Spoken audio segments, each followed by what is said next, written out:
Welcome back. I almost cooked my PC. When we lost power earlier, I restarted and the fans on my GPU weren't spinning. When all of those,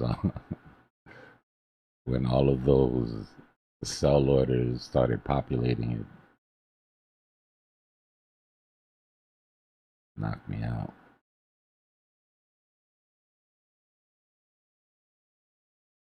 It's not a good idea to run your GPU at like 70 degrees Celsius, I guess.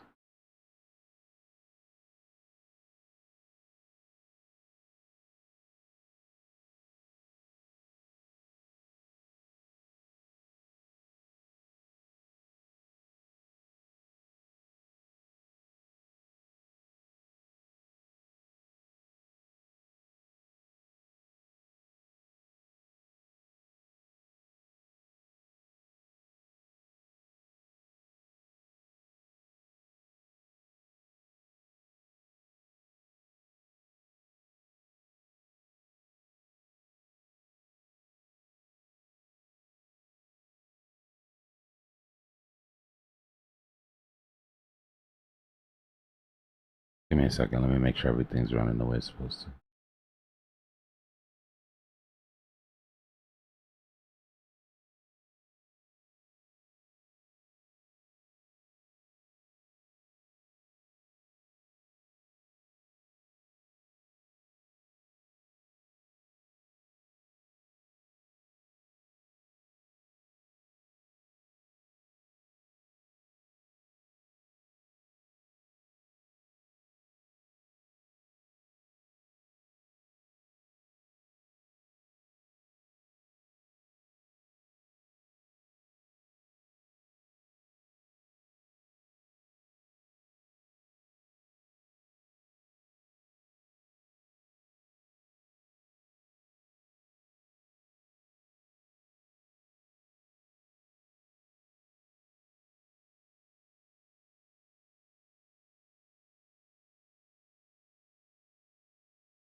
Give me a second. I'm just adjusting something over here.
All right, I'm back, yo.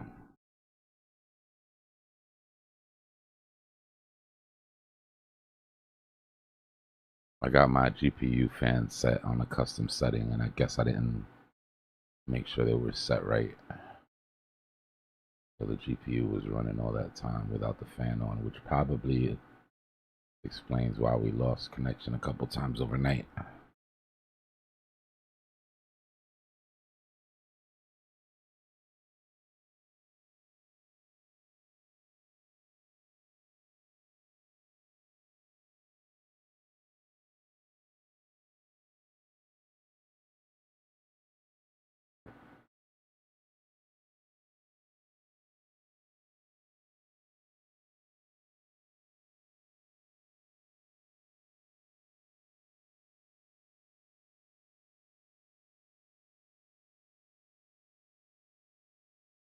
I feel like it's pretty active for the weekend. Usually we'd be sitting flat. We did make some corrective moves. What I mean by corrective moves is market maker is showing a bit of more control than he was yesterday. Right? Yesterday we had trap longs, trap short set. We were sitting in a weekend range that was way underneath CME. Like we were nowhere near CME. We were moving away from CME, right? But today, so far anyways, we've managed to trap long, trap short, above and below CME. And we've managed to put in the psychological ranges above and below CME. Right? So for me, that's like 2 checks for market maker. But if volume picks up, what I'm waiting for to see the whales die off is the volume to die off completely. And then I'll be comfortable saying that market maker's in control again. But we're not there just yet. I need to see corrective moves down to grab market maker targets. That'll be one more check on market maker's list. And then at that point, I'd say he's about 75% back in control. Which means that we might actually get a normal swing out of the next week, but we won't know until, excuse me, until Monday.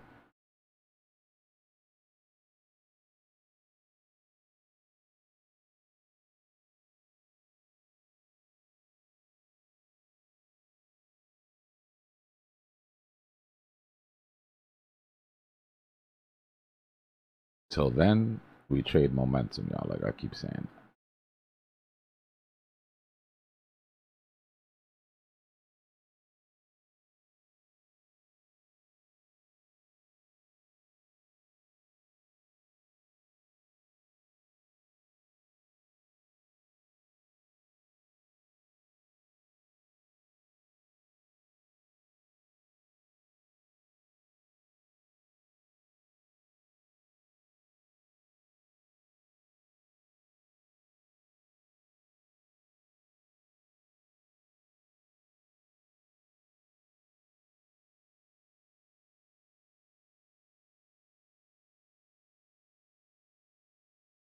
Yeah, there's been decent news.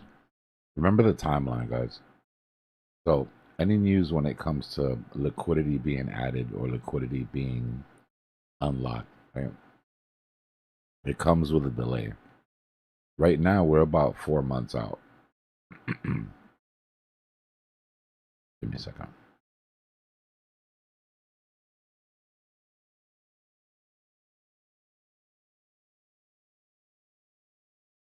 So right now we're about 4 months out from Trump's new guy, or maybe 3 months from Trump's new Fed chair. Any good news that we get right now, the only reason it's good news is because it either, well, if it's good news for us, it means that it encourages the Fed to cut and print. Right? But the Fed isn't going to cut and print, in my opinion, until Trump's new guy. So from here to then, we have to rack up the good news that makes them, or the news that makes them want to cut and print. Remember, good news for the economy isn't always good news for us. The economy turns around tomorrow and everything's looking amazing, they'll have absolutely no reason to do anything. But my point being, once the new guy comes in, even if on day one he just slams on the money printer, you still got your 100-day offset, right, for the money to hit risk assets. And at that point, we're getting really close to our terminal date. Right, we're 6 months away, a little bit less than 6 months away from the beginning of October, which is where by time we should find our bottoms. So it's starting to line up where the catalysts are coming in for us to have to really print our way out of this shit. But the timing of it is set up to where it'll start to hit right around the time it's supposed to.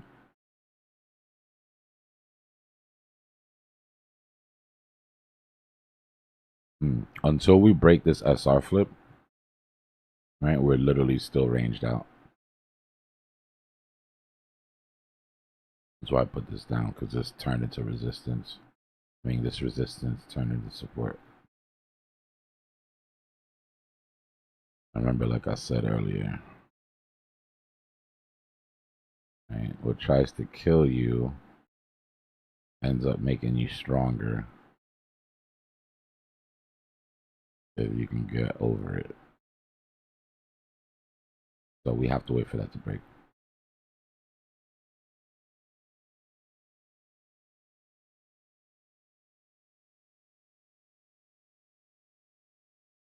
Sounds like a country song. Doesn't kill you, makes you stronger if you can get over it.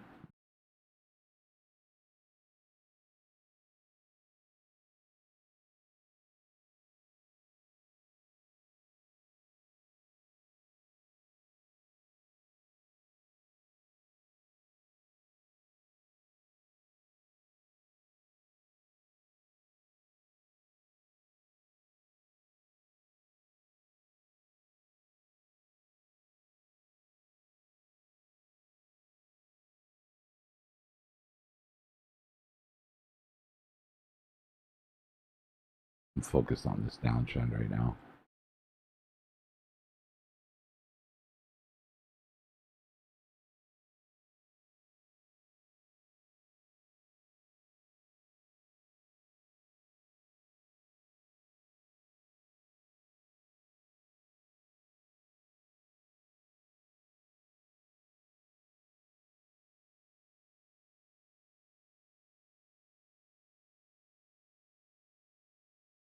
Motivation would be CME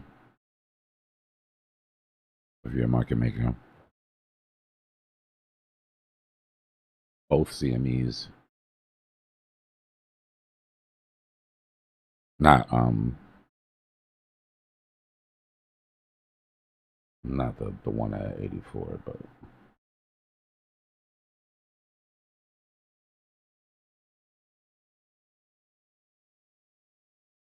talking this one and the current one that we're sitting at right now. So I would assume if market makers in control, we won't go too far from these CMEs, right?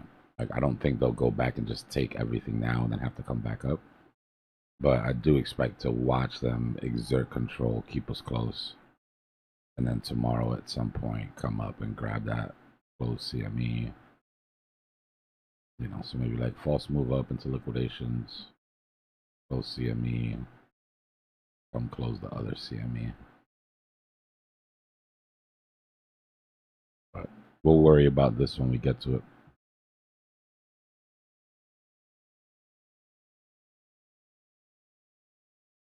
And then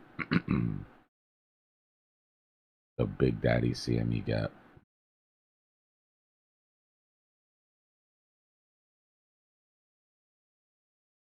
In my opinion, and I have no way to prove this, there is no way to prove this. It's just where my head's at. Market makers already made up for the lost money in this CME gap.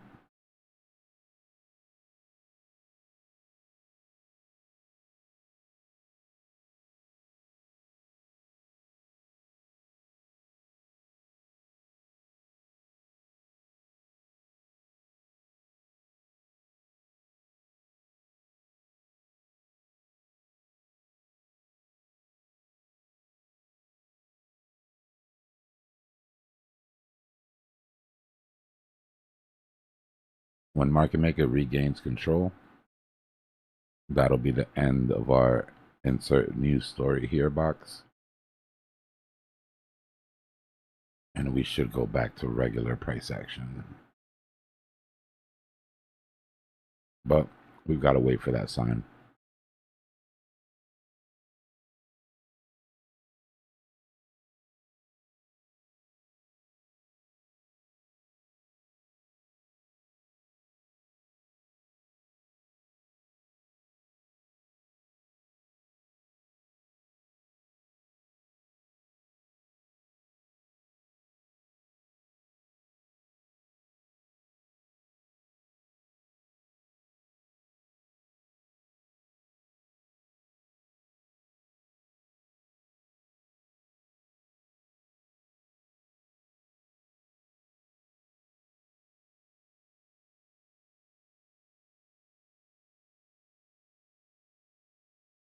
Right now, what I'm looking for the next 24 hours, two things.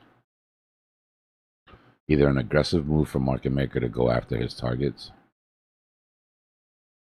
right? Meaning a push down, meaning that he's not respecting this trap at all and he's just, taking advantage of the fact that he's got his mojo back and going for it. Or their ability to stay trapped until CME opens. Those two things. If we stay in this box for another 24 hours, then market makers regain control of the situation. Right?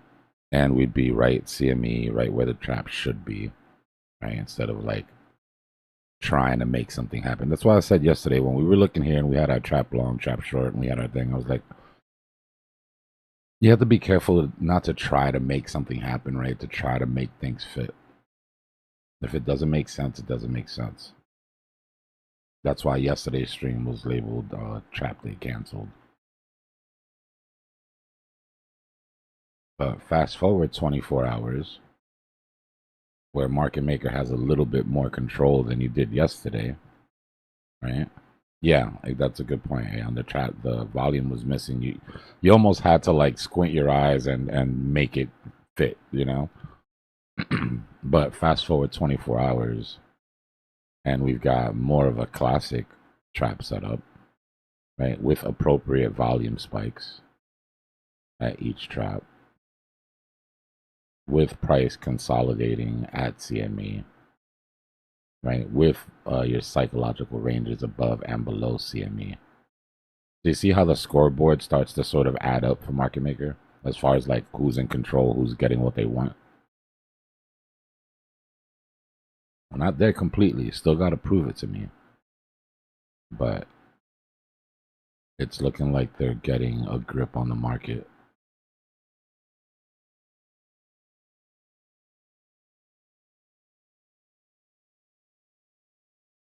Does that make any sense?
Tell them, H, hit that like button. 100 viewers, only 26 likes. It don't cost you no paper unless you're a hater.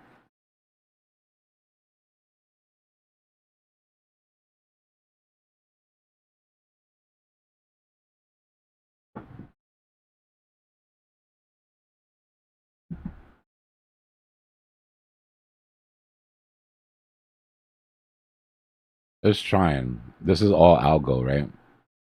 So it's trying, but that's what I mean. You get to see when the algo starts to take control, then it starts to paint the picture that you would expect to see on the weekends, right? But there's so many motivations below, and there's so much liquidity that I think the true sign, like I said before, of market maker being in control is if it just swings for all of its shit. If market maker swings for all of its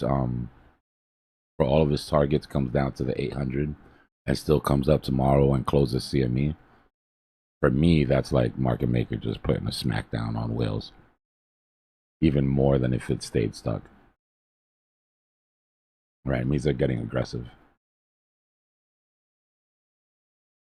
Might have been some over the weekend changes or tweaks to the algo.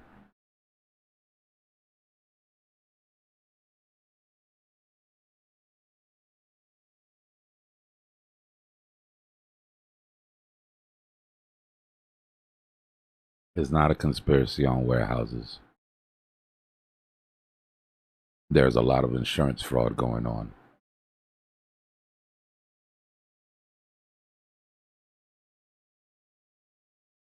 Blatant.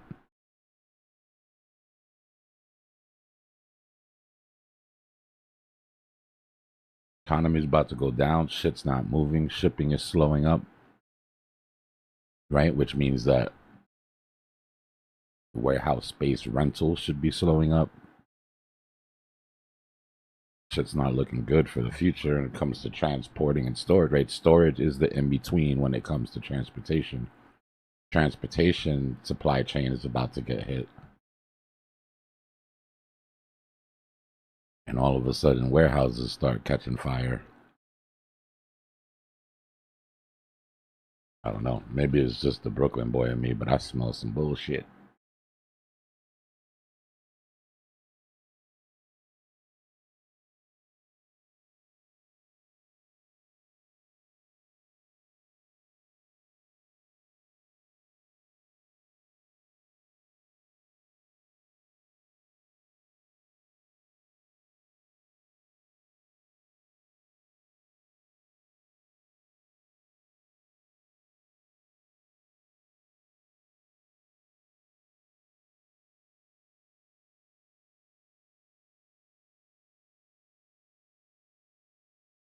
Daily opens right underneath us. That leaves nothing but the 800 EMA on the 5 minute.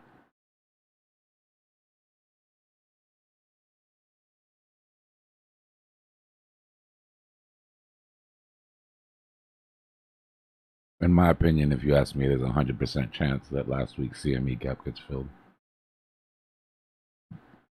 Now, that's no alpha, right? If we're in a bear market, chances are we'll clip that. Question is when. When is when you make the money.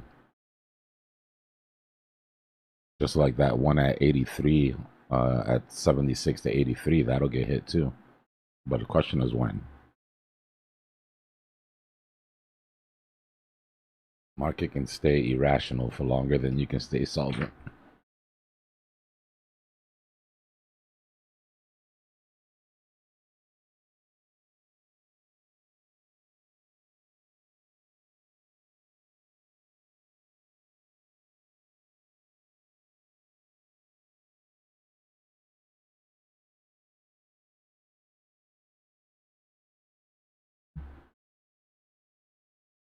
Bro, if that 83 CME gap gets filled, I'm almost tempted to think that it doesn't stop there. Only because, bro, do you know how crowded that short is going to be? If we fill that to 83 and we even hesitate for a second, you're going to see a tidal wave of 100x shorts.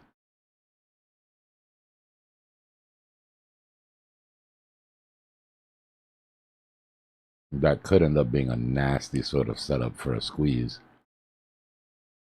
Yeah, it's just a really overcrowded trade. I mean, it's overcrowded for a reason because, yeah, chances are if you make it that high, you're gonna retrace, right?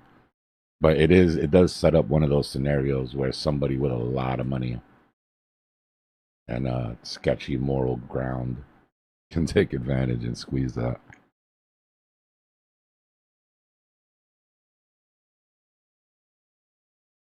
Yeah, it's all about time, bro. Price really is. Price just lets you know how far you are along, your plan of where you think price, shit is going. But time is way more important when it comes to cycles.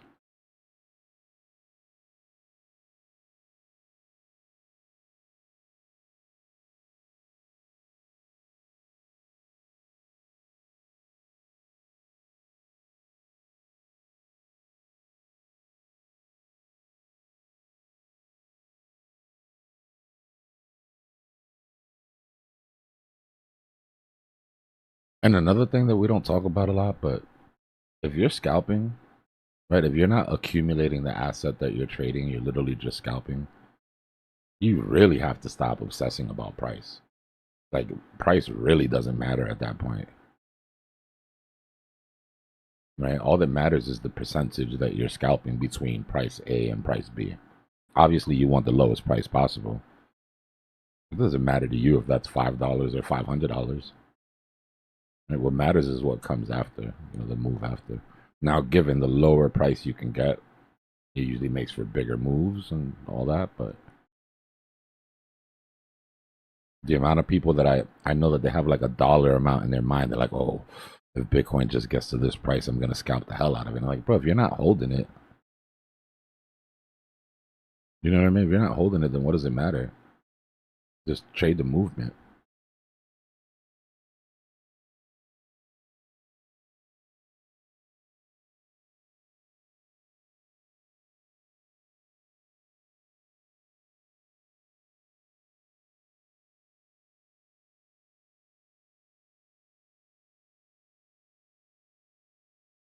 If I get Neurolink, I'm not telling anybody.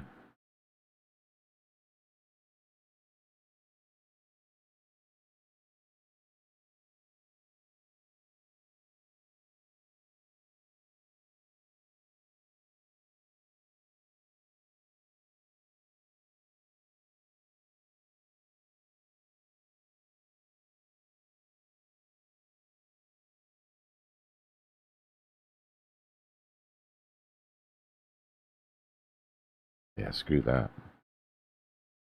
Not only that, but you got to protect your edge, bro.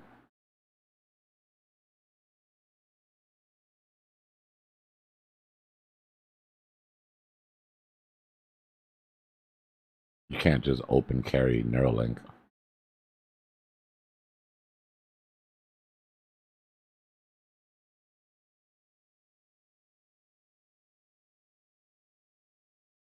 I put the chances at about 65% that Elon already has it.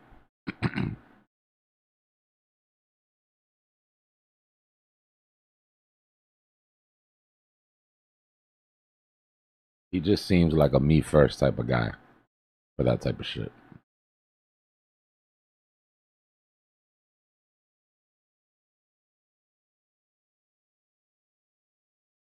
Maybe not like version one, you know what I mean? But the first safe version, yeah, he's going under the knife.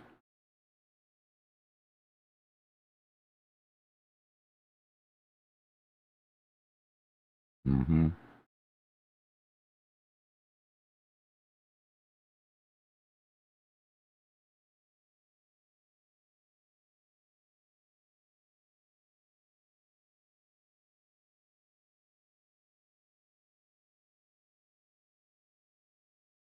I've always been an early adopter for shit, especially like tech, and I still haven't learned my lesson. I should have though.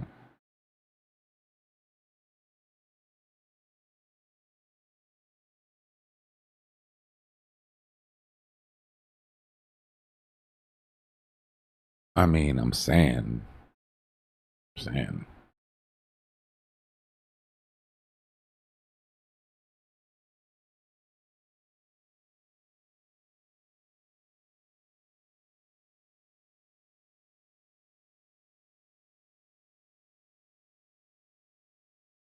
If you go back and look at a Joe Rogan interview that he did when they were talking about Neuralink, Joe Rogan was asking him, "How expensive do you think it's going to be? Like, is it going to be out of the reach of like normal people?" And Elon said that money wouldn't be an issue. He says just having Neurolink increases your earning potential so much that whatever they charge you for it would be, crumbs compared to how high your earning potential would go after. And I'm thinking, oh, that's a really rich thing to say. You know what I mean? Like, no, money doesn't worry. Just pay whatever it is and you'll get it back. Like if everybody just has money to pay whatever it is, you know what I mean, from the beginning. But then second, I'm thinking this is the richest man in the world telling me that your earning potential goes through the roof if you have this thing that he created while he's the richest man in the world. Interesting.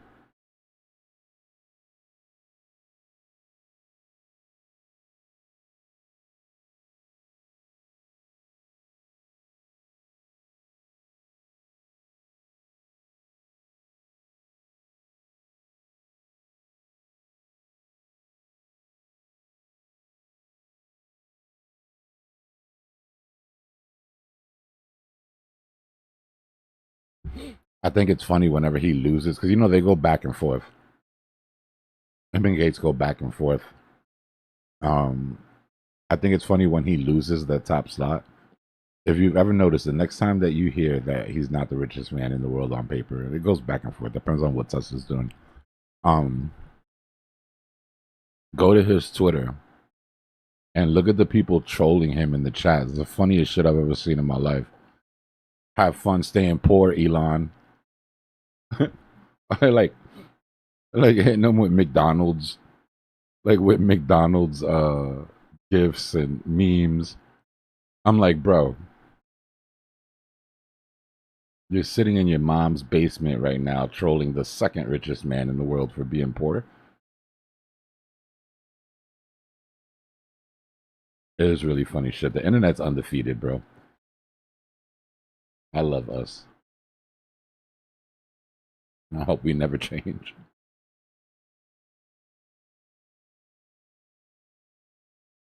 Just so non-serious, right? Just don't take anything serious. That's what I want to get back to. That's the fun part of the internet, right? Not this part of the internet where everybody takes everything super serious, like deadly serious. Let's have some fun again.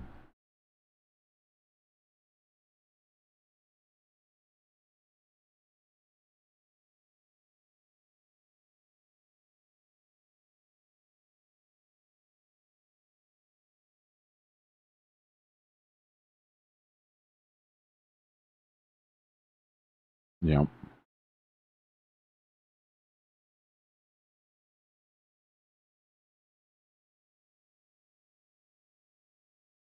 But genuine trolls, right? Because all of these like racist, sexist, homophobic trolls, like I'm talking about a troll that trolls because that's his nature, right? And the point is just to say the funniest shit that you can possibly say at any given time. Not these people that hide their shit behind trolling, right? They just want to say hateful shit and then be like, I'm just trolling. Like, no, you're just a shit person. You're just a shit person hiding as a troll, bro. You're screwing it up for the rest of us. You're giving trolls a bad name.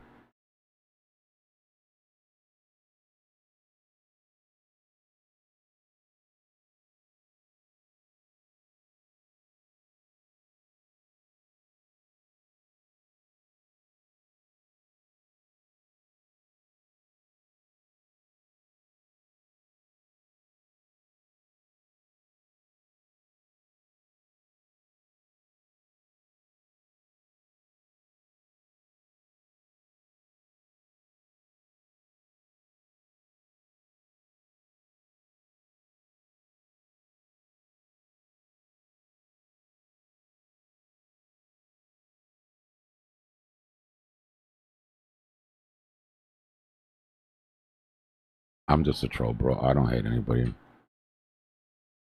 Only people in the world I hate are the Danish. But I mean, you understand why. Those little wooden shoes and shit. You can't trust somebody with wooden clogs. But other than that, see, that's a troll. Right? That's a troll with no hate attached. That's just some stupid, funny shit to say. I love the Danish people, by the way. Get me a pair of those if you can. I'd be stunting out here in Miami with the little, with the clickety clacks.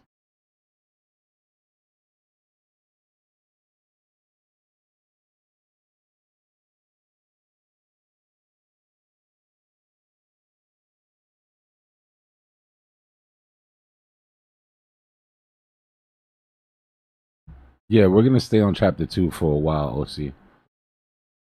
Chapter 2, 2.5. So we're gonna cover all of that.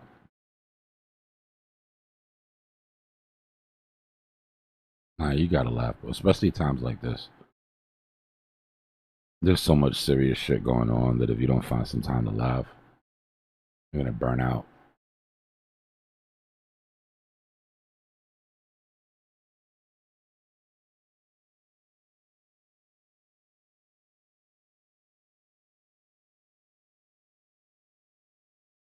Why do you think that crypto has such a like a dark, morbid humor? Right? On days where like everybody's getting wiped, like we're in here just talking shit and laughing, and it's a defense mechanism. You have to, bro. If you don't laugh, you'll leave. Right? If shit gets so crazy when it's out of control and there's nothing you could do about it, if you don't laugh about it, you're just gonna leave, bro. It's gonna burn you out. You're gonna be gone.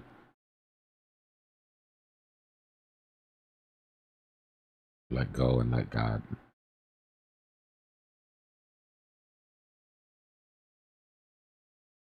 Yeah, chapter 2 is gonna be all sort of basic charting, right? Getting the foundation down. And then we'll introduce to the market maker, and then we'll introduce to, we'll go down the line. This first semester of Cypher School is really concentrated on building that foundation that, later semesters will build upon.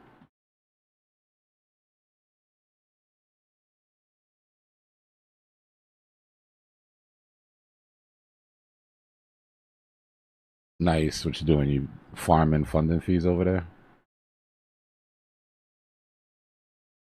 Yeah, exactly, Eucharist. A sphere of control and a sphere of influence. That's what I always talk about.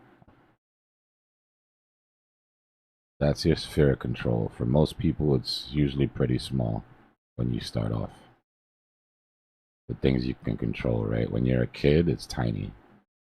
You can't even decide what pajamas you're wearing to bed when you're a kid.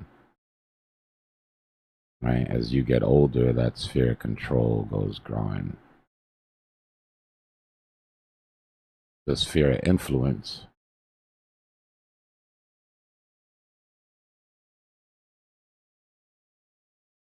usually stays about the same until you get a lot older.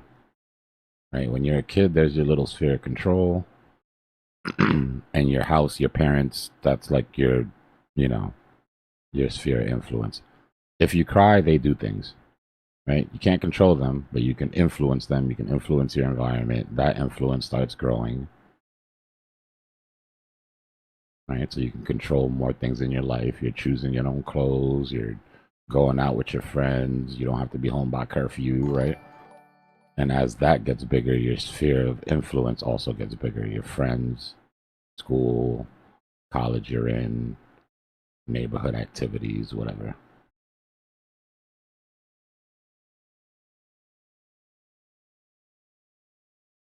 This is everything else in the world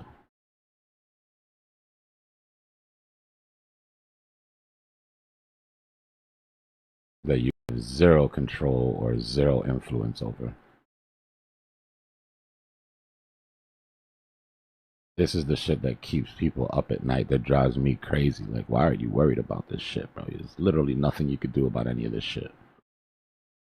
What you can do as an adult is work, make money, make connections, get your sphere of control so big that you can literally control everything you have influence over. Right? And then your sphere of influence grows.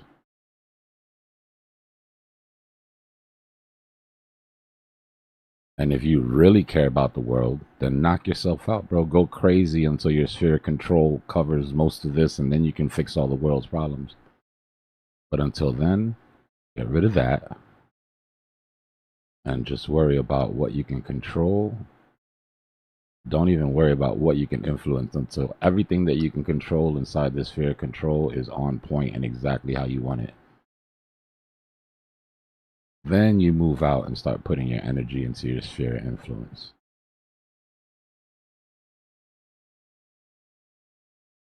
The key to happiness right there in 5 minutes.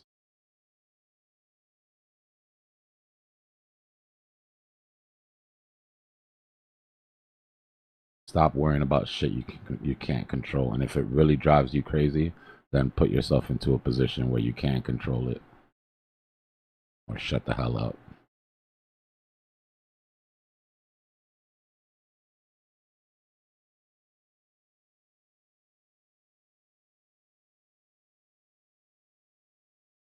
See, your kid's sphere of control is already growing.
Come on, let's put in that drop 3 already.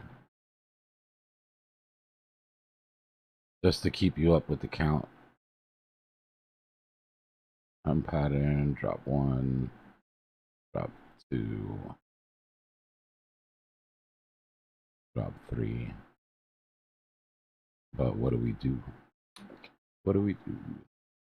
W, M continuation. Right.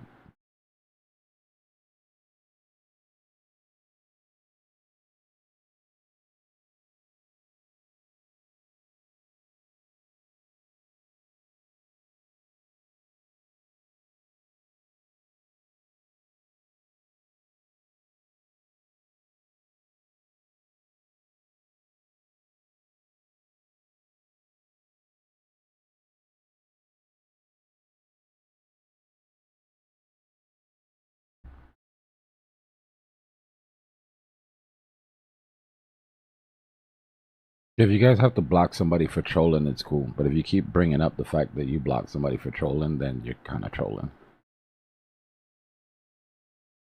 But yeah, the block button works great, guys. They'll just disappear from your life. You won't ever have to deal with it again.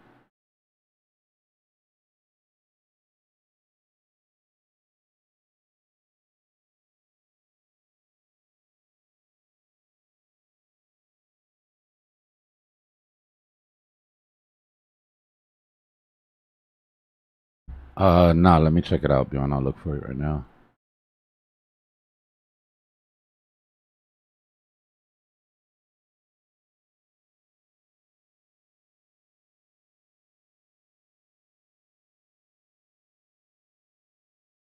You sent me a message, you said? You sure you sent it to me?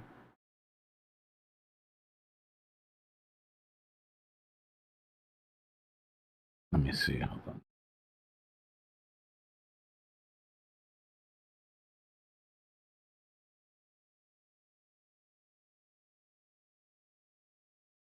Oh, I see it. The one about Art Club?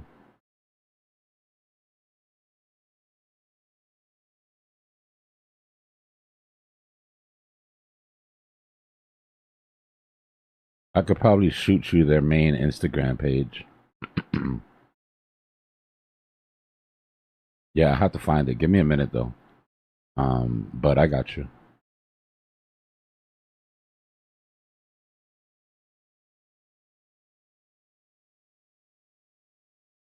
Miami's full of artists, bro.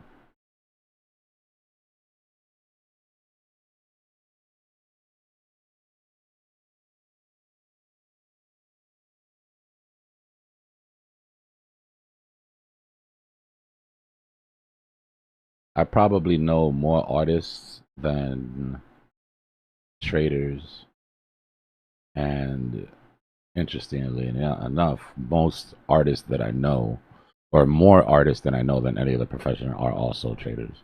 I mean, it's not easy being an artist, bro. You decide you want to do this shit for the rest of your life, right? It's the kind of thing where you have to find supplemental ways to, and that's one of the ill things about crypto. Like, you can open yourself up to, okay, now maybe I can, right? Now maybe I can follow my passion for the rest of my life as long as I'm smart about my money, right? And I implement some long term surf strategies on Bitcoin.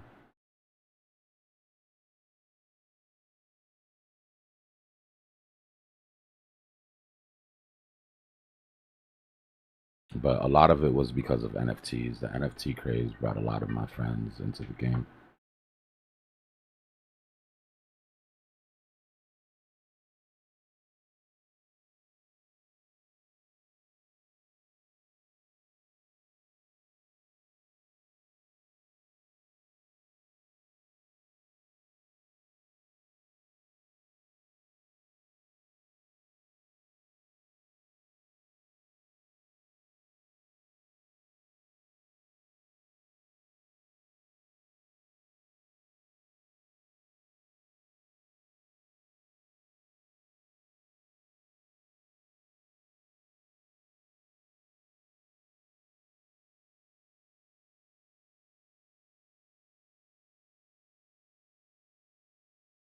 I saw some people confused about class today. It's Thursdays and Sundays, though. Thursdays and Sundays.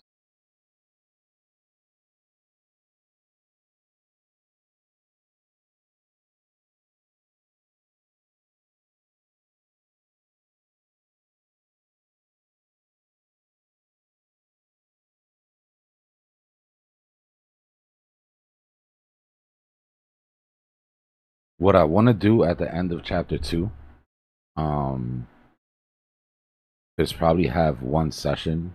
So you guys for the next week or whatever, or if there's a trade you already know in your head that you're thinking about, I want you guys to take a screenshot of a trade that didn't work out, right? Or something that played differently than you thought it would. And what I'll do is I'll collect them, and they won't be like named or anything, but I'll go through them, right? And we'll sort of apply everything that we learned in chapter 2 and see if it would have played different, right? Or if you would have played it different. Dbloc. What's going on, bro? I'm good, brother. Do you remember the name from Gemini that look your PC screen and speak to you? Gemini AI will do it. I download in PC and after it's good. Yeah, yeah. You just download it and you go to like Gemini Live, which is where you're talking to the agent in live, and then there's little emblems on the bottom that'll let them look at your screen or see the screen that you're looking at, and then like talk to you Okay. in real time. Yeah. Gemini AI. Okay. Yeah, Gemini. Gemini. Yep, yep. Okay. Thank you, brother. Yeah, let me know if you can't hook it up, and then I'll find the video to run you through it. Okay. Nice, nice.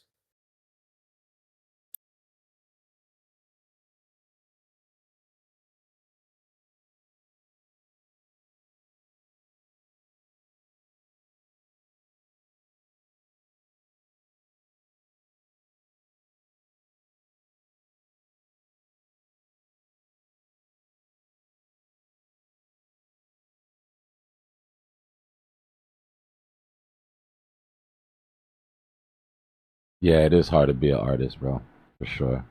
But one thing, I'll tell you more. I would rather be a creative right now at this time than anything else. The world is about to get blown wide open for creatives. Technical skill is like technical skill, while it's obviously an edge, right? It's not necessary right now. Like you have the tools to make up for your lack in technical skills, but there are no tools that can make up for a lack in creativity, right? Unless you just want to make like AI slop. If you want to let AI do the creative part, then you're just going to keep getting that same AI slop that we've always gotten, right? But you put a creative in charge, that's where shit gets interesting. Yeah, it's crazy. It's like you're only limited by your ideas. You know, before you could have all the ideas in the world, and good luck. You're gonna be in the projects for the rest of your life because you don't have the technical skill to bring any of them into reality, right? Unless you go get those technical skills. But one of the things that creatives hate more than anything is learning technical skills. We're creatives, bro. We don't like that analytical shit, you know, for the most part. But now it's like, yeah, that's what I told my friends when the NFTs were out, right? Because the wolves were out. Like I said, all my friends are established artists, so they were getting hit up by these NFT guys. Like, hey, just give us some art. We'll put it on the NFT. We'll give you a percentage. And I'm like, bro, ignore the hell out of those guys because they can't do what you do. If they could do what you do, they wouldn't need you, right? And you can learn to do what they do. They can't learn to be creative. So tell those guys thank you very much, but no, and then grind, you know. But now it's crazy because now that was only what 3 years ago, but you still needed some technical skill to put an NFT project together. Now you could literally do that shit at your computer. Not that anybody's interested in NFTs, but just as an example.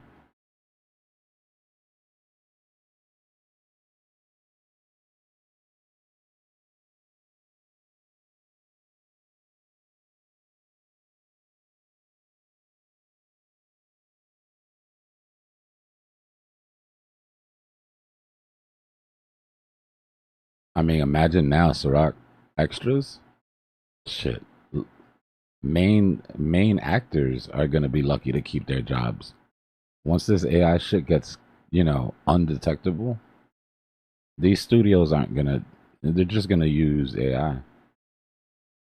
But even now, the backgrounds all most excuse me, in most large scenes, where before they have to hire 10,000 extras, now it's like 5 extras and some computer, some CGI. Soon, every background person in a scene will be AI. You know,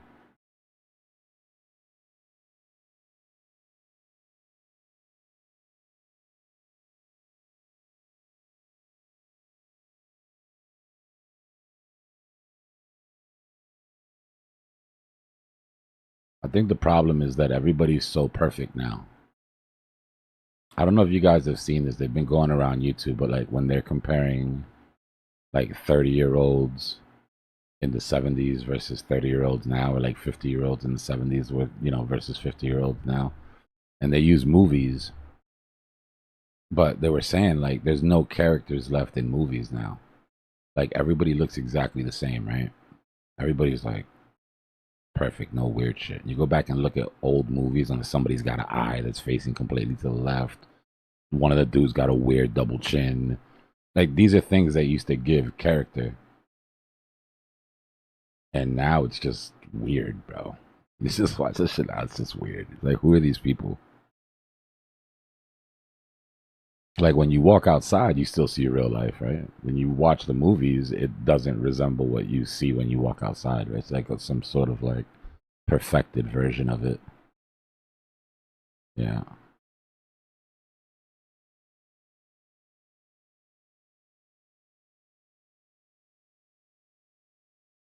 It's like all the filters on Twitter and Instagram. It's like every girl uses them now, and guys too. It's like that shit is so boring. Like you all look exactly the same.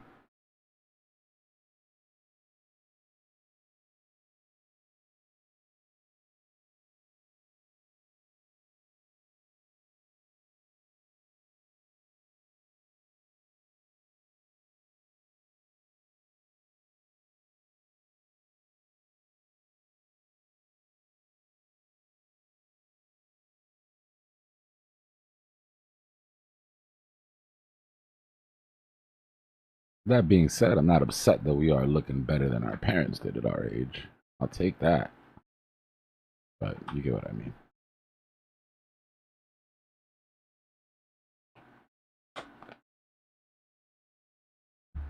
But like we were talking about music, right? On how like sanitized music is right now.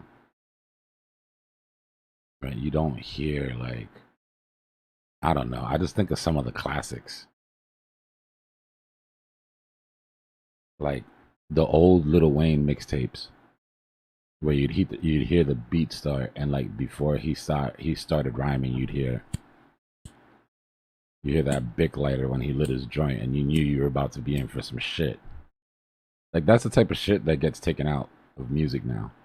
Or like we were talking about DMX yesterday when he'd start crying mid bar and for the rest of the song he's having trouble holding his breath and he's like that shit that's that pain you feel when you listen to music. All of that shit is gone. All of those imperfections just get wiped out of everything right now. And you wonder why you don't feel like you can't feel this new shit.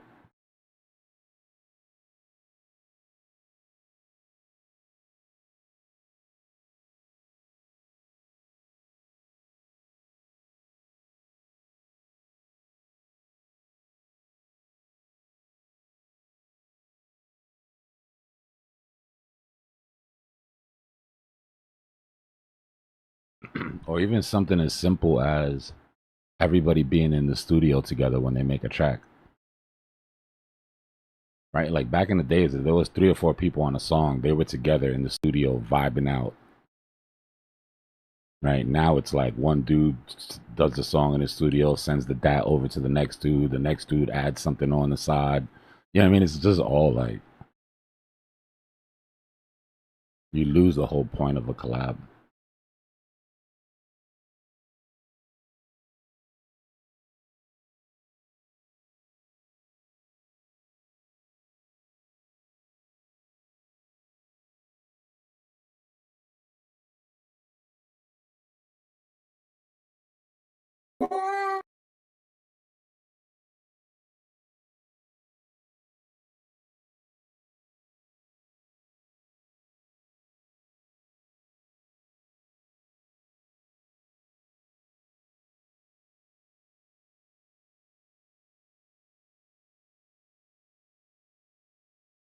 Cypher baby.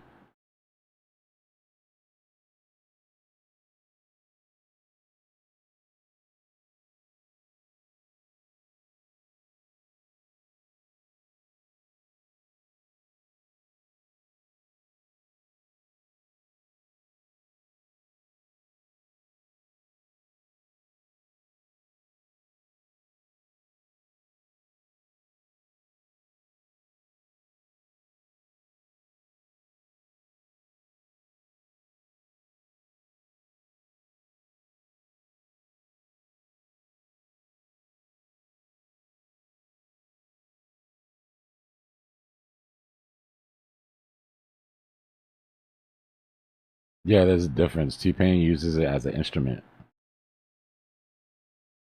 It's not meant to cut like, you know.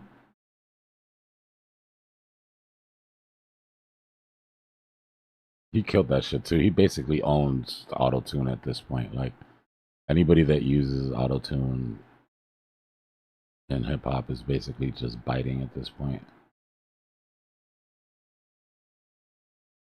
That's not the auto tune I hate. The auto tune I hate is the subtle auto tune that you can't tell. That's really just meant to make somebody that can't sing sound like they can sing. Then you go to a live show and you're like, what the hell was that?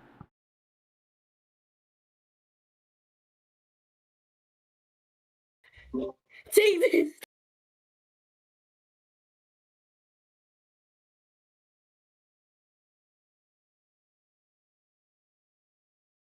All right, kids, you just settle down.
I'm gonna dip off and eat while we're having this mean inversion.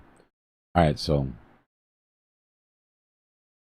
if you're a bull, you are hanging your hat on this W pattern, hoping that that type 2 isn't going to go any lower, right, for an attempt to get back into this range. I personally look at it as we lost the range, we retested the range, tested it bearishly. Right, so we would have to get over the 50 for me to even consider anything outside of just a continuation down. Downtrend is the line in the sand where things have officially changed. And if you get above that, then you can start to like be like, But till then, par for the course. Still putting in our psychological range. It's going to be a pretty big range. Good news for bulls is that you tend to revisit these psychological ranges during the week at least once. So worst case scenario, if we do flush and lose 70, I personally will be longing back towards these psychological ranges at some point next week. So we'll see what happens from here to I'm done eating.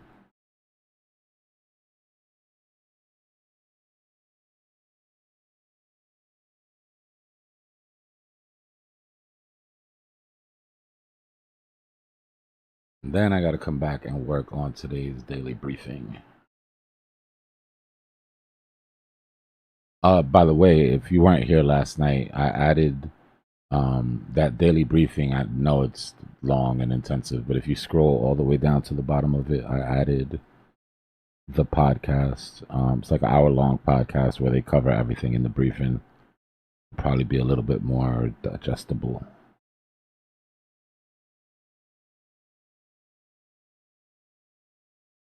So if anybody wants something to listen to, wait a minute, did I put it there? Where did I put it? Hold on. I'm lying to y'all.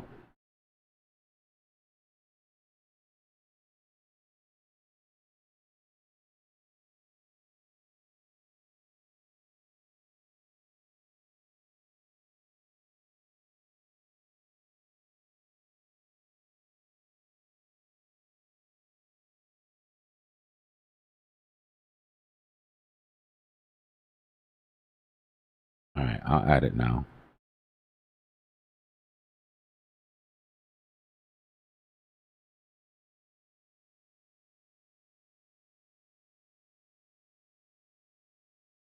I'm gonna open up another chapter. There's the crypto cipher podcast where we'll have I have to update that too actually then. But I'm gonna open up a crypto cipher news podcast, and then I'll just drop the podcast daily in there, and you guys can catch up at your own speed.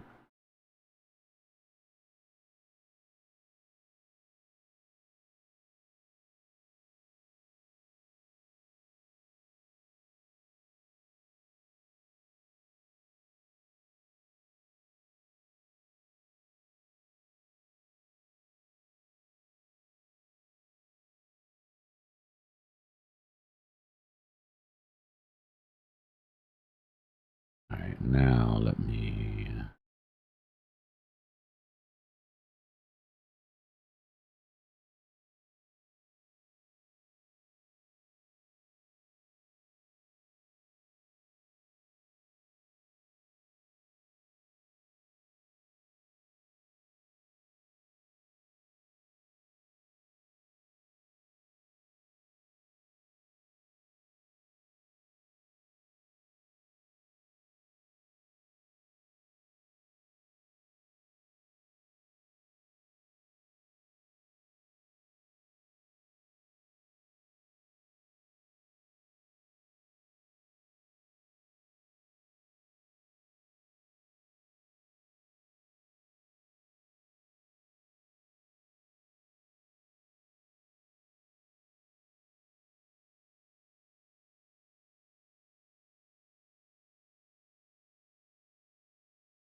Let me make sure the permissions are right. All right. Channels open. Crypto Cypher Daily Briefing podcast is up. I'm going to give you something to listen to until I get back if you haven't heard it yet.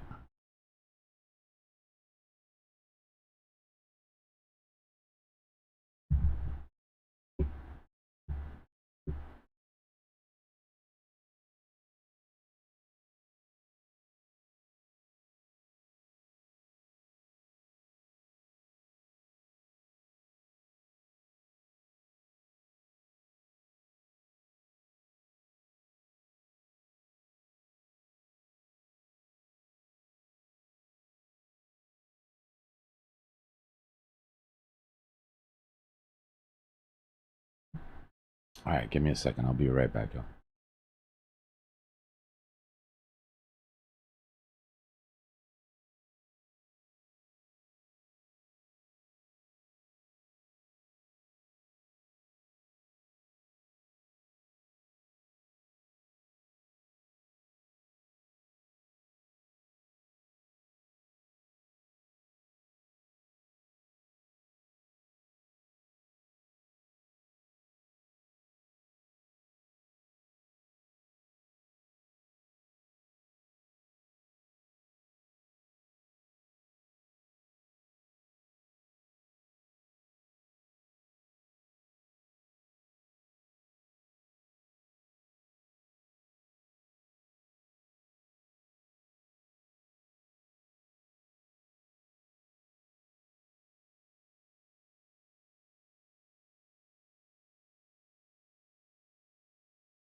All right, I'm back. I gotta make sure my food is there.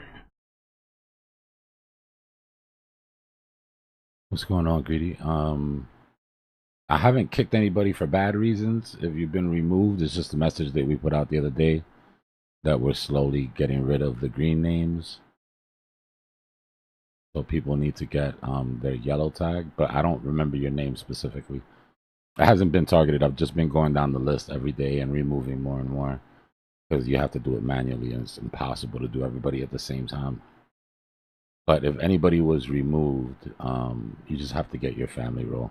It's just for safety issues, and it's really hard to know who's who. All right, I'll be right back, y'all. I got to get some food. I'm starving. Let me move this in case we do flush a little lower.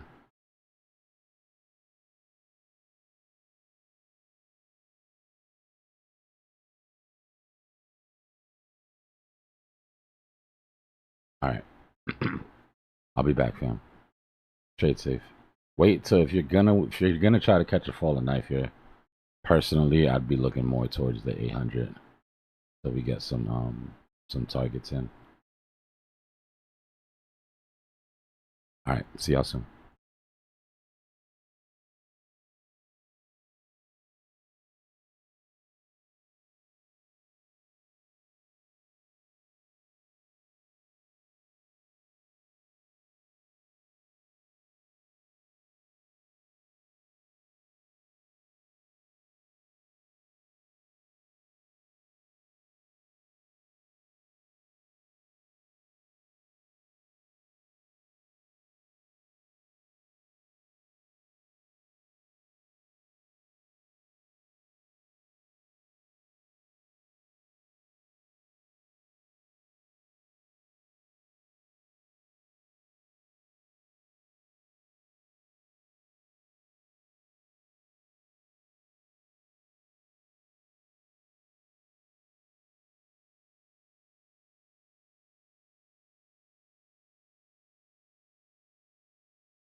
Birds, chilly today.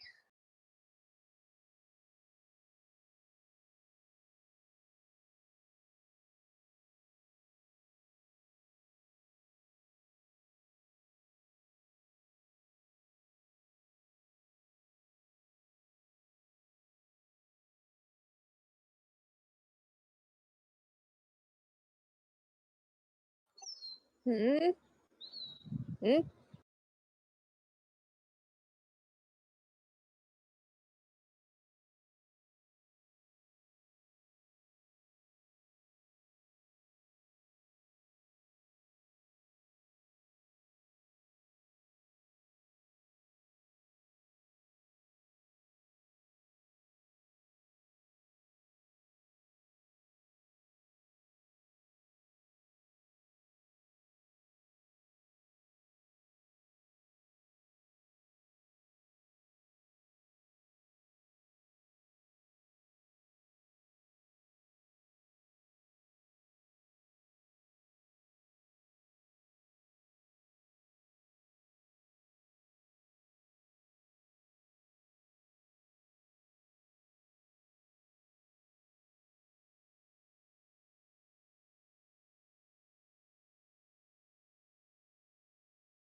Well.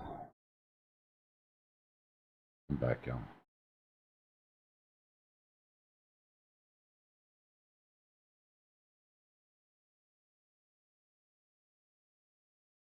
So we can move this measured move up to where it broke for the rising wedge. And we can readjust the bottom of it.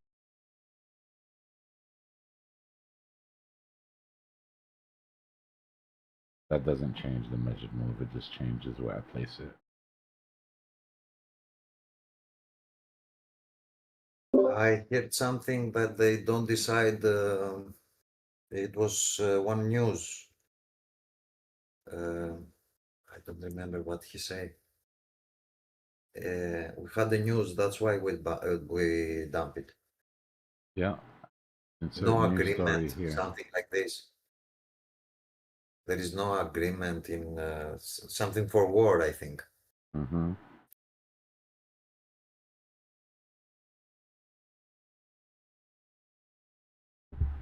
I hear it. Excuse me.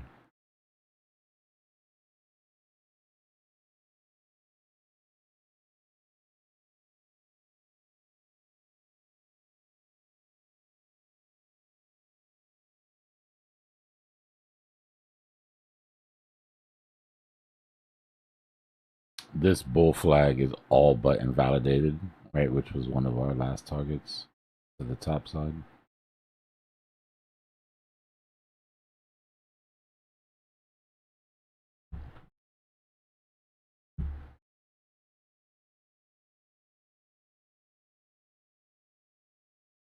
Yeah, oil should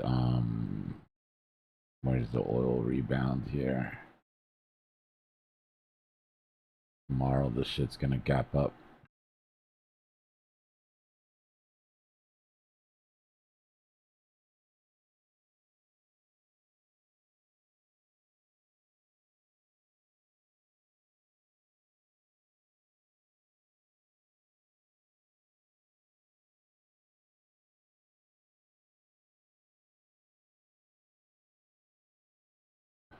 Hopefully this makes anybody who was being patient,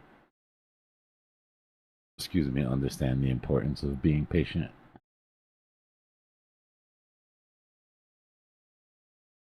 I'm so full right now. I'm gonna regret that entire meal.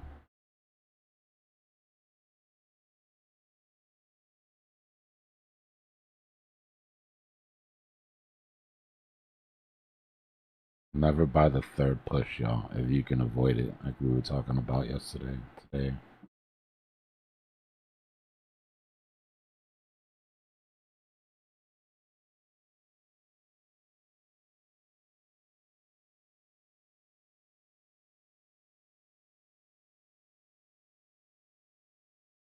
Yeah, Iran put out 4 lines in the sand, 4 red lines that they would not negotiate on.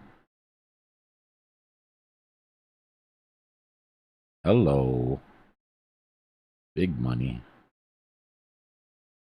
So all Iranians open short. Big money.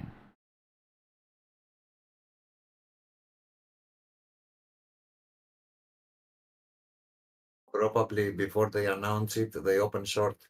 Right.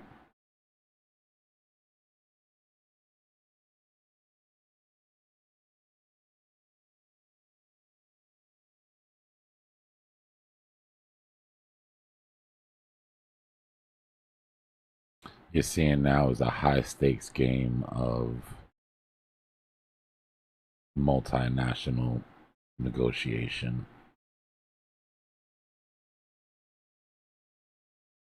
One thing that's clear is that Iran feels like they have leverage. They're going to make the US prove it. So, game on again, I guess.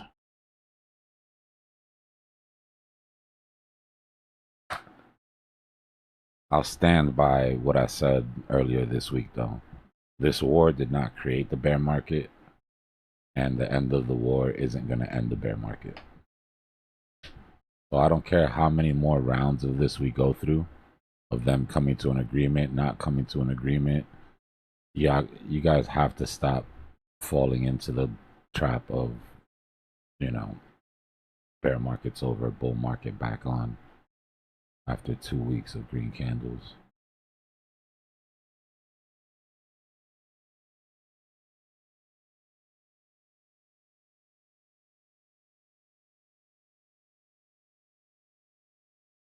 It could be worse, ill. You could be off the sideline, but in the wrong position.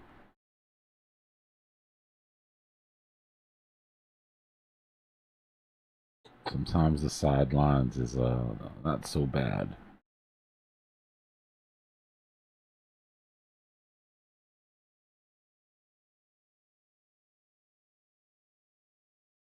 Give me 1 second. I'm gonna have to put some coffee on for this.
All right.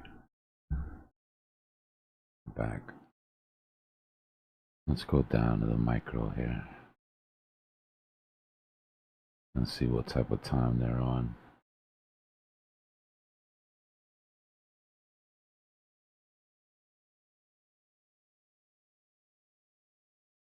So came up into that grid about as much as we possibly could.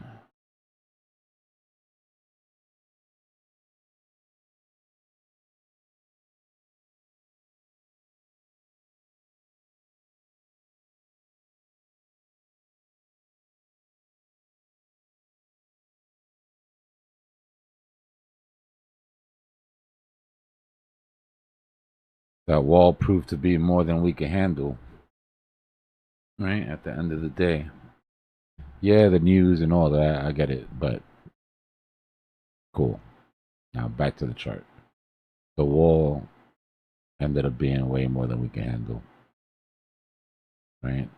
Price above got spoofed. All of these guys here were protecting shorts. Once price got kicked down, there was no reason to protect those shorts any longer. Right, so you can see what the intentionality was. We do have a nice wall of buy walls down here, which wasn't here. 704. This is protecting 70K. 217 Bitcoin at 706. 218. 202, 235, 296, 252, roughly the same. This is like a grid. 226, 232, 238. Where's the 600? There should be one. 400. Alright. That looks like one or two players to me. Just if I'm looking at sizing.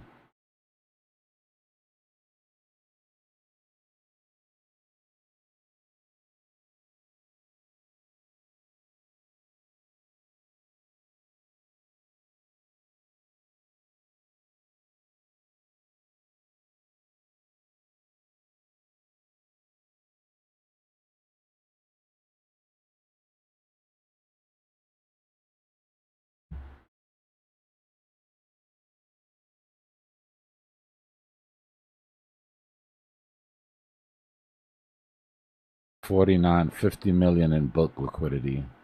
Look at the shorts versus the longs, though.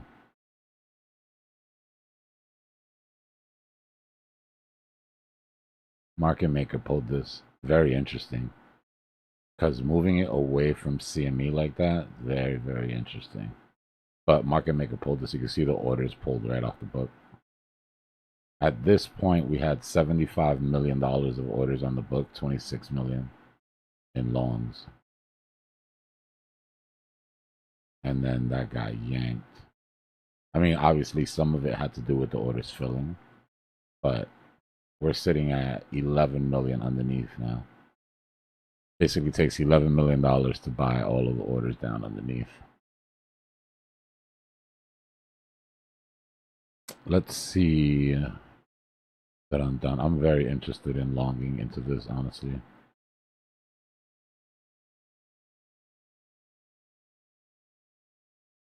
I wonder if market maker is going to show his ass.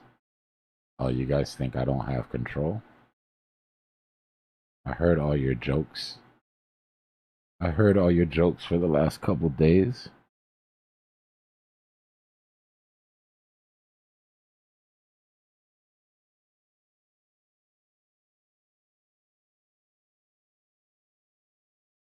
Alright, market maker. Because I was one of those people that was talking shit. Hear me out. First of all, they were putting hands and feet on you, so you can't get mad at us for noticing.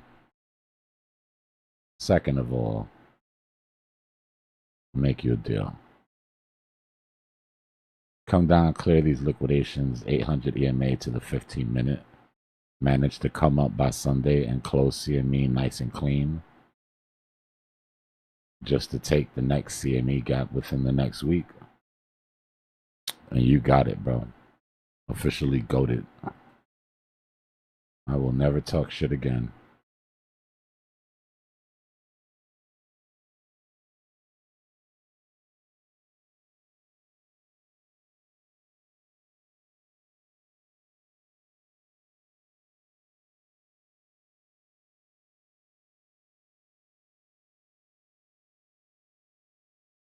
You would have earned my respect.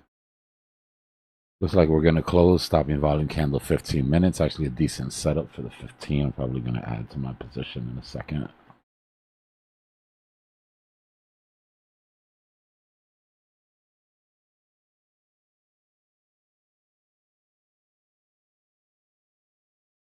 Just want to see her play out on the lower time frames, though. There was no go signal for me to make my first buy here. My first buy here is just part of my rule set, which is macro levels of FUD. I mean, high levels of FUD at macro support. Right, we had already come down in the support. We were underneath it. So I'm always going to take a bite at that.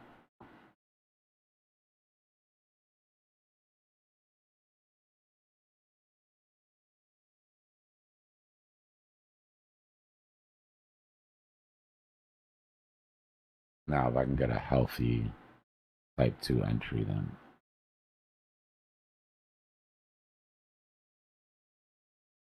oil's going to gap up. Not only is it going to gap up, but look at how many people this is going to wreck, bro.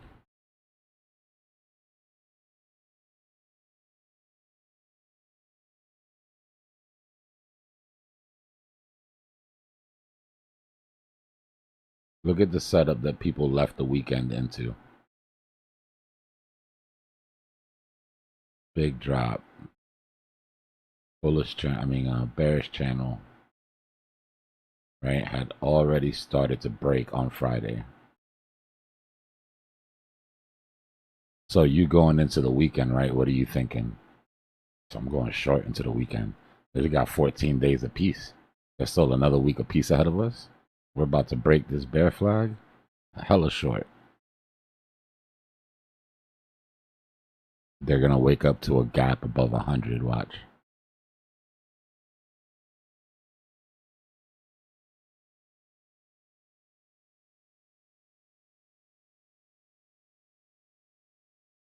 That's so nasty.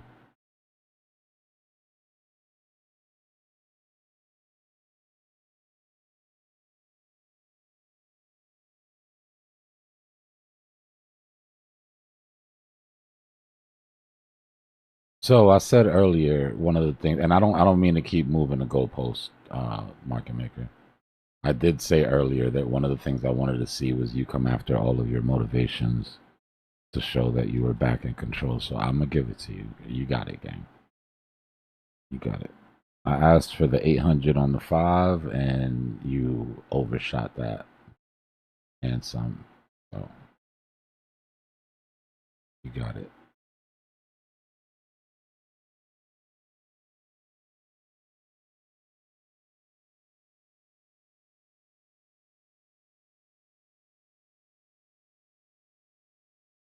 This psychological range is obscene.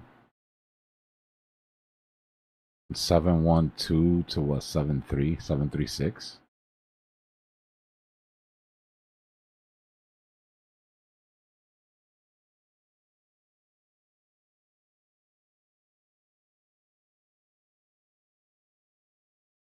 It's a decent range, bro.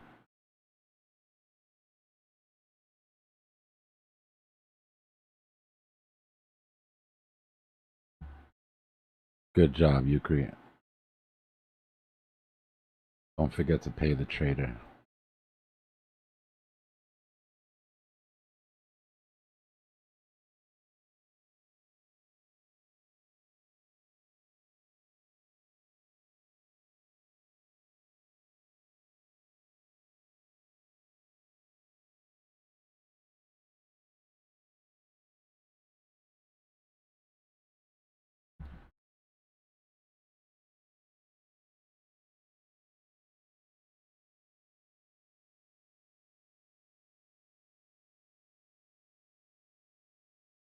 So let's run our account from this pattern. Right? We've run it before. We ran it before this, but so our W pattern that stopped the dump. Our rise 1, retrace. Rise 2, retrace. Rise 3, M pattern. Drop 1, drop 2, but is usually the largest drop. Drop 2, retrace. If it's not gonna come up back to CME, and if they're just gonna leave it behind, it's really just gonna be like, you know, ripping the band-aid. Then I would imagine that rise 2 comes up to that support, and then rise 3 somewhere down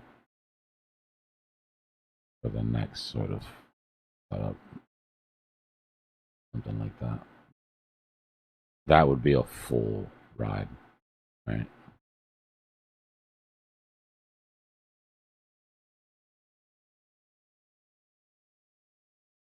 Remember, if market maker has his way, like I said, as much as we like him, if market maker has his way, we range. Right? Price stays sideways. So if he pulls this off, then this market maker fractal would have been just that. And if I'm right that we go get CME, then that means that we end up doing the same thing to the top, right?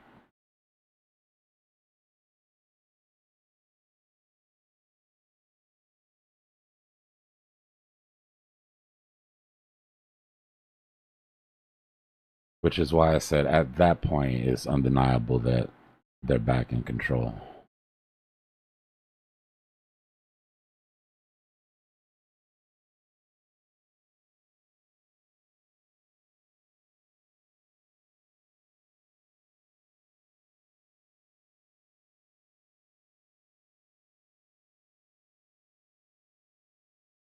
It's funny how the shit always happens on the weekend, right? And we always get to. It might be the opposite. Think about how it's been happening. For all we know, this shit is settled and there's a peace agreement right before the bell rings on Monday. And then crypto's the only thing that takes the hit. But nah, I think you're right. I think you're right.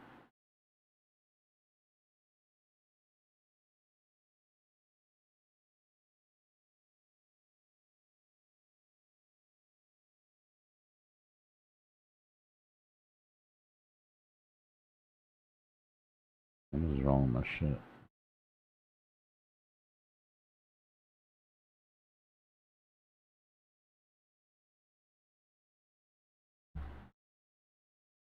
Still not stopped.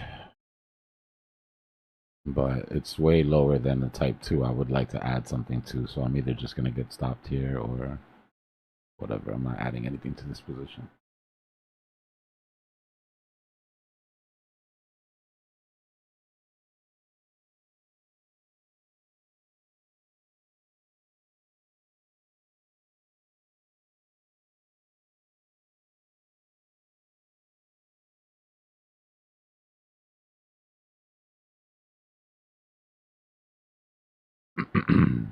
It's just the sentiment floor being taken out from underneath people, yo. The reason that I told you that I don't think the end of the war stops the bear market is not because I'm trying to be like Mr. Perma Bear or sound extra cool, like I'm not phased by shit. The reason that I say it is because the bear market didn't start. I mean, the bear market didn't start because of the war, right? So yeah, people feel better. People feel like it's bullish news. They might buy something for a couple of days, but it's not going to sustain itself, right? Even if this didn't happen, even if they didn't announce that the plan fell through, this euphoria from there being a plan wasn't going to last. Like eventually, this runs out.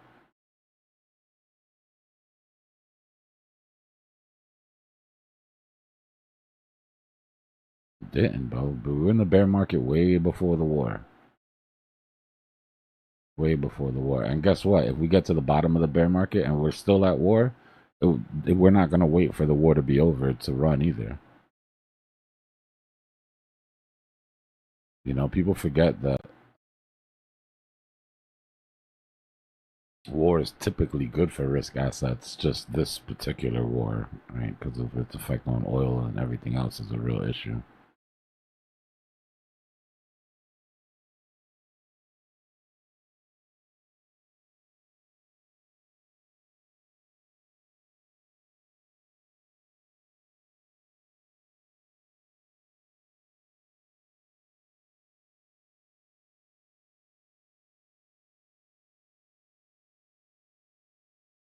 I don't know, bro.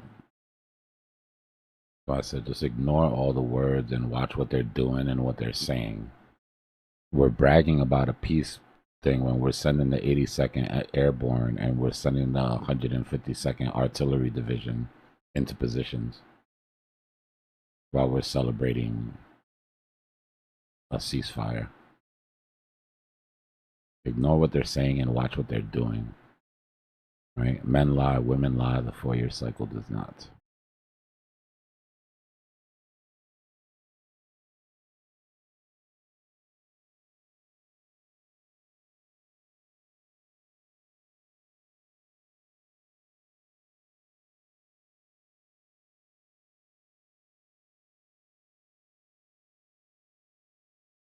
The problem is that nothing on that demand list from Iran wasn't on their 10-point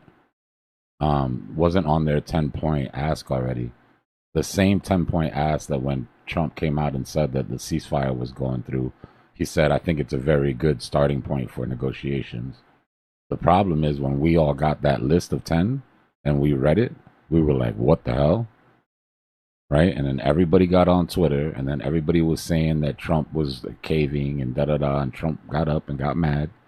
They had his people come out and say, no, we don't, and they're like, whoa, what are you talking about? Like, we just spoke. You just agreed to half of this shit.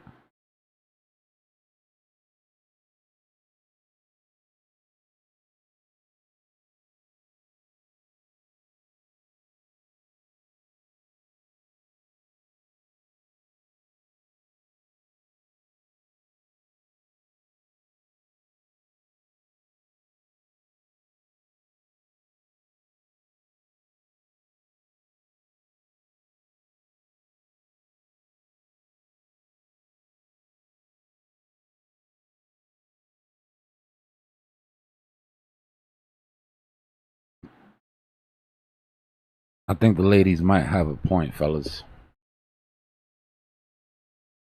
The male ego, bro, will get you into some shit.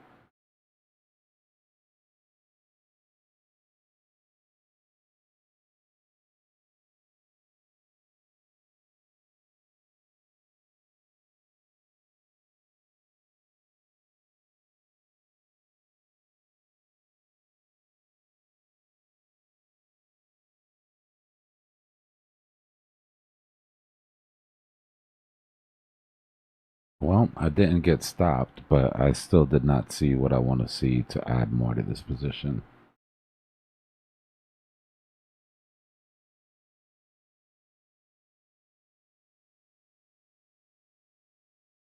Nah, you're welcome, you Chris, but you did it, bro.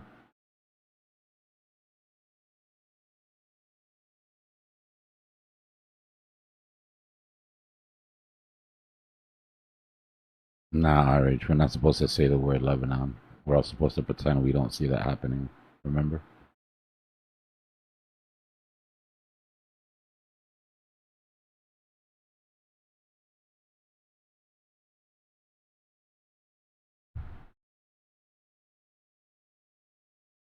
Nah, we still have levels, guys. We still have levels to get through. Right? Just like we told the Bulls not to get too excited until they can get above 75, we can't get excited until we get below 70. That's when sentiment really starts to take a hit. Right now, this is reactionary, you know, help speed up the move that we were already looking for, but we got to make sure that it sustains in its actual move.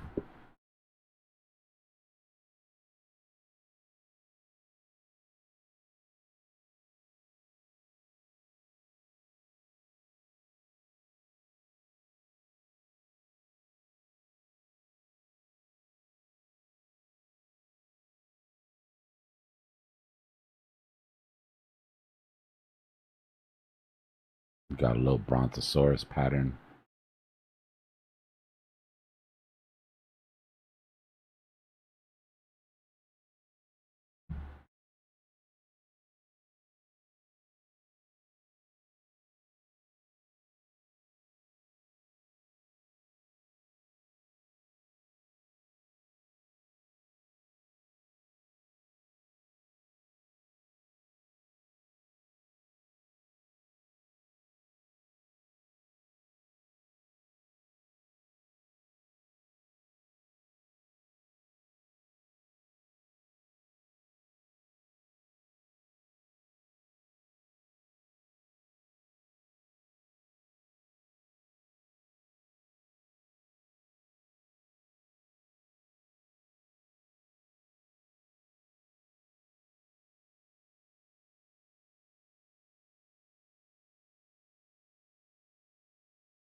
Let me get that neck.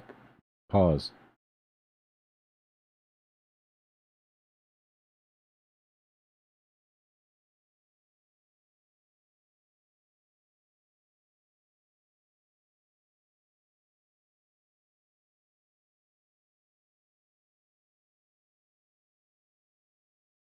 There goes the neck.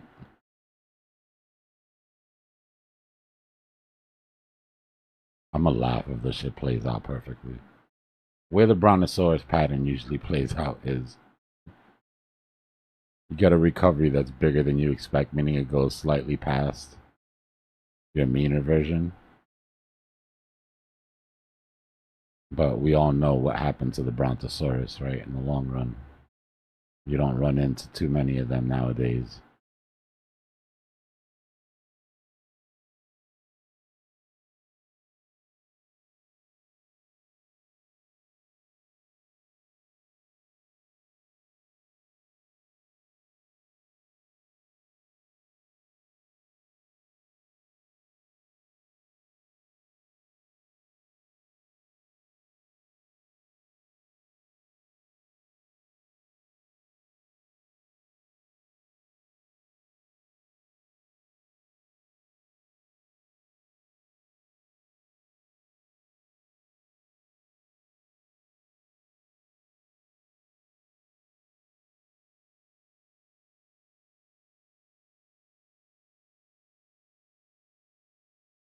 Correct. I'm glad somebody's been paying attention in Cypher School.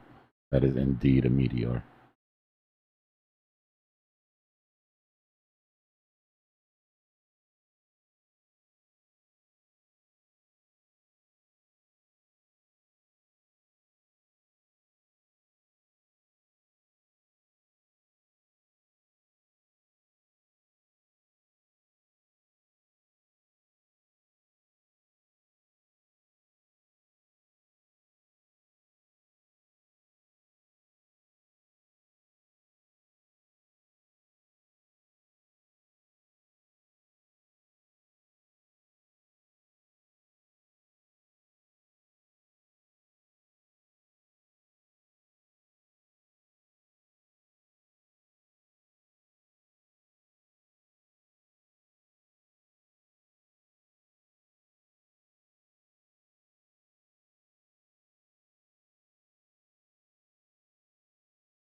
Damn, it might end up being like a preteen Brontosaurus.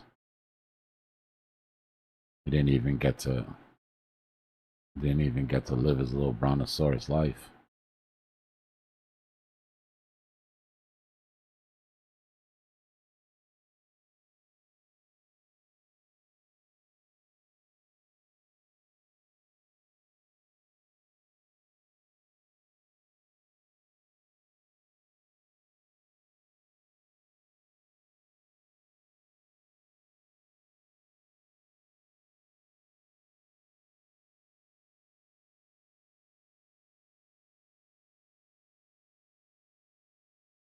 It's a little head above water. There you go, bro.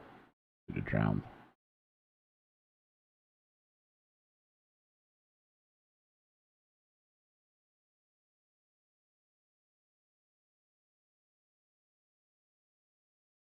Let me stop. See, I'm trying to entertain the family. There's 195 people on here and only 59 likes, and it's because I'm putting Brontosaurus patterns on the screen.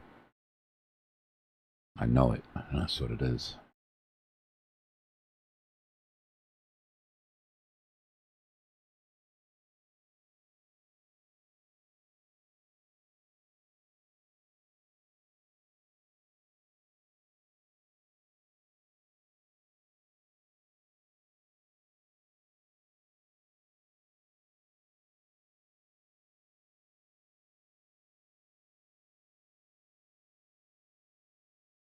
Diminishing returns in what way? Sleeper to the downside? Like for our bottom targets or top of the next bull?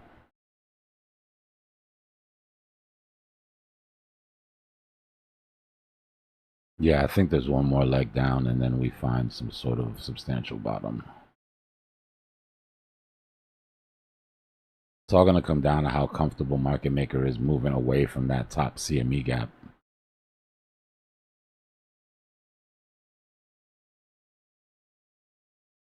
Now it would be more than a 3x. if we were to look at it, where's my chart?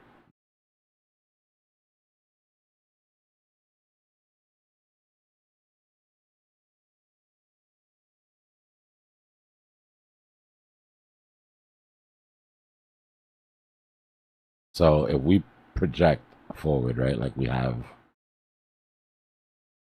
pretty successfully, right, off by a little bit here and there on the way up, right, the projection for the bottom is 47.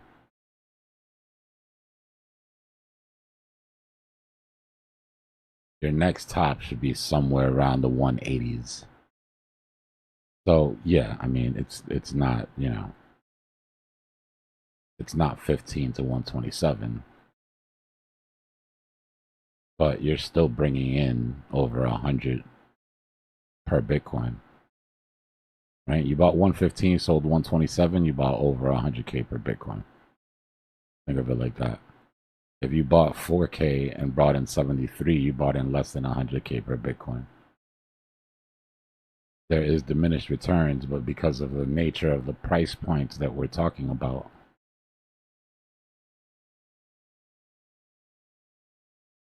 you know what I mean? But yeah, you're right. There will be diminished returns. Does that mean that I won't take that 47 into 180? Hell no. Definitely taking that. As many of them as I can get.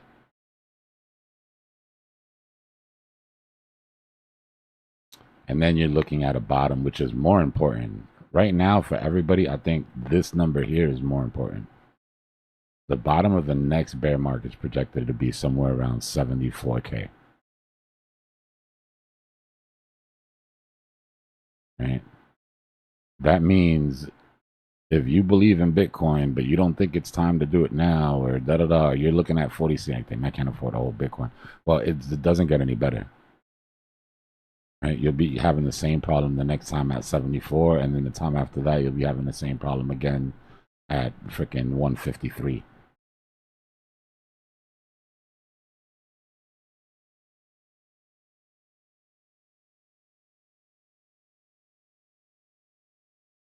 So stop thinking about Bitcoin in a whole Bitcoin and start thinking about it in Satoshis. Start stacking those sats.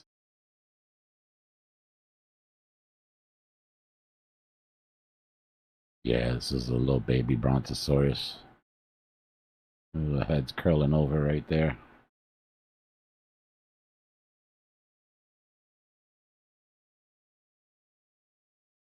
Roar. Wait, do they roar? What noise do brontosaurus make? Look at all you know-it-alls in the chat typing. Nobody knows, bro. Stop it. Delete it. You guys still believe in dinosaurs.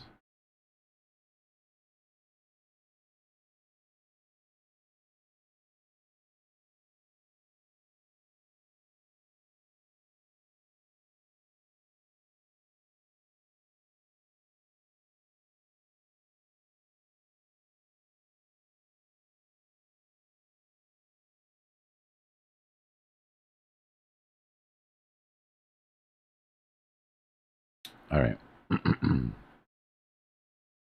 Let's be fair to bulls. Right? This would be type 4 if you had taken this, which I have, but I didn't play the, like I said, I only swung at this once. I haven't added to position or anything. But this would be type 4.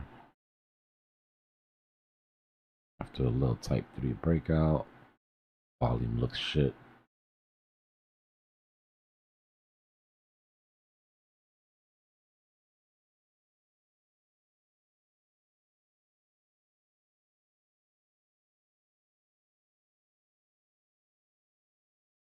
And validation is super close to your type 1 entry. I hate these type of W's.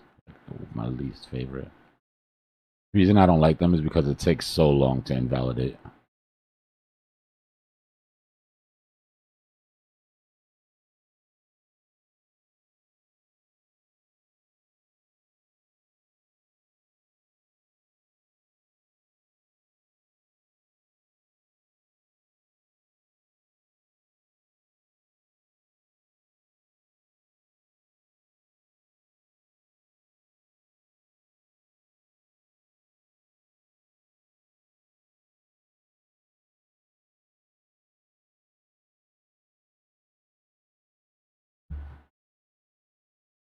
You know, did I already send this to money?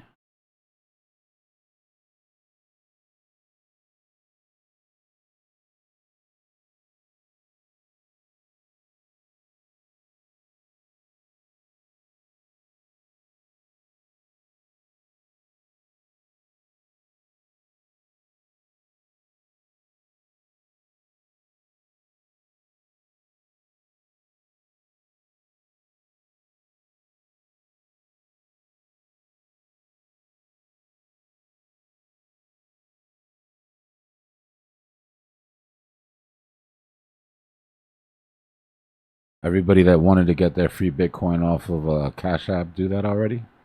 I don't know if the time ran out. I should have probably reminded y'all yesterday, but I can't remember what the dates are.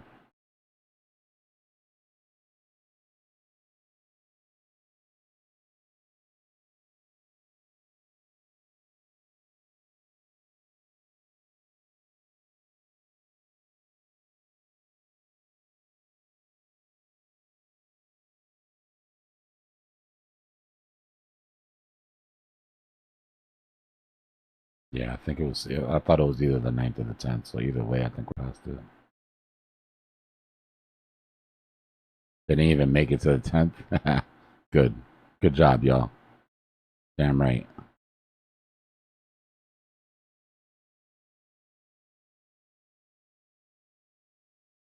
Think about it though. It cost them $1 million to get that much marketing. That's a good mill spent, bro. That's a real good. What are you gonna do? Spend $1 million on what? Send it to some KOLs and get them to make some videos for you on YouTube, or uh, spend it on some influencer rewards or social media camp. You know what I mean? Like, that's, to me, that's the best. The best use of that money is how they did it. You know how many people downloaded Cash App?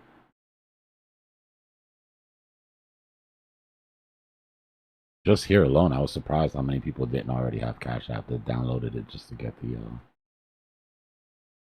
I just figured everybody had Cash App downloaded already.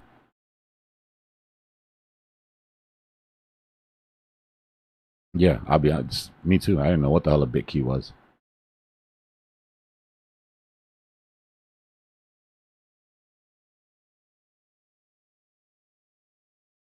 Yep. Slow breaking W's, create bear flags.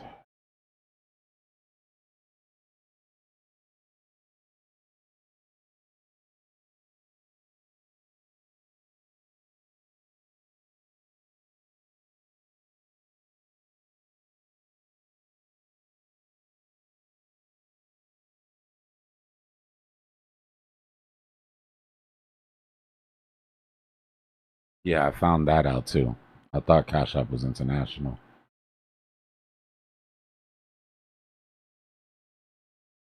Speaking of, Cash App, a little sponsorship your boys' way, you know what I mean?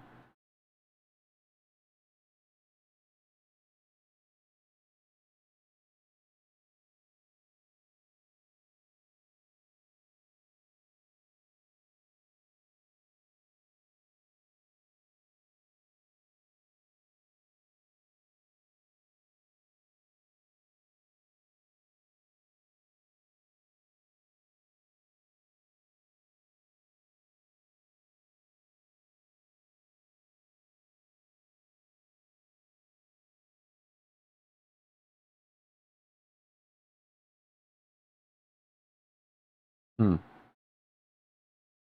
Interesting.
What happened?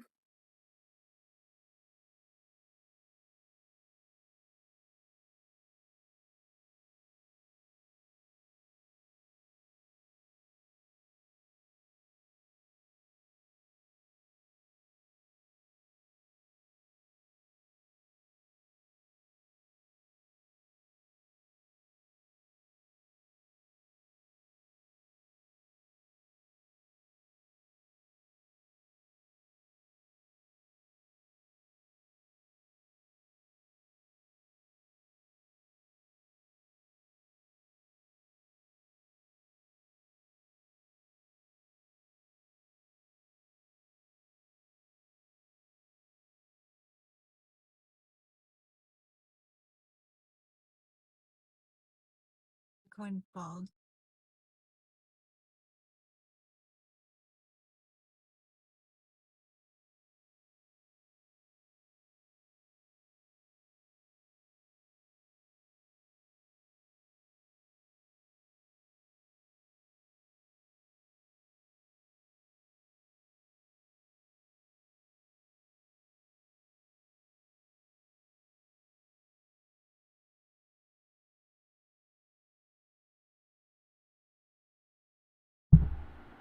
Did I miss something? Did something happen?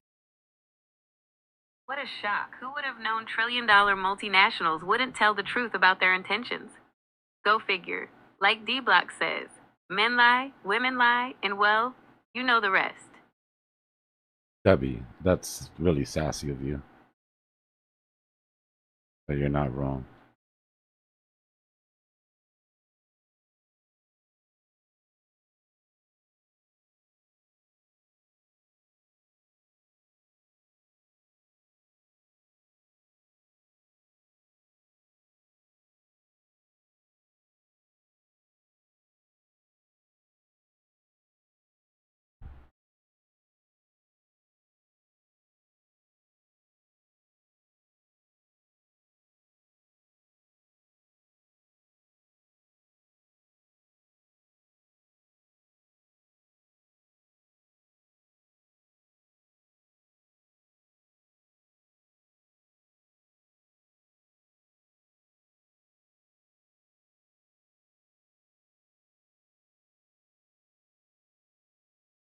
So we break 70K, y'all. This is just a dip. FOMO still lives above 70. Fear lives underneath it.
Mm.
What's going on, Serbo?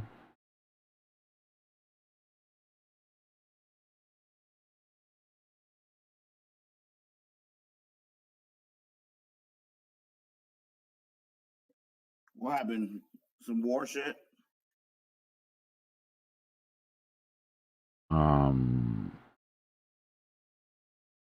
Yeah, we declined Iran's whatever peace ceasefires off.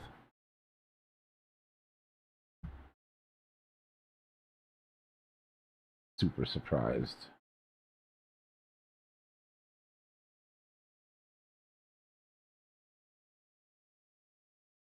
Bombs away, huh? There was more people against that ceasefire than for it. When it's like that, there's a problem. Israel went into Lebanon on the first day of the peace talk. Like, it's just in an environment like that, good luck. We apparently went back on some of the assurances that we gave to get the peace talk going, to get the ceasefire going. Iran cut down their offers from 10 to 4 and said that those were their red lines. Somebody got ego hurt in Washington and came out and said no deal. And now we're back at it like two crack addicts.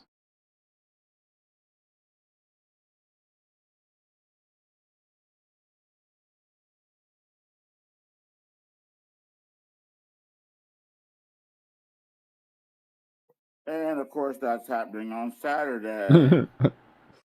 Tomorrow they'll come together, say peace talk back on right before Wall Street opens. Exactly. What if their whole negotiation was like that? US and Iran negotiation, they're like, all right, bet. Look, this is how we're gonna get out of this. We're all going long right now, and we're gonna announce the peace talk. You're gonna get your Bitcoin, for the next couple days. Then we're gonna break the ceasefire, go short, make sure everybody's short. Then we'll announce the break. We'll buy the dip, and then we'll bring the ceasefire back on.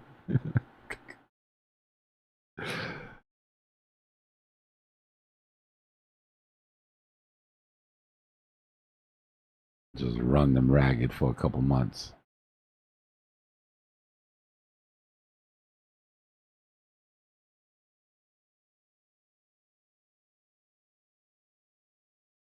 Yeah, I agree, Diaries. There were people on both sides trying to wreck this. There's too much money in this war. And like I said, unfortunately, there's some people that are for this war for reasons besides the stated ones. Yeah, you have to get into the eschatology of all the countries involved, and then you'll realize that there are far right religious leaders on both sides that wouldn't like anything more to watch this thing completely play out. You know?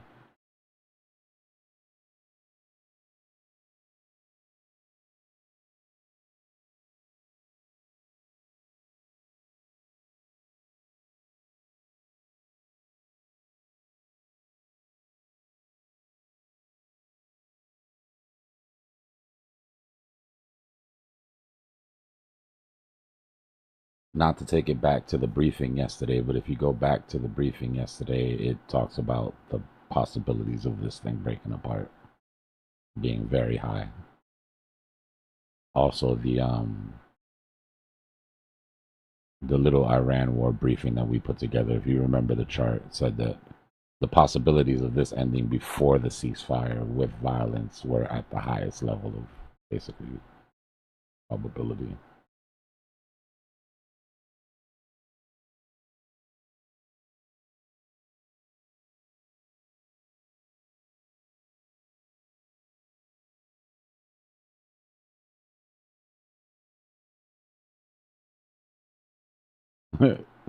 They better turn around, Servo. Crazy, bro.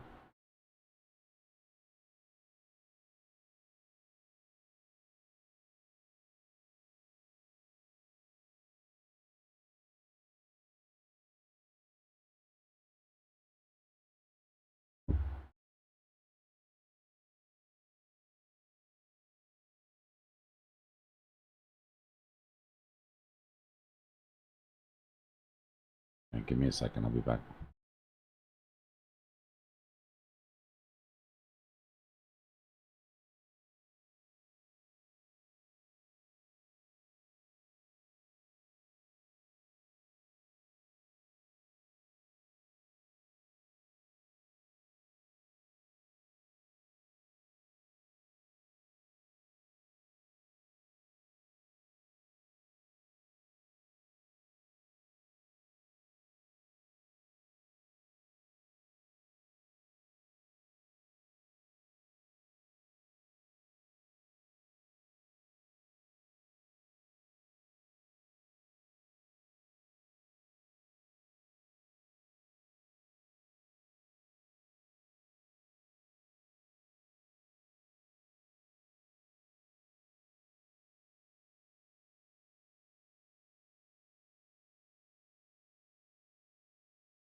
I'm here, y'all. I'm just trying to put this daily briefing together. Doing some research.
Good evening, guys. Anybody out there?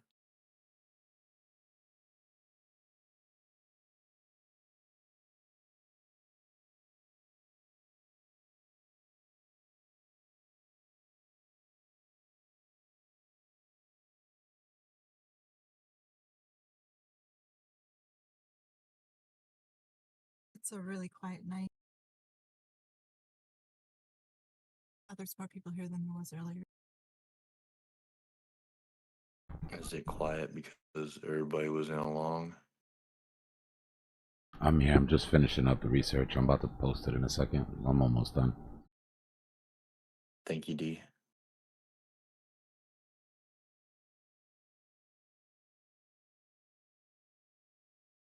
Everybody said I was crazy going short up there.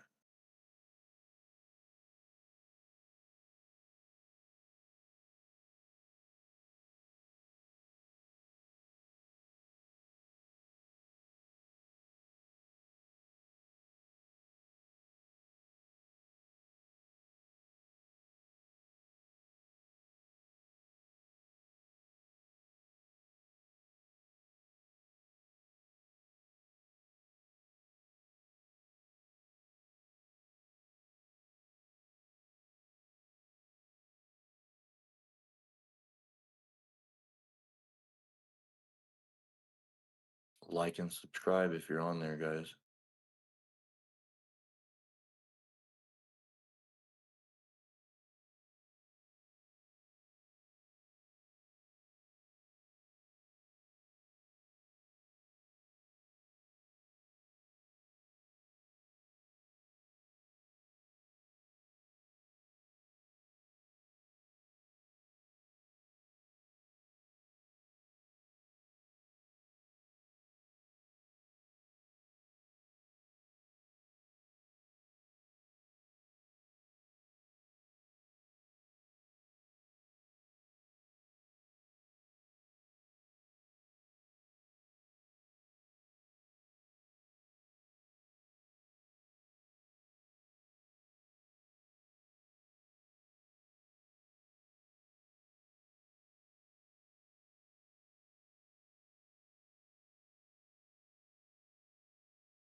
How are you doing tonight, Eon?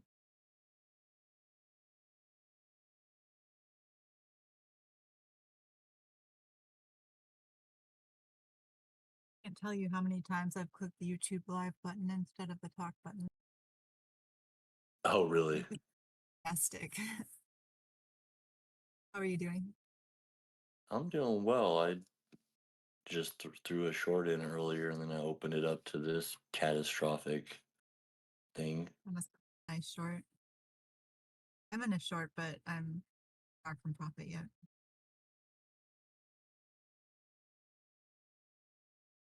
Considering closing it, but I don't think I will. I think we're going to get a little bit of a bump before we come back down. So I got a short on BTC and then I just opened one on Sol. So I'm waiting on Solana to get in the green.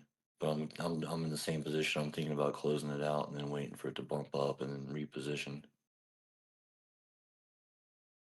I mean, there may be a time where I decide to. My eyes are on it, but That probably drop was so fast that there's not much liquidations up there. So I think we're good on it. Well, there kind of are. I mean, they're just not right above us. There's a decent amount. So I'm seeing some at like 72. Yeah, 72.5 is what I think is where mine are at. I'm on the 12-hour. There's a cluster around 74. Okay. Dead space between 74.9, 75.5-ish, and then there's another cluster above that. Oh, yeah. 6.4. I didn't even look at the weekly, or I'm gonna look at the. If you go out to the weekly, all our liquidations are lower. The 2-week and weekly, though, there definitely is some above us too. I'll look at the weekly now. Yeah, there's definitely some above where we were. Yeah, a lot But of people went short right there. there is that. I mean, it's hotter down below. That's blowing more below, but still quite a bit above.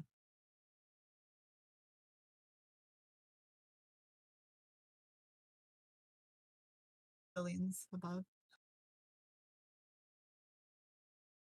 So I use CoinGlass, and I typically go off of MEXC or Gate because those have the higher volume ones. And what I'm seeing right now is Let's see. on the 2-week, it's loading. Sorry.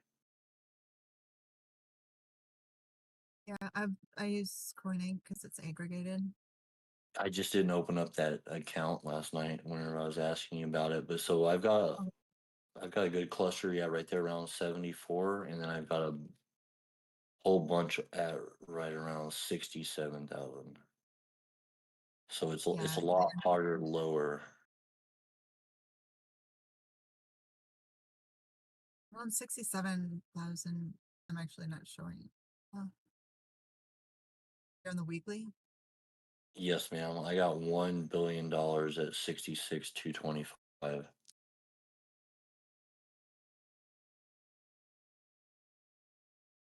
This is on the 2-week, actually. I apologize.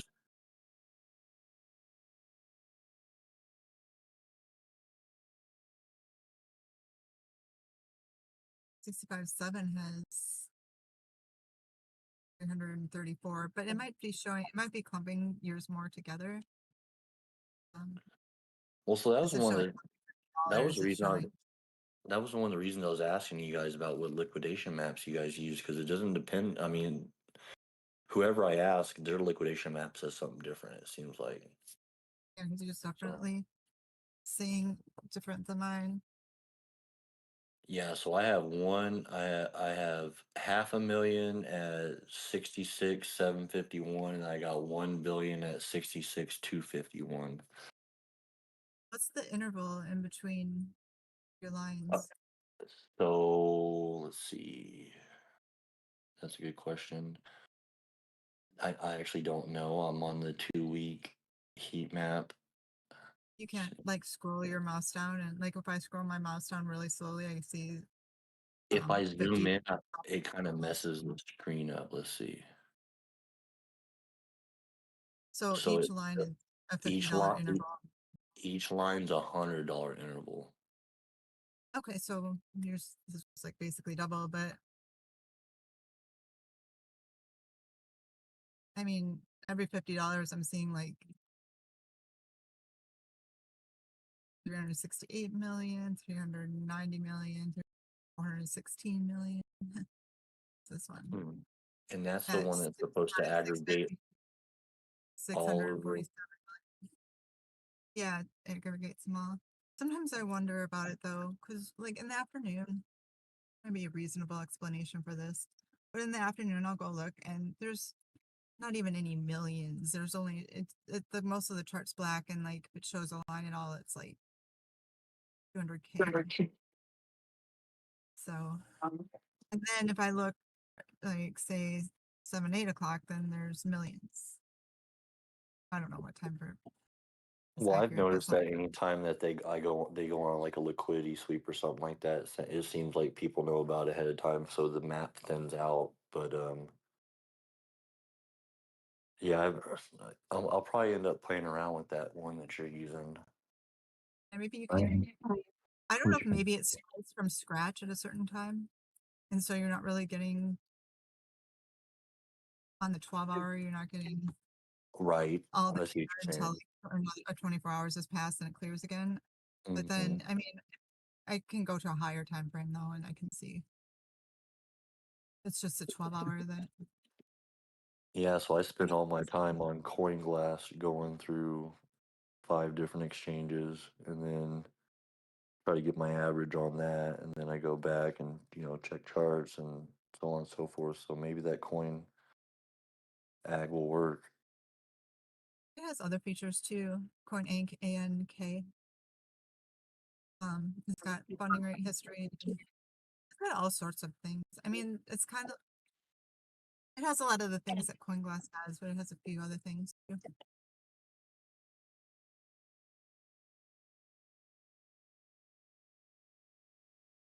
Yeah, and then I'm trading on BTCC. I just forgot that they're about to go into a mandatory shutdown for a little bit.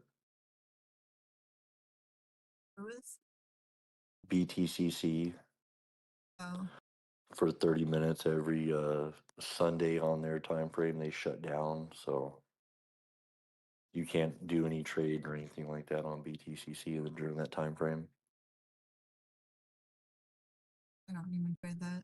Oh, it's the exchange BTTC, right? Correct. Yes, ma'am. That's the one Yeah. with like the 500%, 500x trades. Yeah, it gets ridiculous. They got 500x on there. Yeah, don't play with that. Yeah, I won't. Happy with my 50 and 75x. 100x is as high as I usually go. Of Bitcoin. You have to Bitcoin use leverage 150x to get is the like, coin. yeah, 150 is like 50 on Bitcoin. You know, compared to other coins. Yeah. I didn't know that CoinInc had a bubble chart. It's popped out at me. Everything's green. How's everything green? What? That makes sense.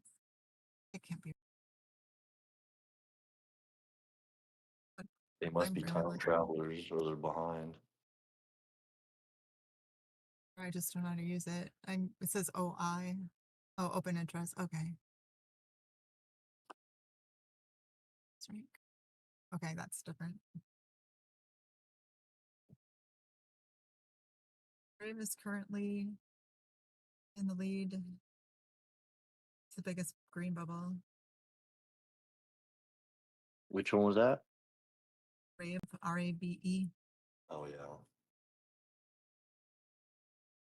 It could come down a lot and still be. Oh no, just everything turned to red and they're all the same size. I don't like this bubble chart. It's messing with me. That bubble chart. I didn't even touch it. Oh, well. I'm getting tired. Getting grumpy. I'm gonna go take my vitamins. I will be back. Okay.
Discord guys can read the chat as long as we have YouTube open.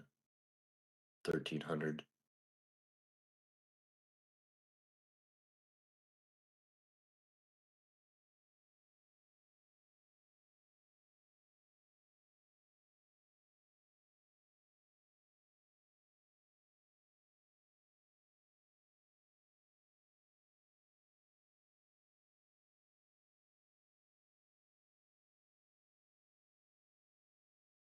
You should already know that, Sicilian Sith. Walk away for 1 minute.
I'm not sure if Trump's a genius, but I do like how he changes it up on the stock hour times.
What's good, Joe?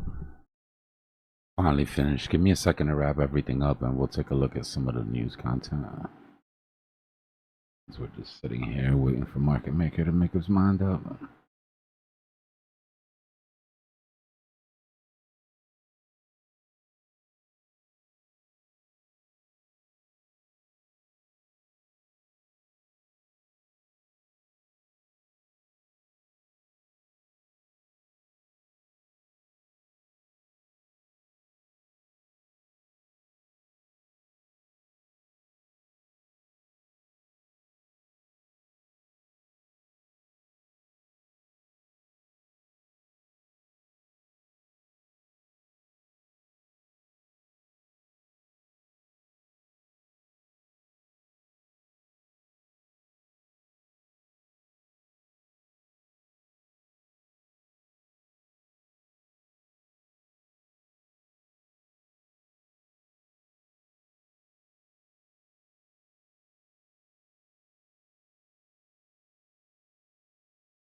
Alright, one little last look through the interwebs to see if I'm missing anything that needs to be put in.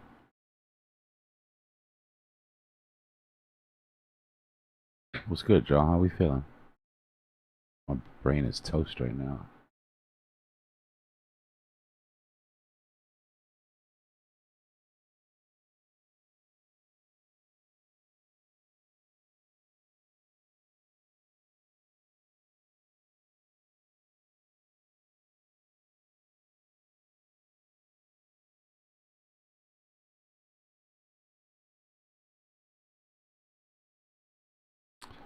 You know, when I first brought up the idea of the Great Reset, you know, that everybody talks about. People were saying that I was paranoid.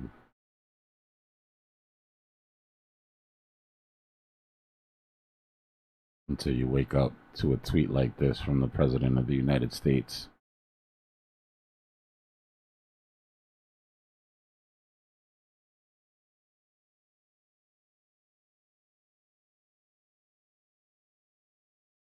Not very subtle.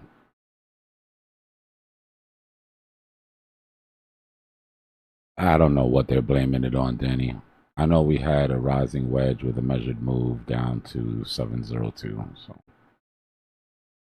that's all I know.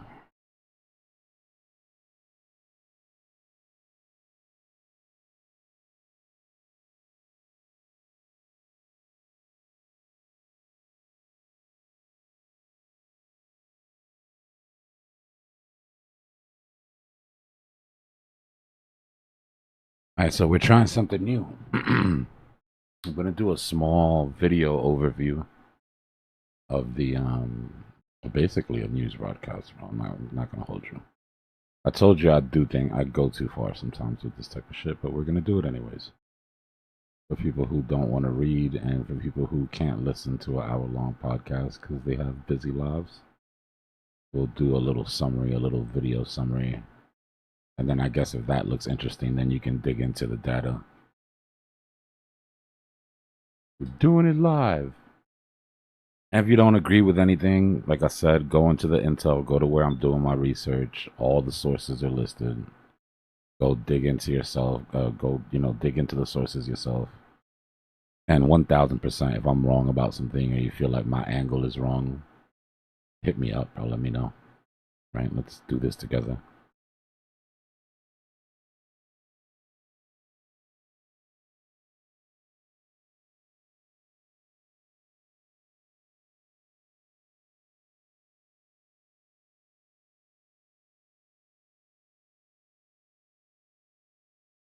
Not yet.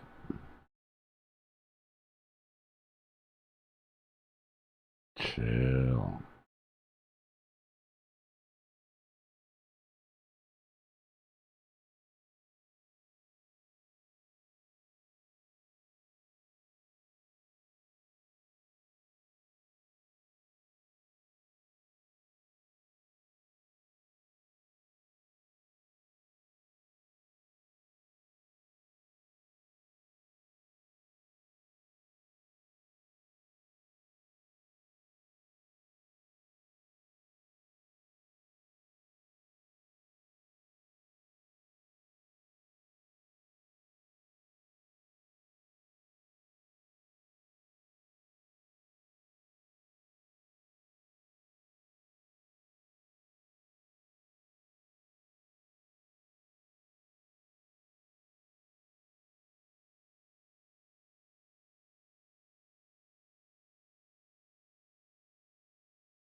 Hey, now you can take a look. Let me get rid of all this stuff on the screen.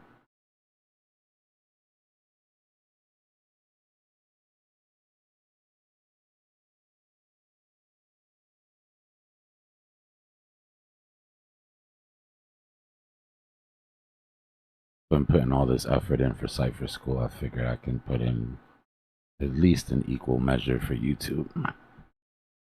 Give you some decent content to look at while we're just bored.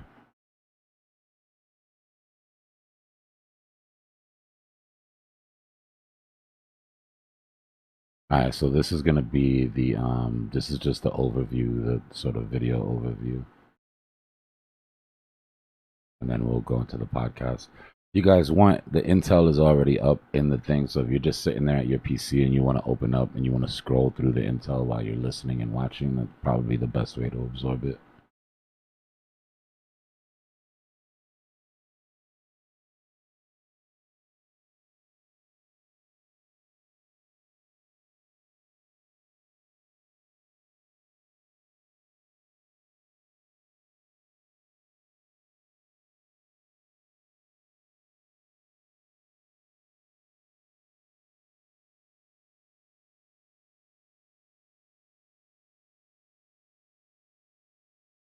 The Great Reset is a live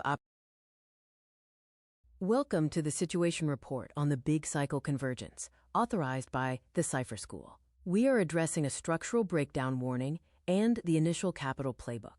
The Great Reset is a live operational reality driven by three major factors: the kinetic trigger, an economic shock, and a monetary trap. The escalation in the Persian Gulf has forced a structural reset, leading to a might is right world order. The closure of the Strait of Hormuz has stranded 20 million barrels daily. The destruction of the Qatar Ras Laffan complex has taken 17 to 18% of global LNG supply offline, contributing to a 3.3% US CPI increase. The Federal Reserve's dual mandate faces supply-side shocks, with headline CPI up 0.9% and inflationary effects on transportation and services inevitable. Softening growth, with job openings collapsing, points to a stagflationary convergence. We are observing the convergence of the U.S. empire cycle, currently in stage 6 decline, and the global M2 liquidity cycle, which is at a peak of $100.8 trillion. This confluence heavily influences the BTC asset position. The capital influx, including $650 billion in AI capex, drives a positive supply shock. However, the subsequent negative energy shock and AI-adjacent commodity basket explosion, known as the fallout, create constraints. The de-dollarization supercycle is accelerating.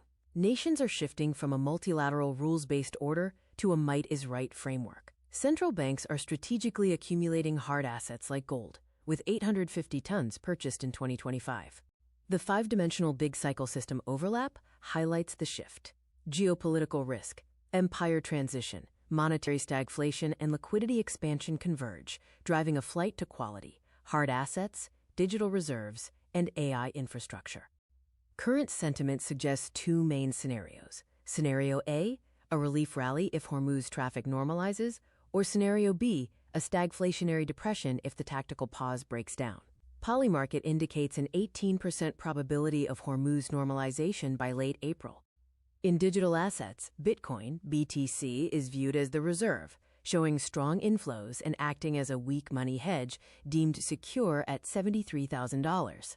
Ethereum ETH is the underperformer, critical at $2,000 support, while Solana SOL faces pressure. The digital asset treasury regime is expanding, marked by a 45% debasement of the USD against BTC since summer 2025. ETF and corporate treasury demand are driving structural accumulation, moving institutions from net sellers to structural accumulators. The AI agent deployment status is active, with 162,000 registered on-chain AI agents deployed since January 2026. These agents serve as a non-emotional liquidity layer, navigating complex environments and buffering against retail panic selling. The real estate cycle is experiencing bifurcation. The old We're economy, watching something right commercial now and on office real YouTube estate, show. faces structural Oh, my bad. headwinds. You The go. new infrastructure, industrial, and data centers is a flight to quality and the only secular growth story. The capital playbook initialization calls for 4 actions: commodity/energy shield, BTC reserve accumulation, real estate selectivity focused on infrastructure, and tactical cash positioning to hold short-term paper as a volatility buffer. We are navigating the early stages of a decentralized, interconnected global conflict. Protection comes from a portfolio built on decentralization, hard assets, and infrastructure that powers the future. This turbulence is a once-in-a-century opportunity for capital reset. Transmission ended. Logging out. That was pretty dope. The briefing is on. You can go look. It's a couple pages long. It's a little bit smaller than yesterday's briefing. I took into consideration. Everybody was freaking out about the size of it. I didn't take out any important information, but I did chop it down a little bit to make it more digestible. Give me a second and we'll put on the podcast and we'll listen to them chop it up. What's going on, Drew? Chilling, man. Just checking out what's going on. I see that they didn't do like that peace deal, so I'm still bullish. Wait, what happened with the 2-week pause on the Hormuz? Well, today, what's his name? Vance went to Pakistan. They were supposed to have some kind of negotiation, and he came back like, "Nah, man, we didn't break a deal. These guys he went aren't to budging." Pakistan and tried to talk tough, and they send his ass packing. Yep, exactly. So go home and get your daddy, bro. Exactly. Basically, that's what happened. Hello, trailers I've Americanos. been expecting this, honestly. That peace pause, I knew it was bull honky the whole time. What gave it away? Bull honky. Ticane de flaca. It was a false pump before the dump. False pump before the dump the whole time. All right, y'all. I'm about to play this in a second, so if y'all want to talk, just like duck down into another room real quick. Yeah. I'll start it in like 5 minutes. I'm trying to finish something.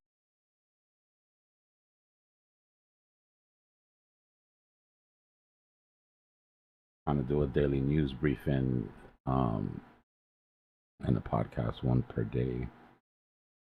Today's was really good though. It's just crazy right now.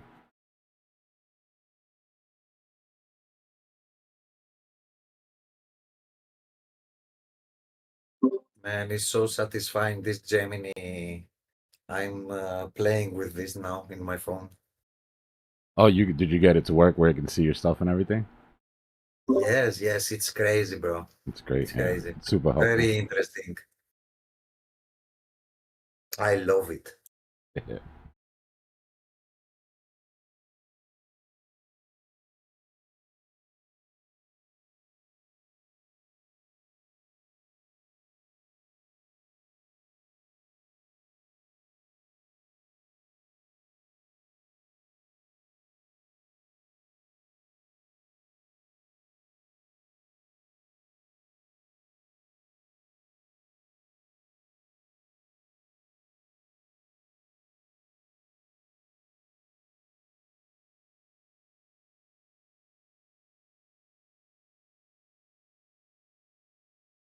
Discord, y'all could hear the last thing I played, right? Or no?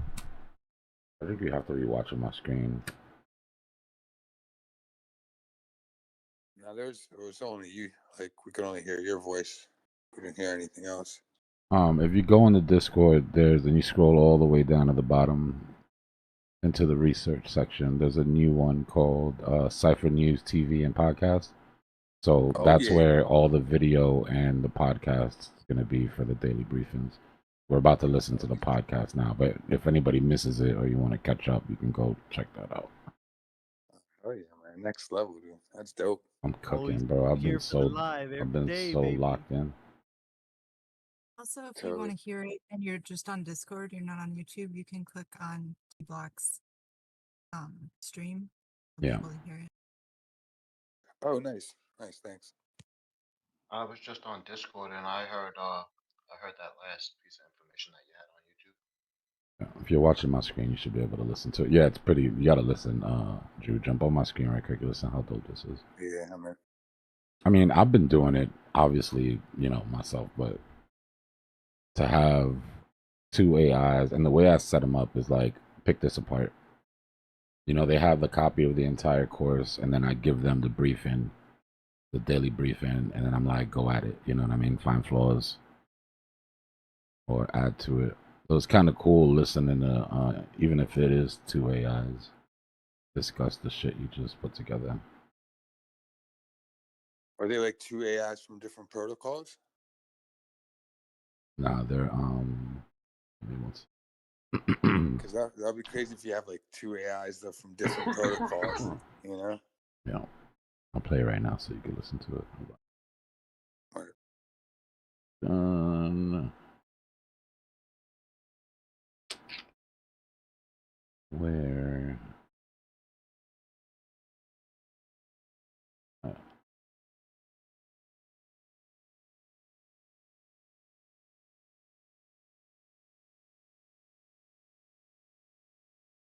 I don't want that.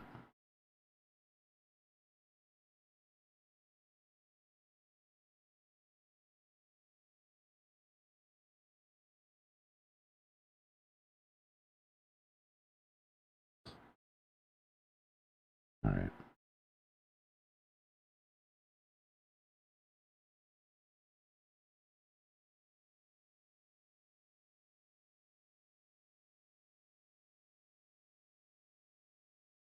You know, when we talked about the foundation of a building, there's this baked in expectation of permanence. Right, yeah. Like, think about structural engineering for a second. You pour the concrete, it cures, the steel rebar sets, and the architect points to it and essentially says, you know, there it is, that will hold this skyscraper up for a century. Yeah, it's treated as an unmoving fact of physics, like you don't question the ground beneath you once the foundation is actually set. Exactly. But whoa, did someone just break the fourth wall? Let's hear it. What's going on, you two? It's Dbloc. Before you get cooking, just want to let you know you've got an audience. We're listening on Discord and YouTube, so give us that daily briefing. Hey, Dbloc, what's going on? Welcome to the stream. We appreciate you having in. A massive welcome, Dbloc. We love the interjection. And we are absolutely here. That's why we're doing this special edition. We are getting right into it. We were just about to set the stage. Yes, we were talking about the foundation. We were just saying how once a foundation is set... It's treated as an unmoving fact of physics. Exactly. But then you study geology, right? The ground is constantly moving. And suddenly you realize that the concrete foundation you were so confident in is basically just a thin sheet of glass sitting on top of a boiling pot of soup. That's a terrifying visual, but yeah, it's accurate. The ground is constantly moving. And that is the perfect analogy. When we look at the global financial landscape right now, I mean, that is exactly what we are experiencing. The tectonic plates of the global economy are just violently shifting right beneath our feet. It is the absolute definition of a structural seismic shift. The macroeconomic ground is moving. But the problem is that most market participants are still staring up at the penthouse. Yeah, completely oblivious. Right, completely oblivious to the fact that the street level is just cracking wide open. Which is exactly why we are here today.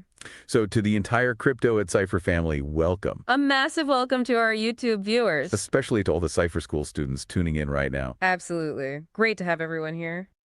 Today's deep dive is this very special daily news briefing edition for Friday, April 11, 2026. This one was specifically initiated by you, Dbloc. And I mean, it is a critical one. Yeah, the data we are going to look at today is, frankly, it's historically unprecedented. We are looking at a convergence of forces that we just haven't seen align in decades. Yeah, it's wild. So here is our mission for today's deep dive. We are going to completely unpack the daily Cypher Intel briefing. Because right now, the world is sitting at a massive inflection point. A huge one.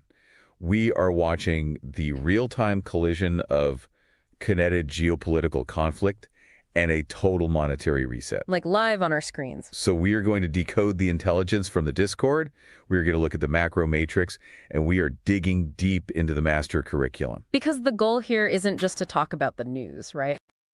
It's to figure out how to protect what the curriculum calls your lifeblood. Your capital, exactly. Your and actually capitalize on these shifts rather than just being swept away by them. Okay, let's unpack this because, man... Oh, yeah, Before you guys continue, I want you to know that people had the opportunity to go watch Justin Bieber live at Coachella, and they chose to sit here and listen to you guys instead, so that's pretty cool.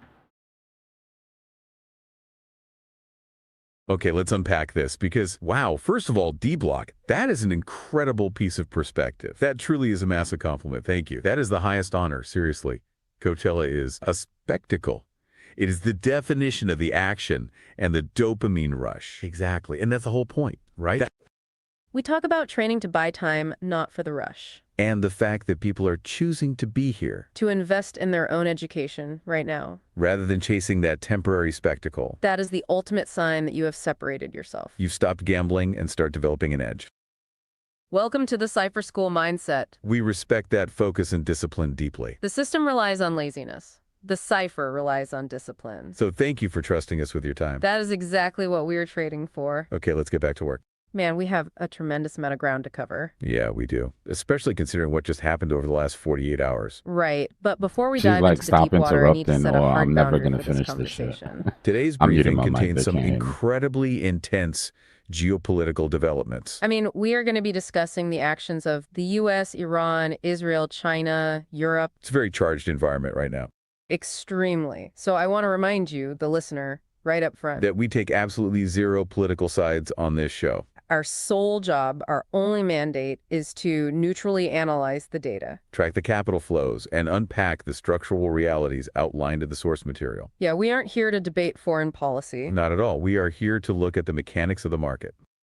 and help you understand how this machine actually works. Because the market itself doesn't care. No, it is entirely amoral. Doesn't care about our political opinions or our hopes. It only cares about liquidity, which is how much money is in the system. And leverage, which is how much borrowed money is being used to amplify those bets.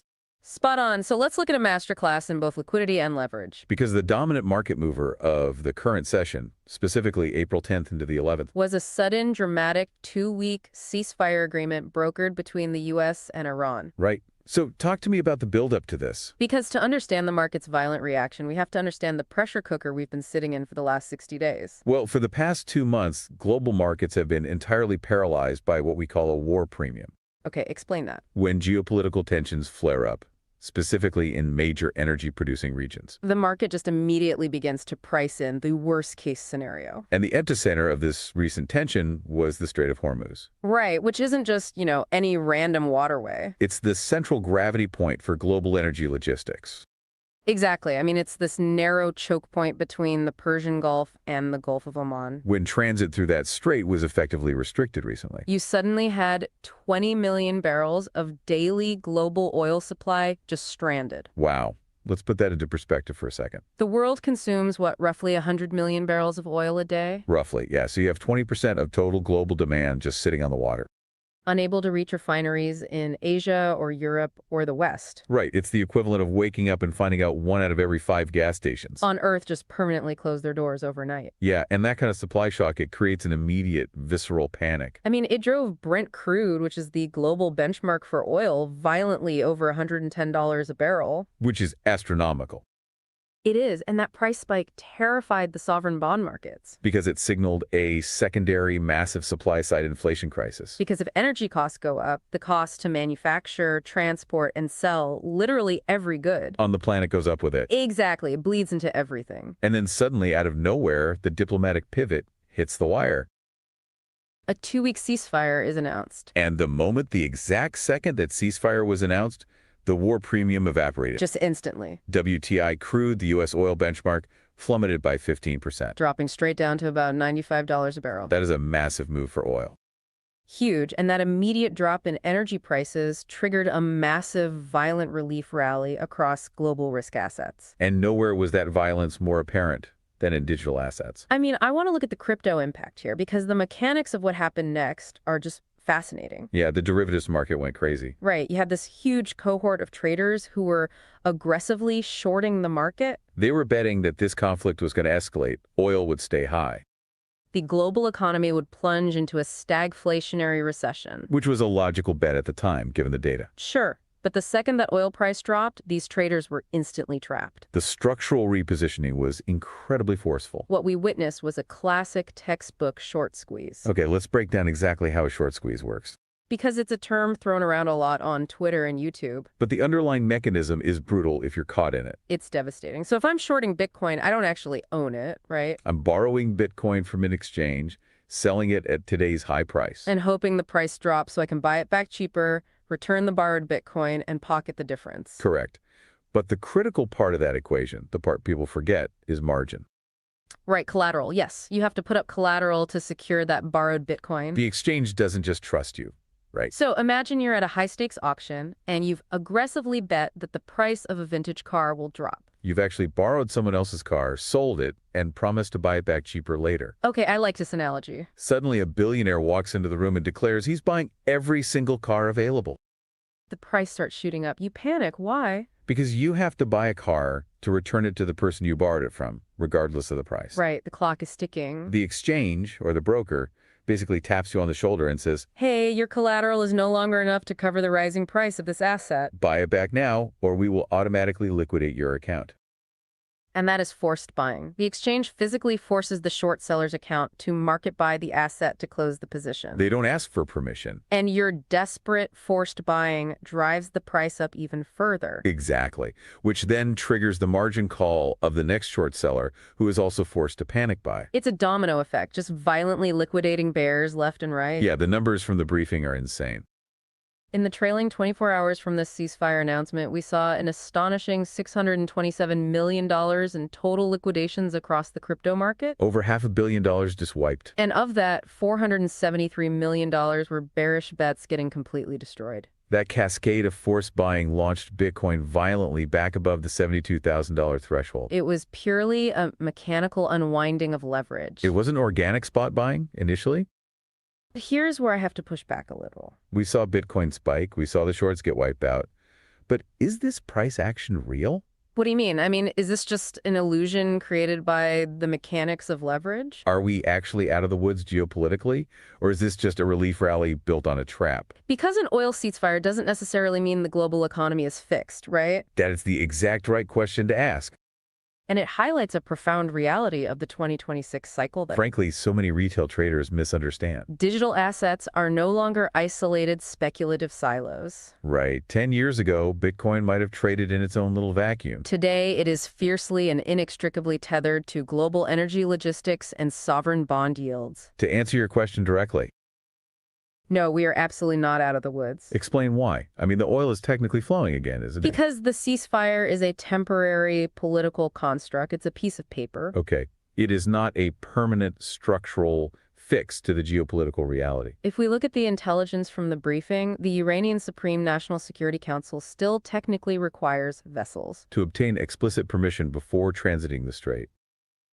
Wow, so they still have their hand on the valve. Exactly. Furthermore, there are unresolved reports of naval mines in the waterway. So if you are a global shipping insurer or a massive oil distributor, you are still pricing in massive risk. Right. You aren't going to suddenly drop your insurance premiums back to normal. Just because some politicians shook hands for a 2-week pause. Exactly. What this means structurally is that we have transitioned into a Midas right world order. The dominant local military power is now dictating the flow of global commerce. So even with a temporary pause in hostilities, the risk premium on energy might be a permanent fixture of this decade. Meaning the underlying inflationary pressure, the thing that was terrifying the bond markets in the first place. It hasn't vanished at all. It's just taking a breath. The geopolitical risk we are seeing is structural. It's not cyclical. The rules of the old multilateral order, the idea that global trade is just safe and unimpeded, they simply no longer apply. Which leads us to a fascinating divergence in how different players reacted to this environment. Because while retail traders were getting absolutely slaughtered in the derivatives casino. Oh, it was a bloodbath. Yeah, either getting liquidated on their shorts or FOMO buying the absolute top of the spike.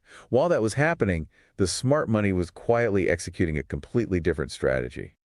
The divergence in behavior here is truly the story of the cycle. I mean, let's look at the T1 institutional ETF flow data from April 9th. This was right in the thick of the geopolitical panic, right before the ceasefire was announced. And just to clarify for the listener, when we say T1 data, we mean trade date -1. Traditional finance operates on a slight delay compared to crypto. So we are looking at the confirmed settlement data from the day prior. Right, and the contrast is staggering. If you looked at retail sentiment that day, the fear and greed index was sitting at a 14. And let's break down what that index actually is, because it's not just a random poll on a website. No, it's algorithmic.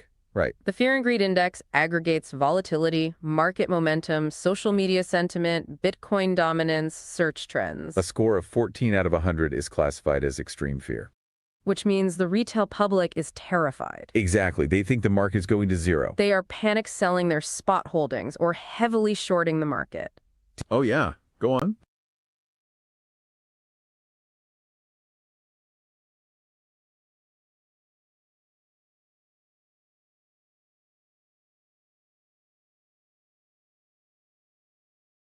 That is a phenomenal piece of intelligence, Steve. Wow, that changes the entire picture we were just setting up. And it speaks directly to the structural nature of the shift. We were just discussing how digital asset price discovery is fiercely tethered to global energy logistics. And you just dropped the bomb that the geopolitical flashpoint, Iran, is also a massive player in the digital asset space. If Iran has opened the world's largest Bitcoin farm, that means two things.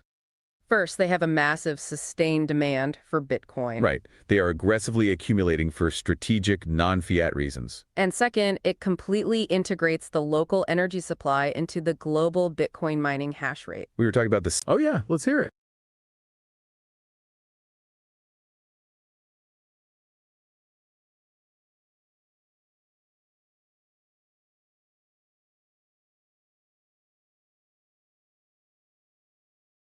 Wait, hold on. That payment structure is wild. $2 million in Bitcoin per century. 50 years per century, so $2 million over 100 years. That is an incredible... Oh, go for it.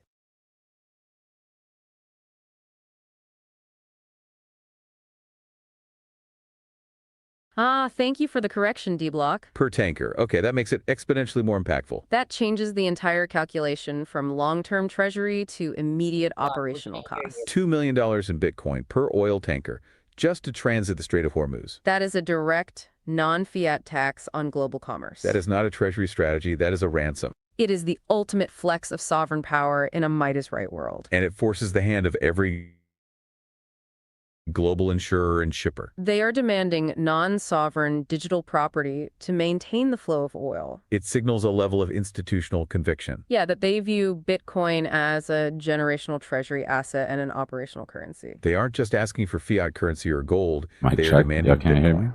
This completely reinforces the idea we just raised. That Bitcoin is the exit ramp from a failing system and also a tool of global power. They are preparing for a world where fiat debasement is permanent. And their local energy is now generating hard, portable assets to fund their operations. This payment demand confirms that the geopolitical risk around Hormuz Is inextricably linked to the network security of Bitcoin itself. It's the ultimate example of Bitcoin as a digital asset treasury, the .it regime. Thank you for bringing that up, Dbloc. It shows the underlying capital flows are moving at a profound level. So let's keep that astonishing payment structure in mind as we return to the divergence. Because that request shows the smart money's true time horizon is both operational and generational. Meanwhile, retail is terrified, sitting at an extreme fear reading of 14.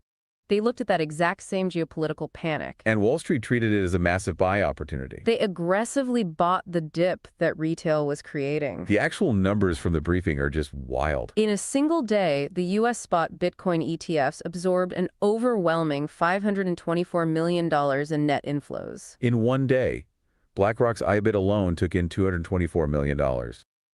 Fidelity's FBTC secured $166 million.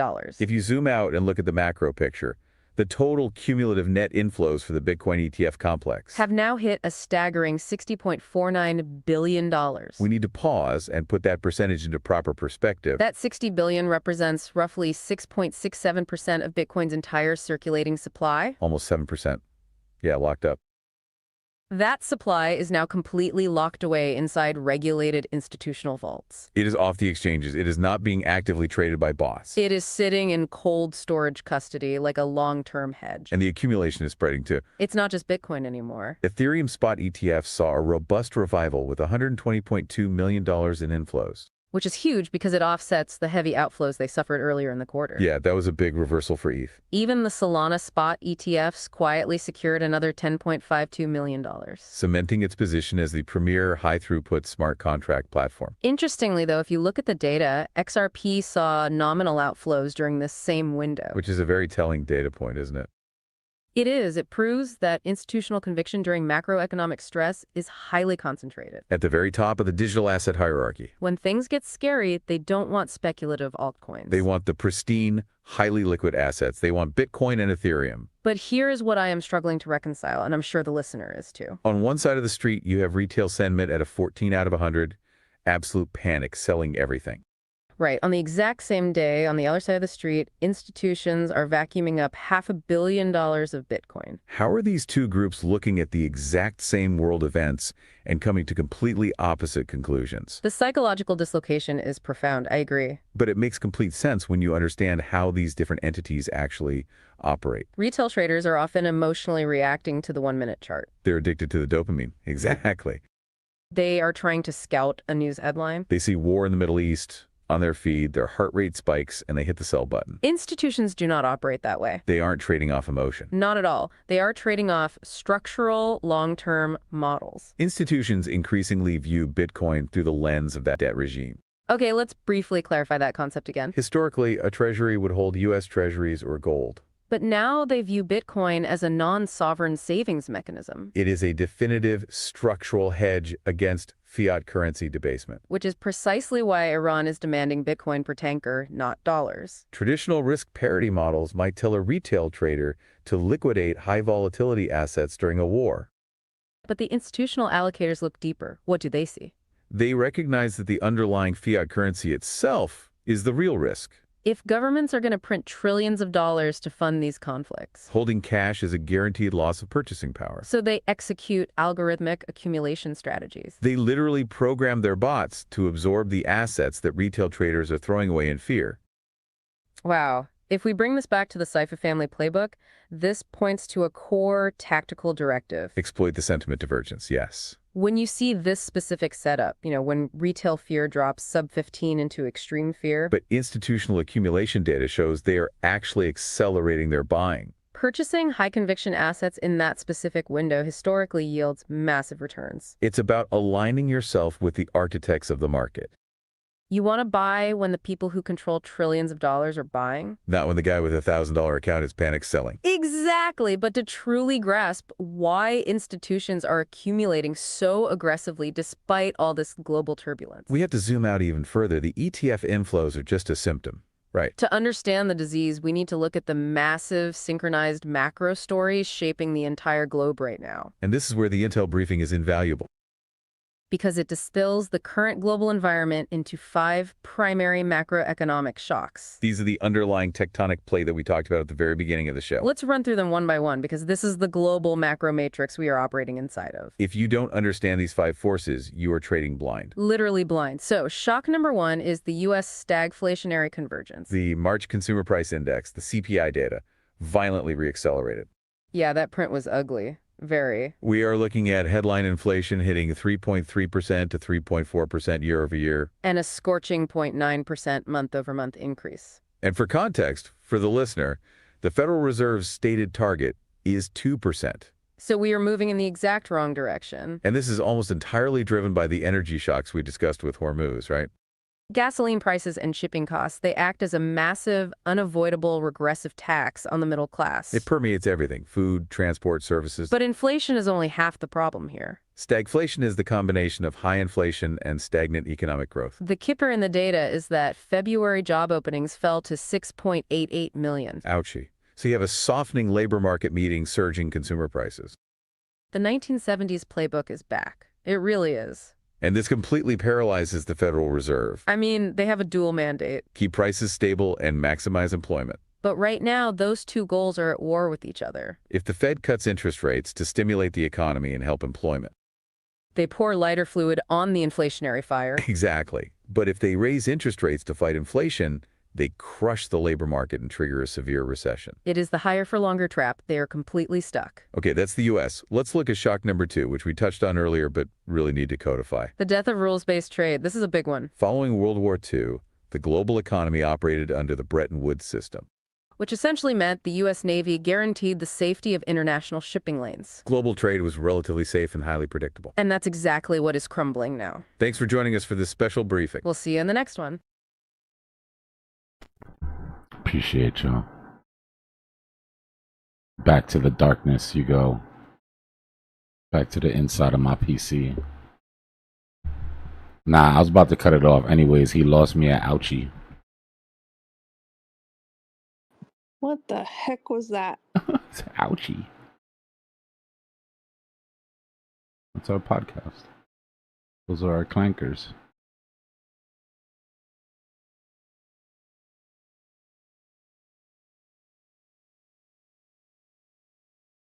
But yeah, all I did was feed them the report that I did earlier, and then let them sort of run wild on the net and give their opinion on it. So if you want to look at the actual report, it's inside of the it's in the Discord in the daily research hub. That video and the podcast that we watched, that we listened to, and yesterday's podcast and yesterday's video are both in Cypher News TV and podcast. Yeah, at first it sounded like I was like, all right, she's just ad libbing, but then she dropped some signs. I was like, okay. Yeah. It Okay. the way it's set up is cool because like you give them the information to review, right? But they still have access to the internet to like call you out if. But like you saw, I had to correct them. They didn't. They were talking about the straight, and they didn't bring up the Bitcoin thing. And then I brought up the fact that they were taking the two 2 million in Bitcoin per tanker. And they were like all surprised. I'm like, I'm not sure if you guys have done the search. I think that's when I cut off on YouTube. Like, I'm not sure if you guys have done the search, but Have you tried with like two agents from different protocols ever, like that aren't connected to the same protocol, like, or different companies or whatever? nah, not really. Because that might get wild, like have one agent that's connected, whatever you have your first agents on, like whether it's Chad, Claude, or whatever, and have the other one on Gemini or Grok or something, and just let them battle. Yeah. I'm burning through them, Alex. Burning through the tokens.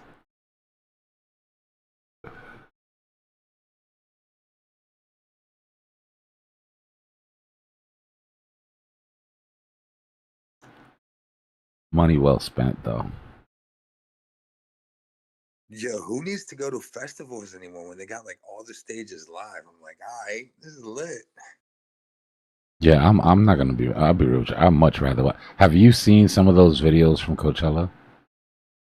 Yeah, I'm watching it right now. No. I mean, have you seen some of the videos of what it's actually like to go there and be there, even in the like, even in the like $100,000 cabanas?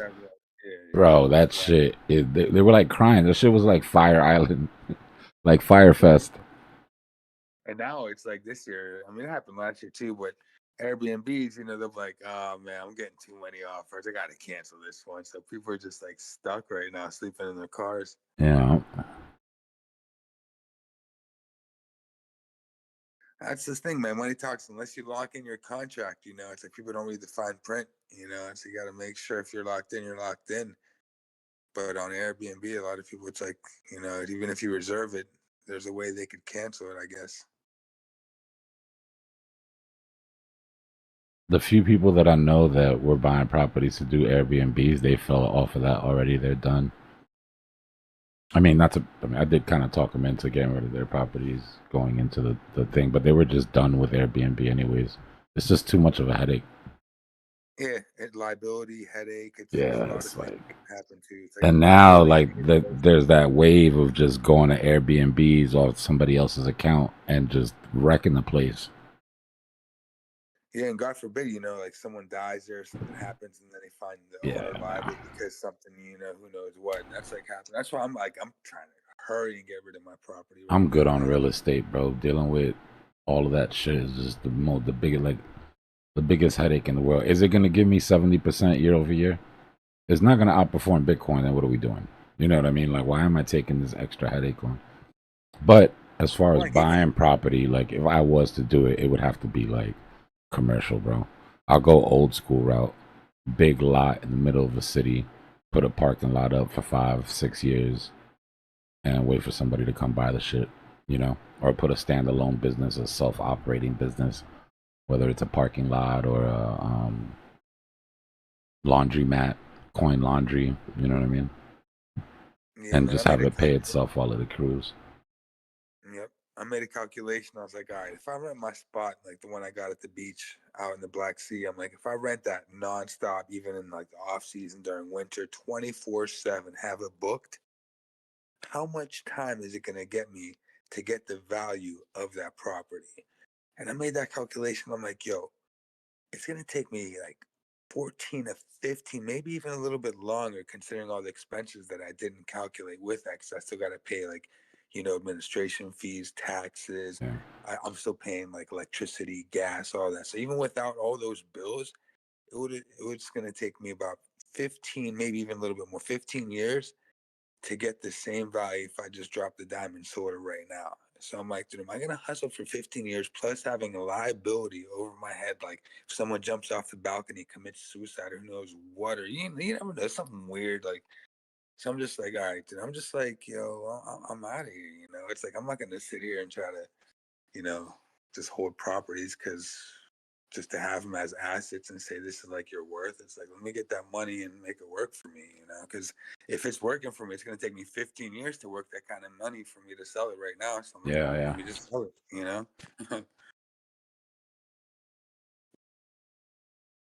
But yeah, a lot of people are trying to convince me. It's like, dude, why are you selling it, man? That's like, dude, I got like, it's a prime property too. I mean, it's like, kill it like Bro, these zero things cost. have cycles, bro. Like, I don't know what Yeah. am I'm supposed to hold it through the downturn? Like, I don't live here.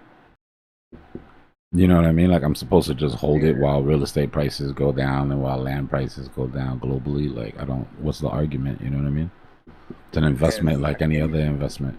And I can't rent it on the off season either. So like, and I made a calculation if I was lucky enough to always rent it on the off season to like a student or something. But it's like, I'm like, yo, 15 years to get that check right now that I can get right now. It's like, I'm not going to hustle 15 years for a check that I can get right now. Bro, you know And I'm what getting that could further do in off, 15 years with the check that I get now? 15 years? Exactly. And how Yeah, many exactly. bull markets that is?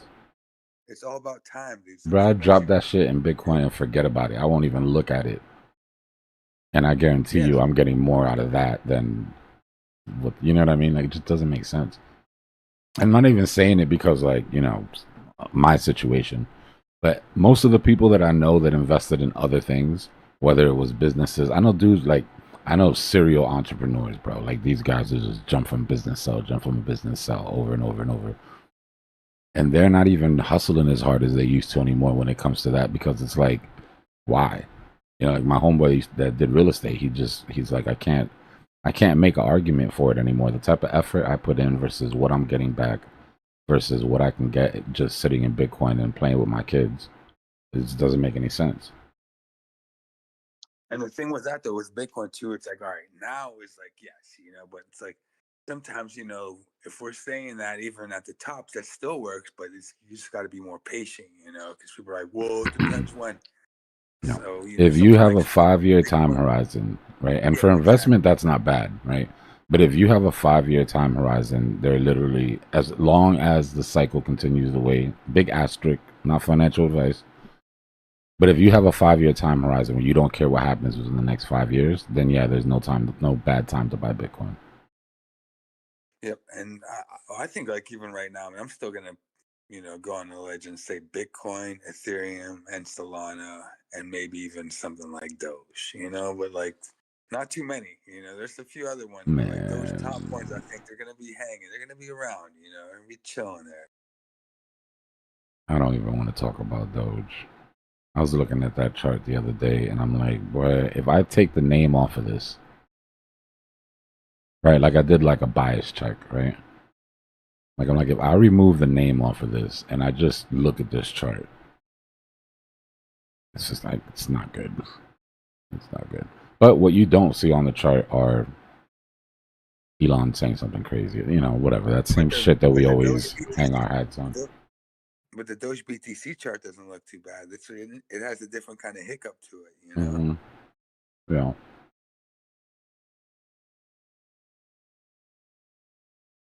Because that's what I always look at. I'm like, I don't know. I'm just like, let me just look at the Doge BTC chart to see that it's still kind of stair stepping a little bit. It hasn't lost its first few stair steps. So I'm like, that's what keeps me in the game. I'm like, all right, I'm going to hold that Doge position.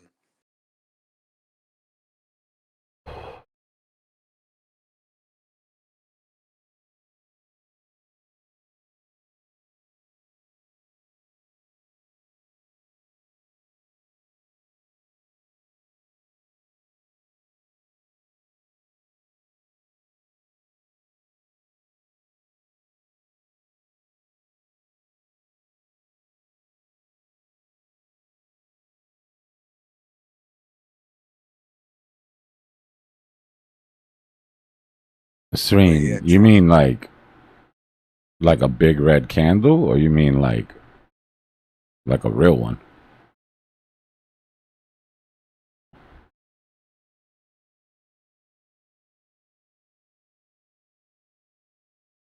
Yo, isn't that wild? Trump's dropping a meme coin conference in the middle of a war.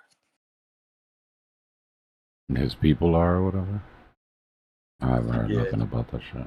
yeah, like him, like he's He's hosting. busy trying to control his lady right now. Bro, did you see that shit yesterday? What was that? With what? You didn't see Melania's live from the White Oh, House? about Epstein? Yeah, about Yeah, Epstein. bro. What Yeah, was that? there was some drama with like one of her old friends or something like that that brought up some dirt that had to do with some Bro, but everybody that was watching that thought exactly the same thing. She's like, I'm here to kill the rumors that There's I no am rumor. not one. And then everybody's looking at the screen like, this is the first I hear of it, girl. Like, you should have just kept your mouth Yeah, shut. exactly. Nobody was talking about this. Yeah, it's like damn. Like, Well, literally nobody was talking about this. And then I started thinking, like, what would I do if I was the president and my girl just did this? Like, how would I? Well, no, I think, I mean, not to sound sexist, but I think it was a more like a girl fight thing. You know, it was like her beefing with one of her friends that was kind of getting hot on the mic over there and like saying a lot of things with her involvement with Epstein crew. Bro. And it That used to shit be one was. of her friends that she's not friends with anymore, so she had to clap back, and that was her clapping back at her friend, basically. Whoever her public relation team is needs to be fired immediately. I mean, it was obvious why. When you come out and make an announcement like that, it's obvious why. You're being blackmailed. This is before we even got any news. You're being blackmailed, or you receive news from like a news service that's like, because you'll get a heads up sometimes, like, hey, we're about to run this article. We've got confirmation from like 4 different sources, so we have to run it. I'm just giving you, out of respect, giving you the heads up. I figured it was like, that's what I'm saying. It ended up being blackmail, so I figured it was one of those. But the point is, you don't come out like that. That was so obviously getting in front of something that was about to come out. You know what I mean? That's a PR move. But my point is, that's a horrible PR. Oh my God, there's so much better ways to handle that. Well, it depends, though. Who knows what was on the back end of that, you know? Deny, deny, deny. That's it. But you don't bring things up. There's a saying that says, you don't admit in silence. You only admit to things in a crowd. Right? You never admit to anything in silence because then the world is staring at you and they're like, What you do is wait for a time where maybe the case is already happening. There's all types of people's name in the news. Like, people weren't even thinking about this shit anymore. The time to do this was before the war when everybody was talking about the list. You know what I mean? But that's our circle, our echo chamber. Her echo chamber, like it was clap back season. Like she was beefing with her girl right now. I get it, but I'm the president of the United States. You can keep all that catty shit on Twitter or whatever the hell. Like, that's what I was saying. How would you feel if your girl, did that, like, well, publicly? Like, I mean, I don't know if you know, but like, I mean, I've had, and I still have a European girlfriend, and they're fucking. I mean, sorry, they're tough, So I think she's, kind of wearing the pants, like she be whipping his ass, kind of thing, I don't know. That shit was nuts. That's probably one of the wildest political things I've ever seen happen. Like, that's one of the wildest things I've ever witnessed happen in the White House. As far as just random and left field. I really think she's calling the shots right now, man. Straight up, that's starting to make sense to me. I'm like, dude, she's calling the shots, and he's just playing golf.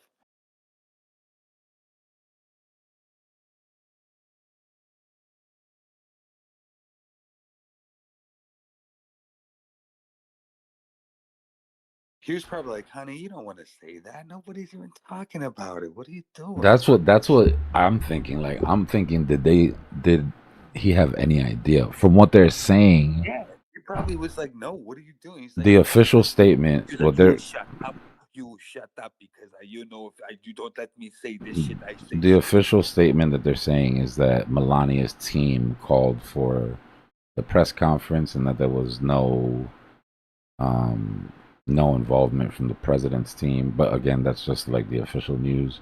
That could just be that he was embarrassed and he's like, yo, get me away from, put some distance between me and this. But either way, horrible idea. Really, really, really dumb idea. Yeah, Really dumb. All anybody's talking about literally for the last 48 hours is she did it. Yep. Look at the pictures. Oh yeah. Now everybody's picking it apart. Now people are talking. Right. Now's when people are really, you know what I mean, like looking at it seriously. Like, That's wait what a I'm saying. minute. Maybe get something strategic about it. Like maybe Man, they needed that's a really dumb idea. That's like strategically deflection put your wife under better. the bus. I Now, mean, what I did think was there was a part of me that said, okay, make make the country see that the first lady is under attack and trying to be smeared, and maybe they'll rally, maybe they'll rally behind her, sort of thing, like that political thing you're talking about. But I don't know, bro. Like I said, there's such better ways. Like plant a garden, go read some, go read a book to some kids or something. Like there's way better ways to get. Yeah. No, I think it really comes down to like Trump saying like, "What are you doing? Like, you shouldn't do this." She's like, "Well," she's like, "This girl, like this was her home girl. Has backstabbed me, this and that, blackmail me." She's like, "I have to do this, or else she's gonna go wild with whatever she's saying." And he was like, "Honey, whatever you say, because you're the boss."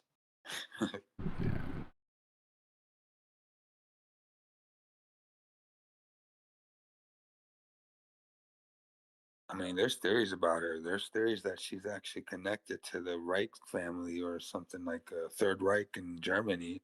She was just a Even hot though chick and a rich dude, bro. Honestly, like she was but at the you time, never she know, was man. that girl. Yeah, but she's got parents, she's got families, she's got things, connections. So maybe it's an infiltration. They try to do with the Bushes, like Prescott Bush. The only reason the Bush they weren't like making money because of oil. He was a tire salesman, and some German lady she was cute as hell. She came up to Prescott. Who knows what she did to him to make him fall in love, and all of a sudden he's running things because her daddy from Germany is sending him loot. And who was he? Herbert Walker. You look up that story and it gets real. So you never know. Those things might be happening right now. The same things that happen in history. She might be part of an infiltration. She might be actually infiltrating from another side right now. You never know. All due respect to her, she's a bit of a rock, but who knows? It's like there. Well, yeah. I mean, yeah, you need a rock to do stuff like that, right? Like that's just a puppet. She's kind of like a robot plant to. I mean, it's just a theory, but if it was true, what happened, let's say back in the day, even though you have a beautiful daughter, I'm sure you love and you run things and you're part of like, Hitler's regime, you still got an operation to run, and it's like, all right, you send your daughter to go do some work for you. Maybe she's doing some work right now, I mean, that's what Russian, Eastern Europe type stuff that I know about, the dark vampires know. It's like, no. Oh, shit. My bad, Joe, if I'm making noise. I'm trying to clean something off of this.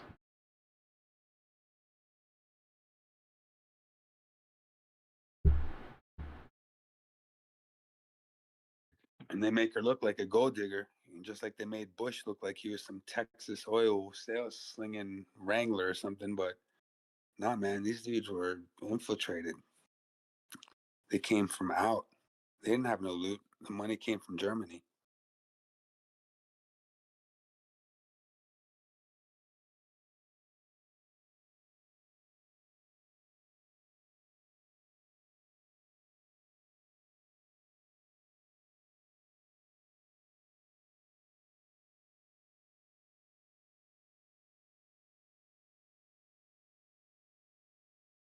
They actually wanted Arnold Schwarzenegger to become president. And they were going to try to like work around some laws, even though he wasn't born in the U.S., but it wasn't happening. But they got him. They got him in California. If they ever change that law, he got to fight Elon. That would be one hell of a matchup. Oh, for real, yeah. He would have been a plant too, though. That's what I'm saying. Like these are like some Eastern Europe stuff is crazy. Excuse me. Austrian, like it gets wild out there. And Germany was split between East and West. Like that was the Berlin Wall was like, you know, so they got a piece of the pie on both sides. So it runs deep with Germany.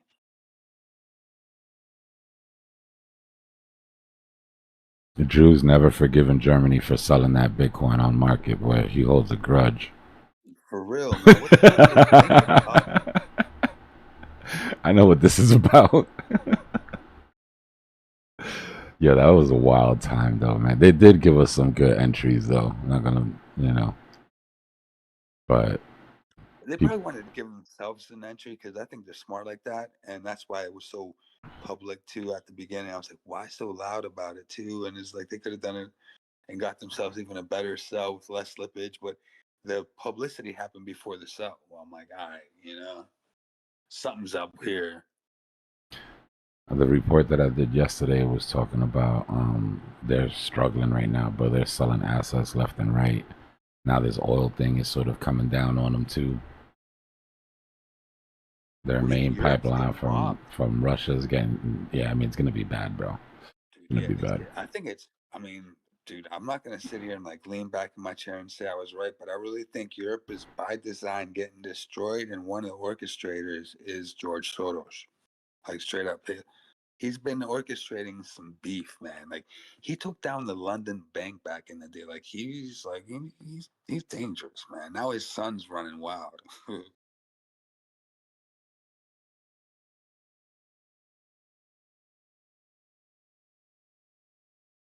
And now NATO's gonna pull. The U.S. is gonna pull out of NATO, and Europe is just going to keep burning for another 3-4 years until things get so bad that they're going to be like, oh, please come save us. And then the empire strikes back and it's going to keep spreading even deeper, you know, which is, I guess, part of the plan. So it's like destroy, divide, and conquer, and it's working.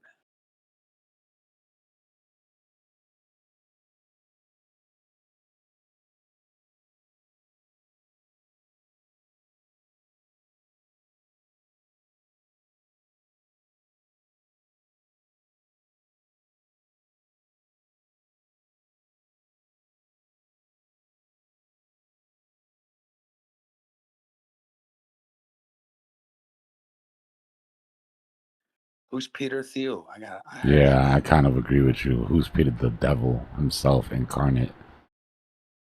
Kaiser Sose. His story's crazy. Go on YouTube and look up some Peter Thiel documentaries, but the connections, bro. Like the puppet master.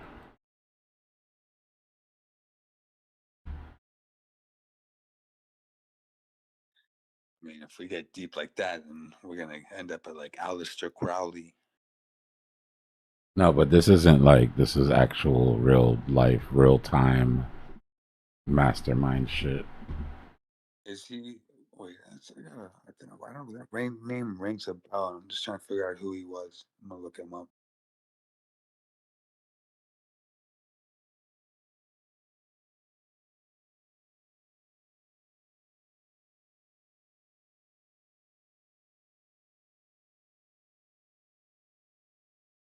Give me 1 second. I'm trying to see if I can find this. I had a mock up on him earlier.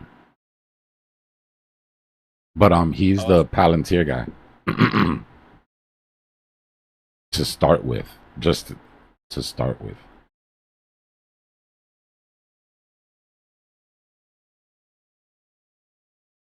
Oh shit! Be right back. Peter Thiel and guys like this are guys that help that. They're guys that help that 500-year gear turn.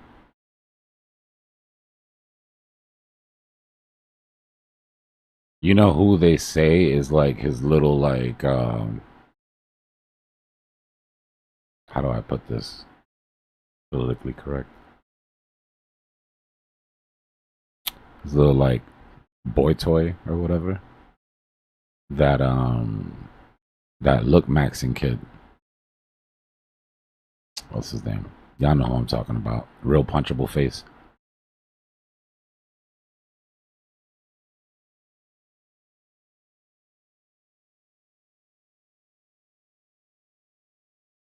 Clav, yeah. Apparently, he pays for his whole. That's how he came out of nowhere. He's got all this bread and da da da da da. I mean, that's the word on the street, anyways.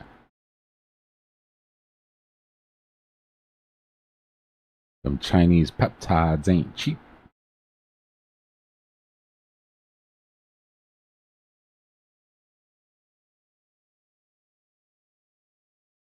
It's like you never think that a generation can get dumber, and then they start injecting self-tanning Chinese peptides so they don't have to go outside anymore. Or peptides to make the hairs on your legs fall off so you don't have to shave. Like, can we go back to eating Tide Pods? Let's. So I thought that was as dumb as they could get. You know what I mean?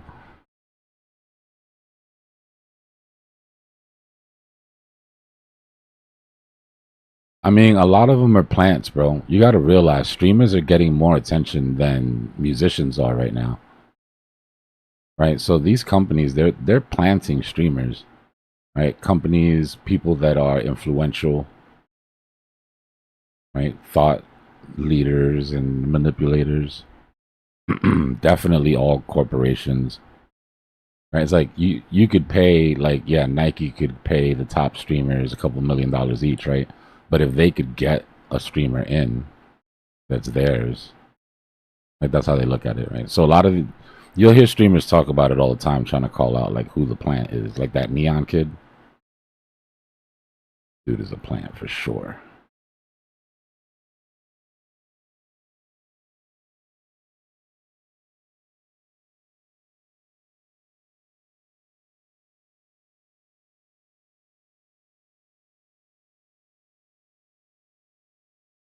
Yeah, yeah. Yeah, they got paid big money during the election. What's going on, Venus? We're all over the place today. Like, we've been talking about so much shit. But it's true. Like, streaming is where it's at. Look at how it went, right? It started from like just entertainment in general was like, sitcoms, shit like that, movies, whatever, written, like scripted stuff. And then we got reality TV, right? And then everybody started watching reality TV, and they're like, well, I don't even watch the scripted shit no more because it just feels fake.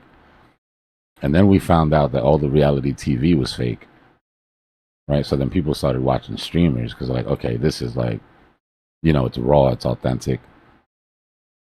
And now the streamers are doing the same shit, right? Like all the skits and shit that streamers do and all the shit they do for clips. But people are just looking for something that's real. They find somebody that's real that they can relate with, and then it's like, all right, we're going to rock with this guy. Let's see what he's doing today.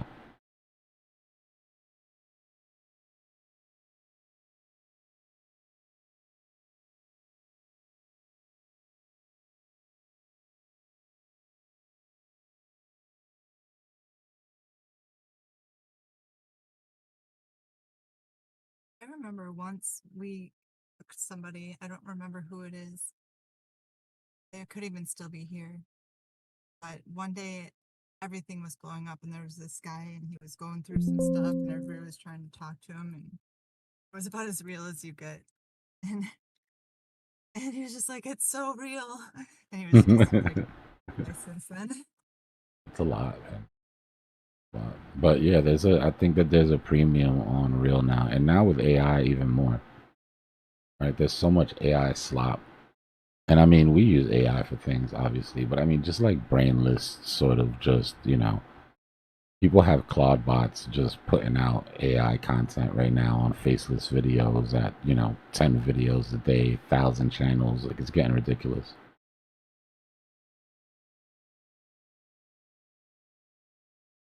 I'm telling you though, the streamers are the new celebrities. I've seen celebrities walk down Times Square in the middle of the day, crowded, maybe have one or two people ask for an autograph or something like that, right? When someone like Kai shows up in Central Park, they got to shut the city down, right? When someone like Speed just pops up randomly somewhere, like they need to send the police department out. is different. This generation sees them as no different than celebrities, right? If you're older, you're like, oh, it's just a kid in his room. But if you're younger, it's the same as, you know, if your favorite celebrity walked down the street.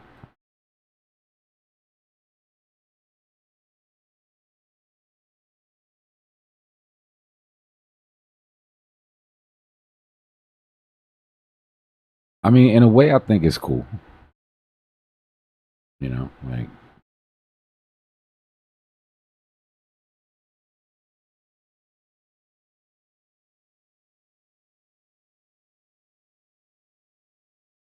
I'm convinced that no matter what like flavor your crazy comes in, like there's thousands of people out there just like that.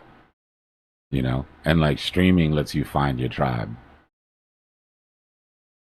Like there's some dude out there that just likes to eat honey while he plays Smash Brothers. And there's a whole community of people sitting there watching them eating their honey, and everybody's happy. You know what I mean? It's just the most random shit.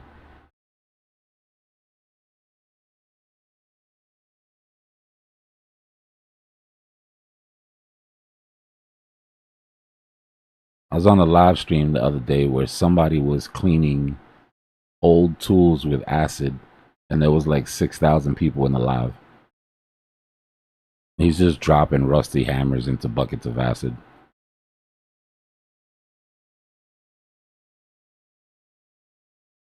That, yeah, I do agree. The screen time is an issue, obviously.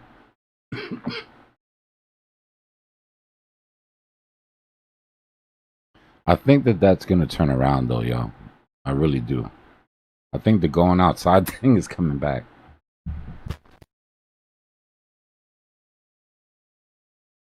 The reason I say it is if you pay attention to what's been going on with streamers, like these Twitch streamers, they can't even sit and do desktops no more, right? Like everybody wants them to do IRLs.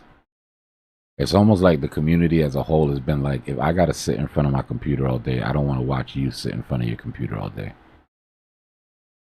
So I think it could swing back as your social media network becomes more mobile, right? And I don't mean like a phone. I mean like wearable devices and stuff. Like people will go back outside. They're never leaving the internet though. It's too powerful, bro. You imagine growing up with this? Like when you were born, there was already social media. You know what I mean? You don't have memory of there not being, you know, not having your friends in your pocket, basically.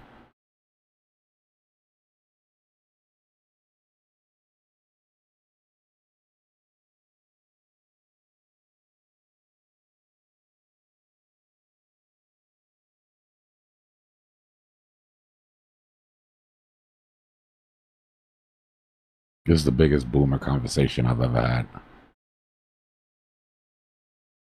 And it's just me.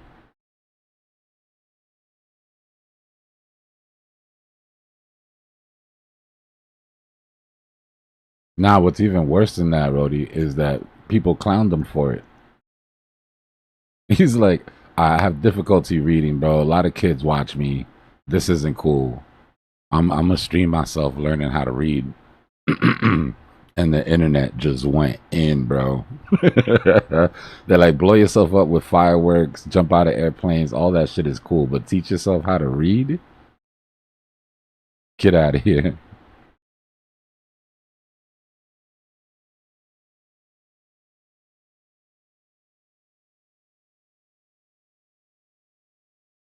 Bro, high school is, have you seen like any videos of parties? Bro, parties are dead. It's a wrap. Parties are dead, clubs are dead, social functions of any sort. It's like everybody's just staring at their phone. You'll see them turn up in the corner for like 5 seconds while the camera's on, and as soon as that shit turns off, they go back to boring face. That's the crazy. The other night when I was at that spot, there was a group of girls. There was like 5 girls. They were sitting in the corner just chilling. And then so I hear them like, hey, you know, they're turning up, and I look and they're like dancing and shit, and they're like doing a little, you know, for a live. And the second the phone turned off, bro, their faces just whoop back to bored as shit, buried in their phone. I was like, that's the fakest shit I've ever seen in real life.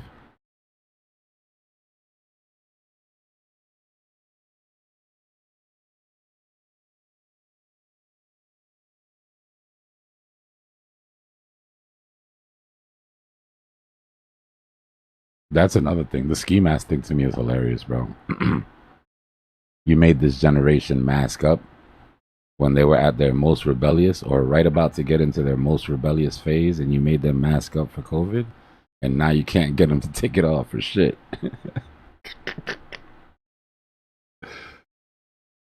Now you can't get it to take it. Like in the suburbs in Walmart, this lady's got her like 6-year-old. He's got a private school uniform on with a shiesty. I'm looking at her like, yeah, I know. I feel you.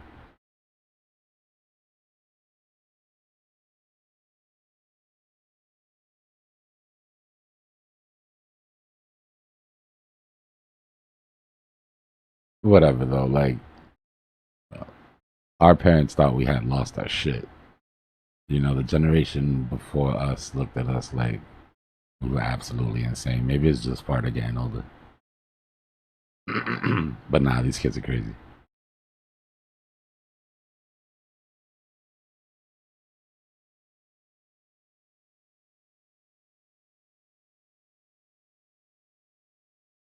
It's just the saddest thing ever, Mick. It's the saddest thing ever. Because you're with your friends doing that. You're not even by yourself. Like, okay, even doing it by yourself is sad, right? You're somewhere bored and you're trying to make it look like you're having a good time. But doing it with your group of friends and everybody's lying, and the only people you're fooling are people you don't know online, and you're all sitting there after looking at each other like we just really did that. Like, that's crazy.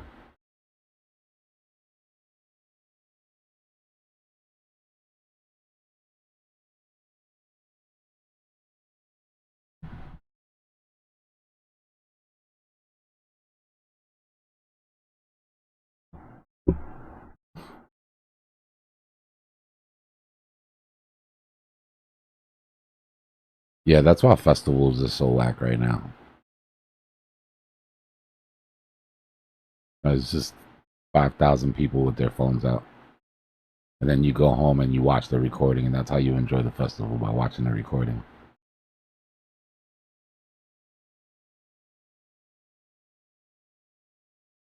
Yeah, it's all bullshit, Aaron. It's all cap.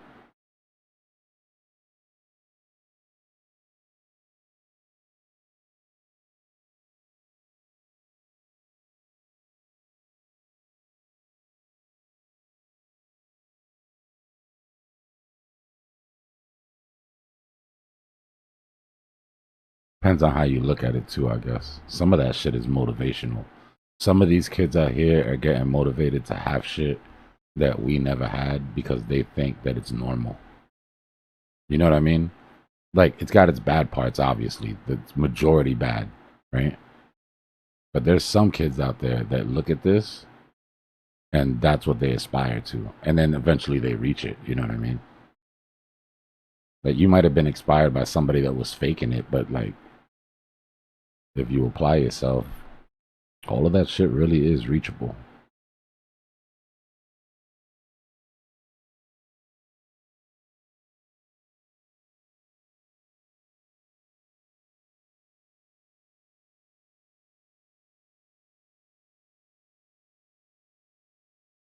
Those are the best parties now, but no phone parties. They give you these little black bags with a lock, and you put your phone in it. You get to keep it, but it's in a bag.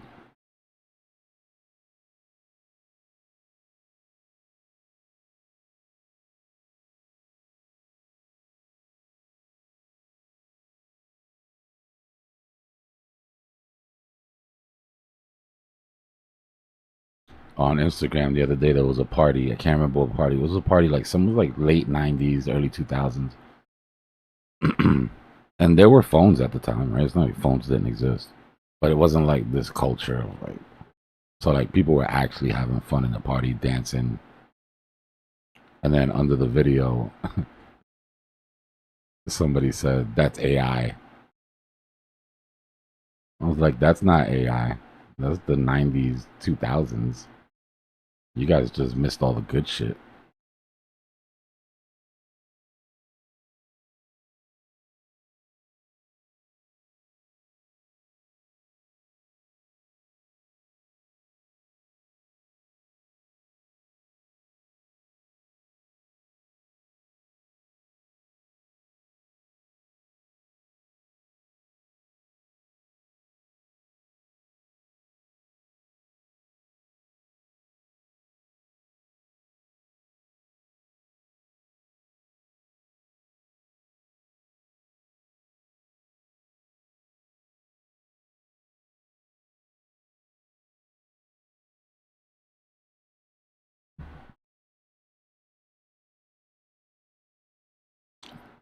I gotta get up bed early tonight. We got class tomorrow, ladies and gentlemen.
Yeah, so that was the party.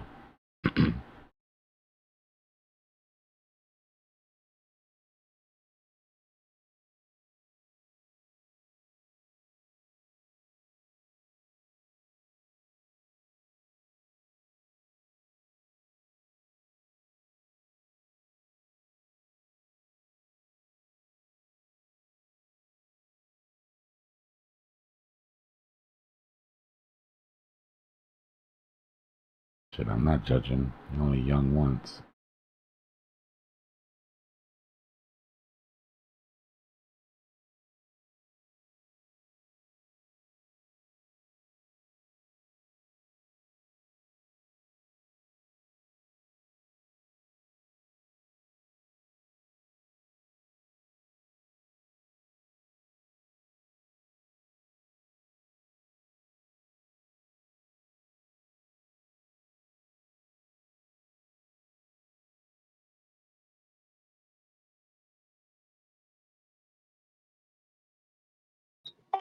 Tell me more about this podcast.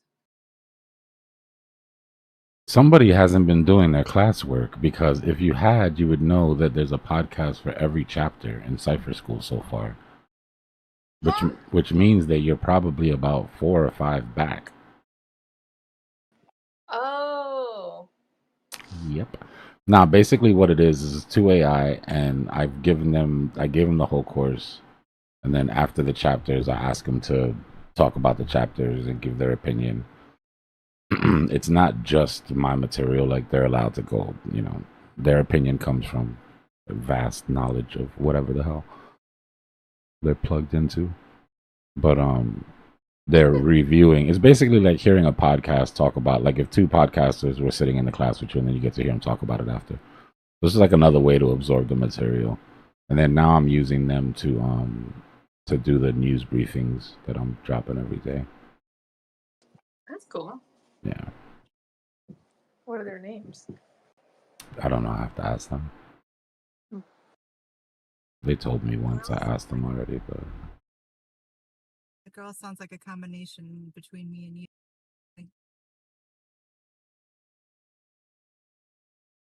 Hi, Aion.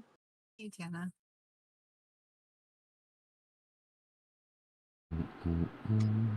You doing good? You trading good? Following the rules? I don't know. I've been in this non-trade and it hasn't dinged. I've been really busy. I haven't even looked. Oh, has it? Oh, nope. I'm still in it. I haven't traded at all. I'm just underwater in Bitcoin and ETH. You said you're watering? Underwater. You swimming? Yeah, I'm swimming. You're diving? I don't know what I am, but on the plus side, I don't have to really look at it. So I can get more done. I think I might subconsciously do this to myself. I've done it so many no. times. I mean, you might be right, but you need to stop doing that if that's the case. It's worked so well sometimes, though, even if I'm sitting for like a month underwater. Yeah. And then one day I wake up and I'm like, oh. Marco, we cover everything in the school. From macro cycles down to, day trading the 1 minute. My bad, I didn't mean to cut you off here. Yeah, but is that like Tame's old way that you're waiting a whole month to like come back up out of water? Like his whole strategy? No. Okay. No, I just reverted back to when I didn't really know much because I was doing better. And that was my strategy when I didn't really know much, but it worked really well for a while because it was the beginning of the bull market. But then it turned on me drastically, and then it turned on me drastically again on 1010. I was really careful. I had my stops so far down, except for Bitcoin and ETH actually survived. Ones that didn't, oh my God. So it's not a wonderful strategy, but it can be sometimes. Like, I know better now when not to use it, but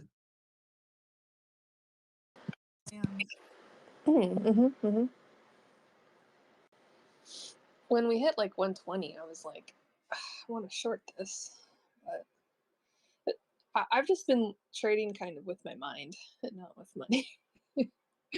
And Dbloc had this chart a long time ago where he drew this spider line. We were like probably in the 30K at the time, 30s, and he had this big old like spider line that just like went up and diagonally, and probably a fib in there somewhere too, and I think Dbloc, you actually said 124 or 126, maybe 128. It was 125 was the bear market top.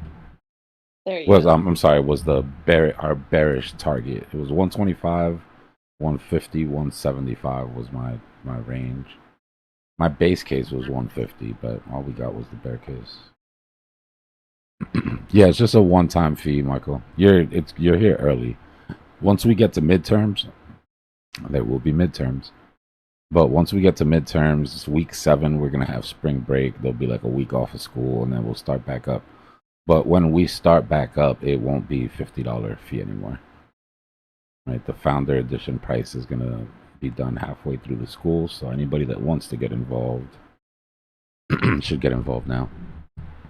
That brings you into the Discord. That gives you access to the AI agents. That gives you access to the daily research. That gives you Cypher School now and every semester of Cypher School from here on. Right. It's important to note that even if the price goes up, anybody who's involved right now, yeah, is locked in. So you don't have to worry, oh, I'm going to join and then I'm going to have to pay more money. I got locked in the basement. Yeah, it's 50, Michael. It's not on WAP right now. It's in the Discord, but I'm in the process of moving it over to WAP. So it'll be hosted on WAP. And we'll have the classes live on Discord. So it's not just videos to watch, right? Like there'll be live classes and then mentorship through the week. I mean, we've been talking about the shit from class for, since we had class. Like every time I sit down to the computer, there's an opportunity to sort of go over some of the shit that we covered. Cool.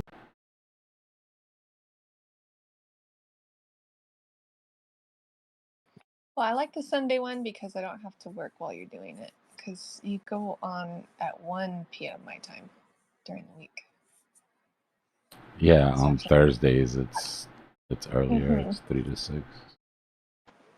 I Oh, like Sunday too. My time though. And then on Sunday it's 4 to 7. And anybody that's Wait. on the fence No, it's about hold joining on. Discord. Saturday is 4 to 7. Sorry, not Sunday. Wait. And I was gonna say anybody that's on the fence about joining, I've already paid for my fee after the stuff that you've taught me in that 1.5 to 1.9. So just the little bit that we've learned there, and then the chart reading that we went into on 2, I've already paid for my membership, so it's worth it. I appreciate that. That's good it's to not hear. going to be like this forever. It's we're getting in on the ground floor. Yeah, I mean, this is just a like I said, this is like an OG deal for people that have been here forever. And some of you that are new are getting lucky because we haven't hit that sort of, cutoff yet. But I mean, the reason that the deal is so nice is because we've been together for almost 6 years. So to be able to lock everybody in and to be able to get everybody registered so that everybody's safe is a big thing too.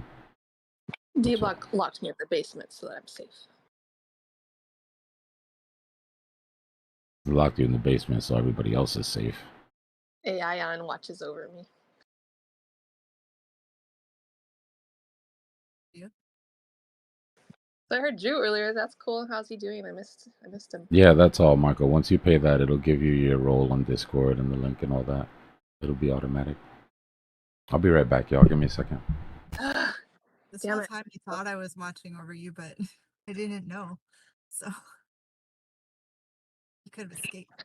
Oh, you must be doing a good job then.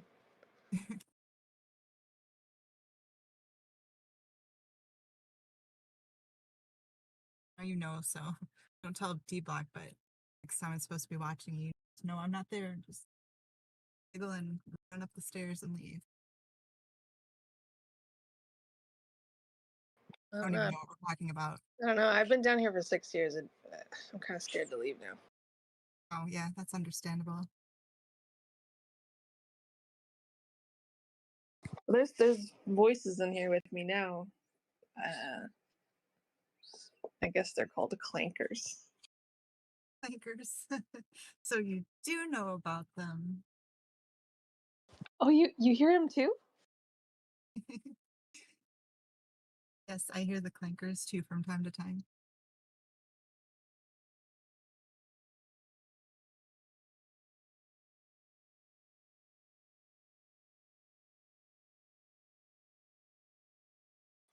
I've been charting Bitcoin on the weekly. I've been doing a little spit spot chart. And then I looked at one of Dbloc's like little images from the school, and it looked like the pyramid thing, like stair step up and a stair step down. And I was like, okay, we did the rise one retrace, and then the retrace was like not that long. It was like 3 weeks, and then it rose even further, and then retrace. Then it rose again a little, and then we topped out with 26. But it took it took a while, because I guess you're on the weekly. So, but like looking back, it's so hard to read that in real time. Since I've stopped really trading, it's like I'm way more calm and like able to actually chart things. And like when Bitcoin went down today, I was like shorting it with my mind. and I was like, okay, now would I take profits right here?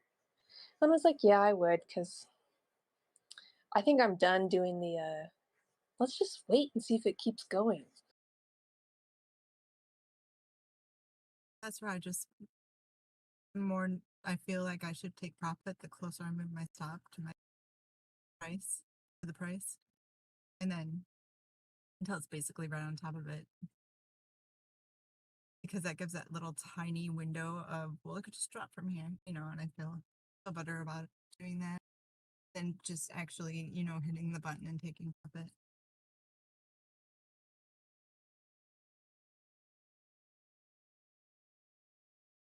But that's just what I do. I had the opportunity to pay off my credit card debt twice with crypto last year, and I didn't. You're getting better. I've spent this whole year working towards my financial freedom with not having any more credit card debt. And so it's been like, I don't know the feeling exactly, but every time I open the chart, I just go, man, I just want the instant dopamine hit, and I miss it, and I don't buy Pokemon cards anymore. And now I'm selling my comic books. Aww. And just like the things I like was collecting. I buy One Piece cards. You buy what? One Piece. Oh, One Piece. Yeah, like Pokemon and Yu-Gi-Oh, it's One Piece, Yeah. Yeah. I think that One Piece is a distraction from Pokemon. I In my opinion, that came out of nowhere. Okay. I mean, really, all of the cards look cool, but they all look severely I don't know, just the cards, the full art of One Piece look kind of NFT-ish to me, whereas the artistry of Pokemon cards is actually like, I mean, maybe it's just a difference of art and illustration, but I just feel like It depends what you like. yeah, exactly. And then some people are really liking to play the game right now. Every time I go into a card shop, they're playing One Piece. They're not playing Pokemon. I collect from the beginning when they start the One Piece card game. So I'm up a lot, and now I just stay and see the market. You know what I think is going to happen? What? From this Cypher school that we're doing is that if things are going to bleed soon and the real estate market's going to bleed, people are going to really want to sell all of their stuff to I have the Luffy card with signature of Oda. I don't know what that means. It's like a signature stamp in the card from Oda, the creator of One Piece. Oh, that's cool. Yeah. That's like getting Matt Groening's signature. It's like something crazy. So I will keep it for long time. I will wait Oda to die to make more money, because if he die, no more signature, you know. Unfortunately. I don't want to die this guy because I want One Piece to see more episodes, you know. But yes, if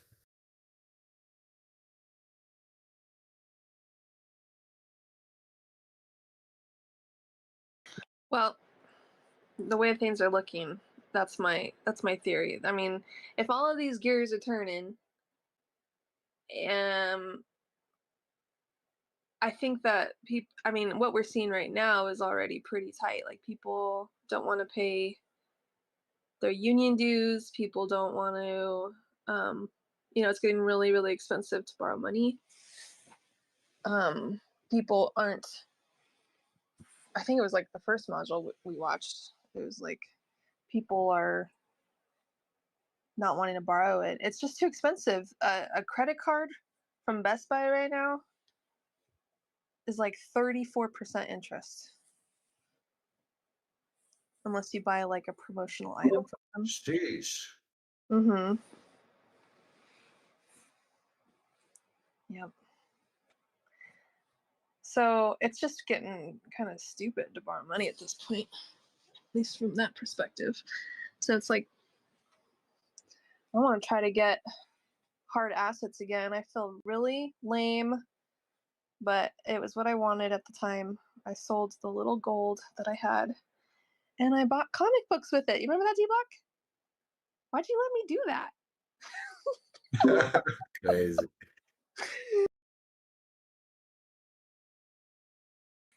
Yeah, but I had that gold for like 15 years.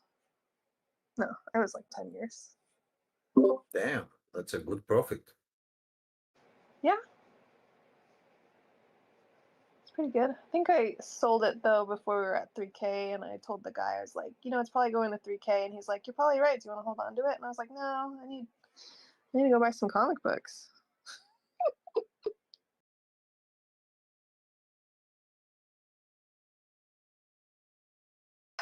Yeah. I think I needed to just mature a little bit. So the last 6 or 8 months I've just been doing that and managing what's, I mean, if Bitcoin comes back down to high 30s or whatever, low 40s, I mean, I have no doubt, like maybe 43, like we looked at 43 forever, that it was a meme to our community. So that's a target. It's like low one. It's all one tweet for Trump. Okay, we back to ceasefire, and okay, Bitcoin, you can go up again. Boom, boom, boom, boom, boom, boom. And I'm not sure what news catalyst it'll continue to be, but of course it's already built into the chart. Could be, yeah, repetitive news like last bear market.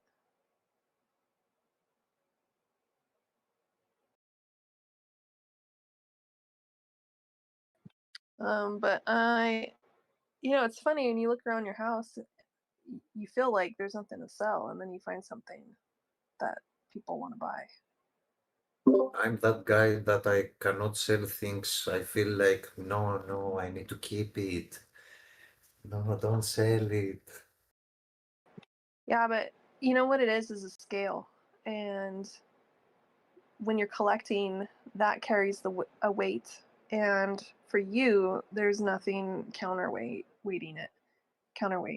So there's on the other side, maybe for someone it could be like, oh, I just got my wife pregnant and we're gonna have a baby's on the way, and so I need to get rid of some of this stuff. Or you get in a car accident, or you go out hiking and you twist your ankle. You've got medical You're gonna bills. keep me before I make a car accident. Yeah, I mean, you just never know. Like right now, your hand's not forced, but I think once you start doing it, then it becomes easier. It's just like this new thing that you're trying to do, and then that becomes something that you're interested in, and like pricing it right, and what's the market. It can take over your life. And you can end up with so much stuff you don't even know what to do with it, and you don't have enough time in the world to list it all. I don't like listing things AI on. I just did it with like 12 comic books and I hated it. Yeah, it's not the funnest at all. But I mean, I can see why people would like do a lot or a bundle. I'm going to DM you with a tip, but don't tell anybody because it's a good tip. Sweet. Do that right now. Yeah. Yeah, because I've got 300 comics that I need to offload. But I'm gonna like bundle up like the last 100 of them in the series because they're just sort of filler issues. Not worth as much to sell them off by issue. But anyway, you'll learn if you do start selling stuff even a little bit here and there. Don't tell people. Don't tell people anything about anything. And if you get any good tips, don't tell anybody. But I like you, so I'm going to give you this tip because I'll make your life. But you don't want to tell anybody else because it just, you never know what that one little thing you're telling somebody is gonna, how it's gonna come back to bite you because it's just a cutthroat market. oh my gosh, you're not selling comic books, are you? No. Okay. And I have no intention on doing that. I don't have time to even begin, and I don't know anything about them, so you're good. Okay.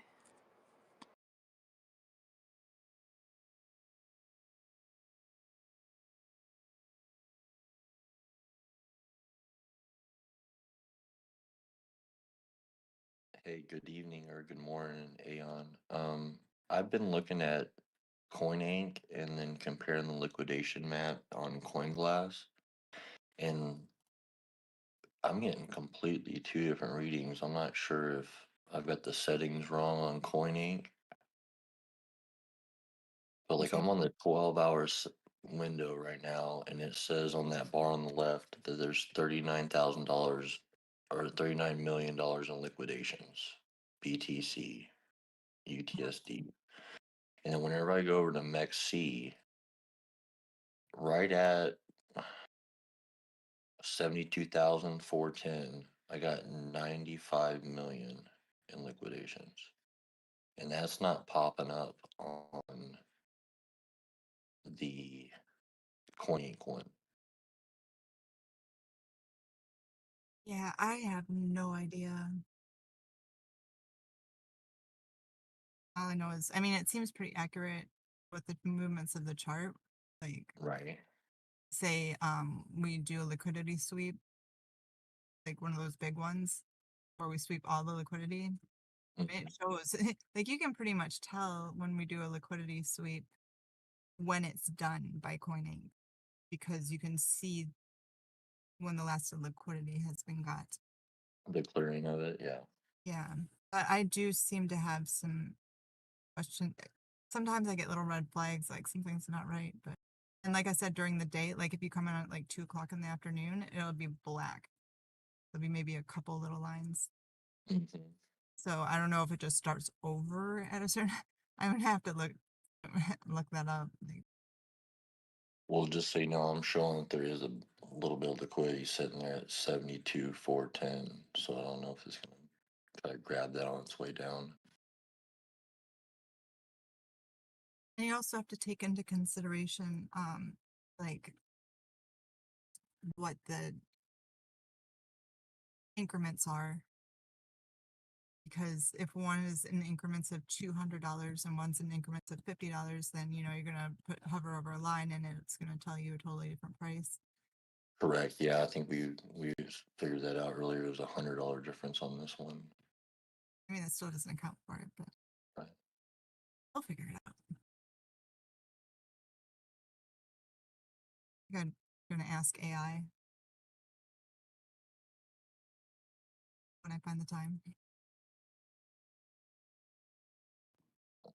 Well, I just started searching a bunch of different ones real quick because I see all kinds of, but CoinGlass, I mean, like you said, they all kind of line up, but it seems like I find that MEXC and let's see, which is the other one? Gate. They have the highest volume on them, so that's the ones that I follow on Coinbase. So you can go to Gate and then MEXC, and those both have higher volume than Binance or Coinbase or OKC, Hyperliquid, all those KuCoin. So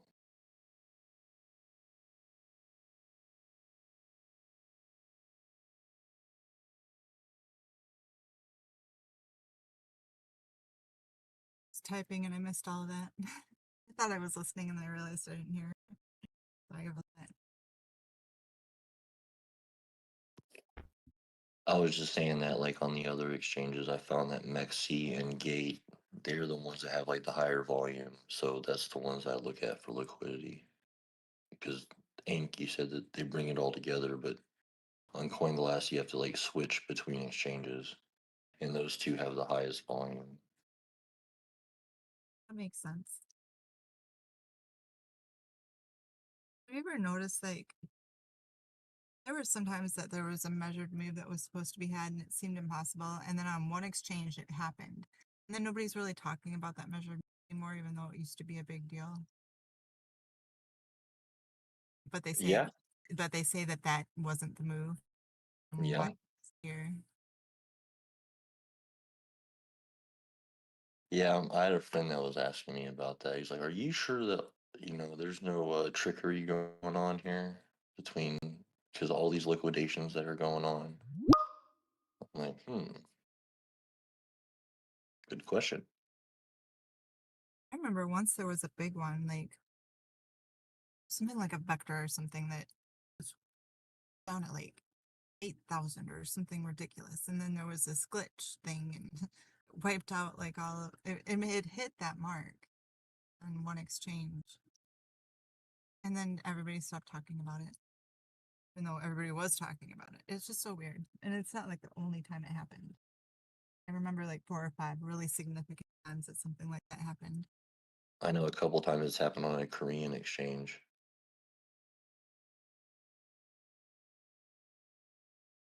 All right, I'm going to type this so that I don't forget.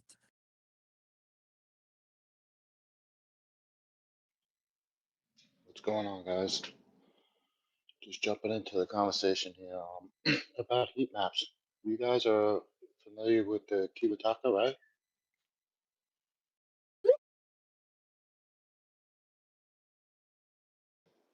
Can you hear me? The what?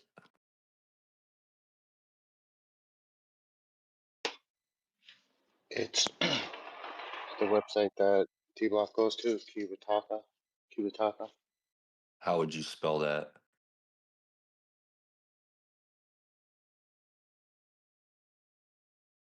I wanted to ask that very question since they started saying that.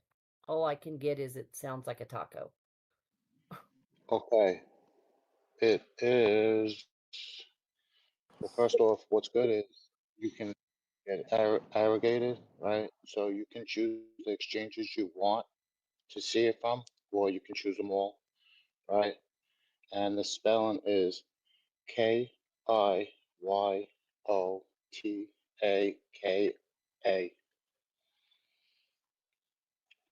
It's what T-Bot goes to when he looks up all the buy walls and stuff. So let me get that correct. We got Kilo, Idaho. Y is in yo-yo. O is in Oklahoma. T is in taco. A is in alpha. K is in kilo. A is in alpha. I'm sorry, I was looking at something. You want me to just take a picture and put it in chat? Discord Group or chat? something? Yeah. Yeah, that'd be Yeah, you awesome. got it right. You got it. You spelled it right. You could just Google Okay. it. It's the first one. Yeah. Oh, I got a It's a bunch of little anti people that show up. while. Took me a little while to figure out how to use it because there's so many different things you can use on there, which is great. But yeah, if anything, just look up a video on how to, and it will break down everything on the page. And you'll be familiar because D-Block goes to it all the time, so you've probably seen it. But yeah, it's really good.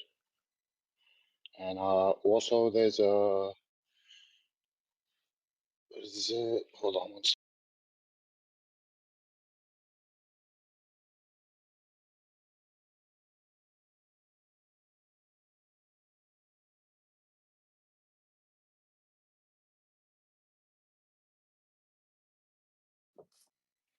BTC counterflow, which is also another decent one.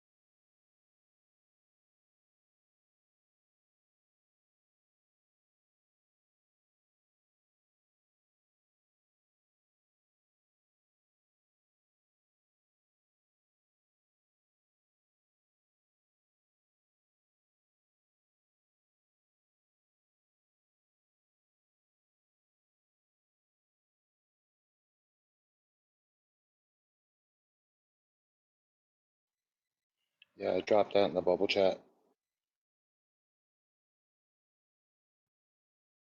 Thank you.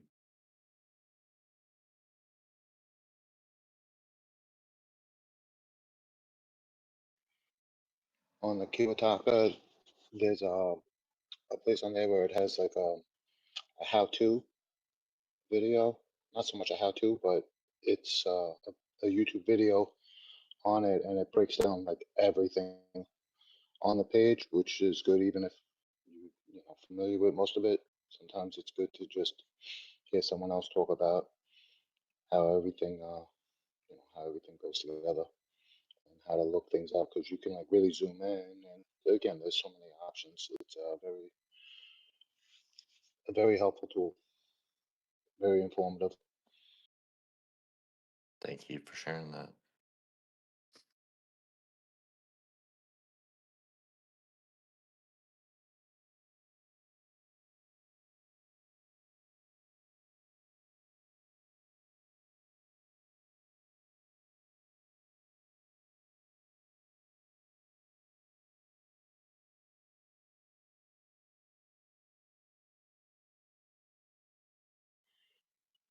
I was listening to you before, and you were talking about certain exchanges, and you mentioned that they had the highest liquidity, but I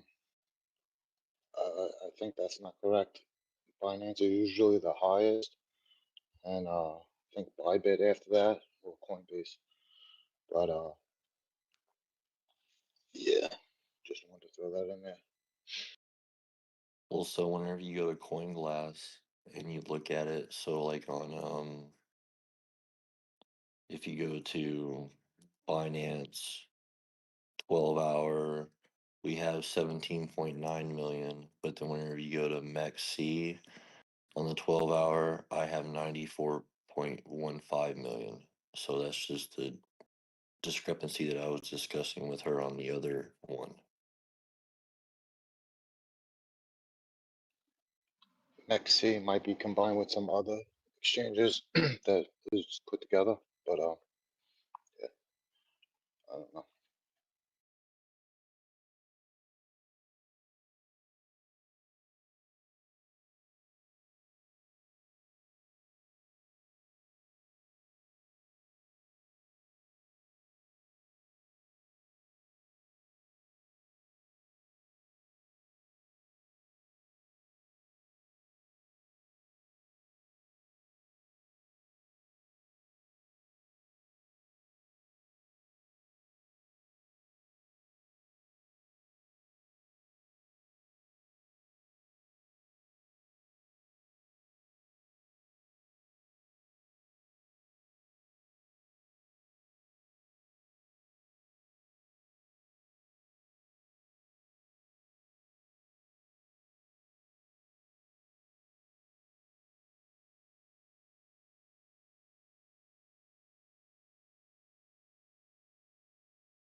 Well, I'm tired. I'm going home.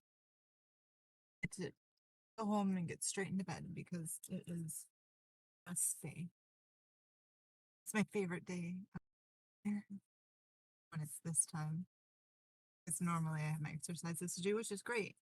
But it's nice to 2 days a week, just be able to straighten be in bed. But anyway, good night. Happy trading.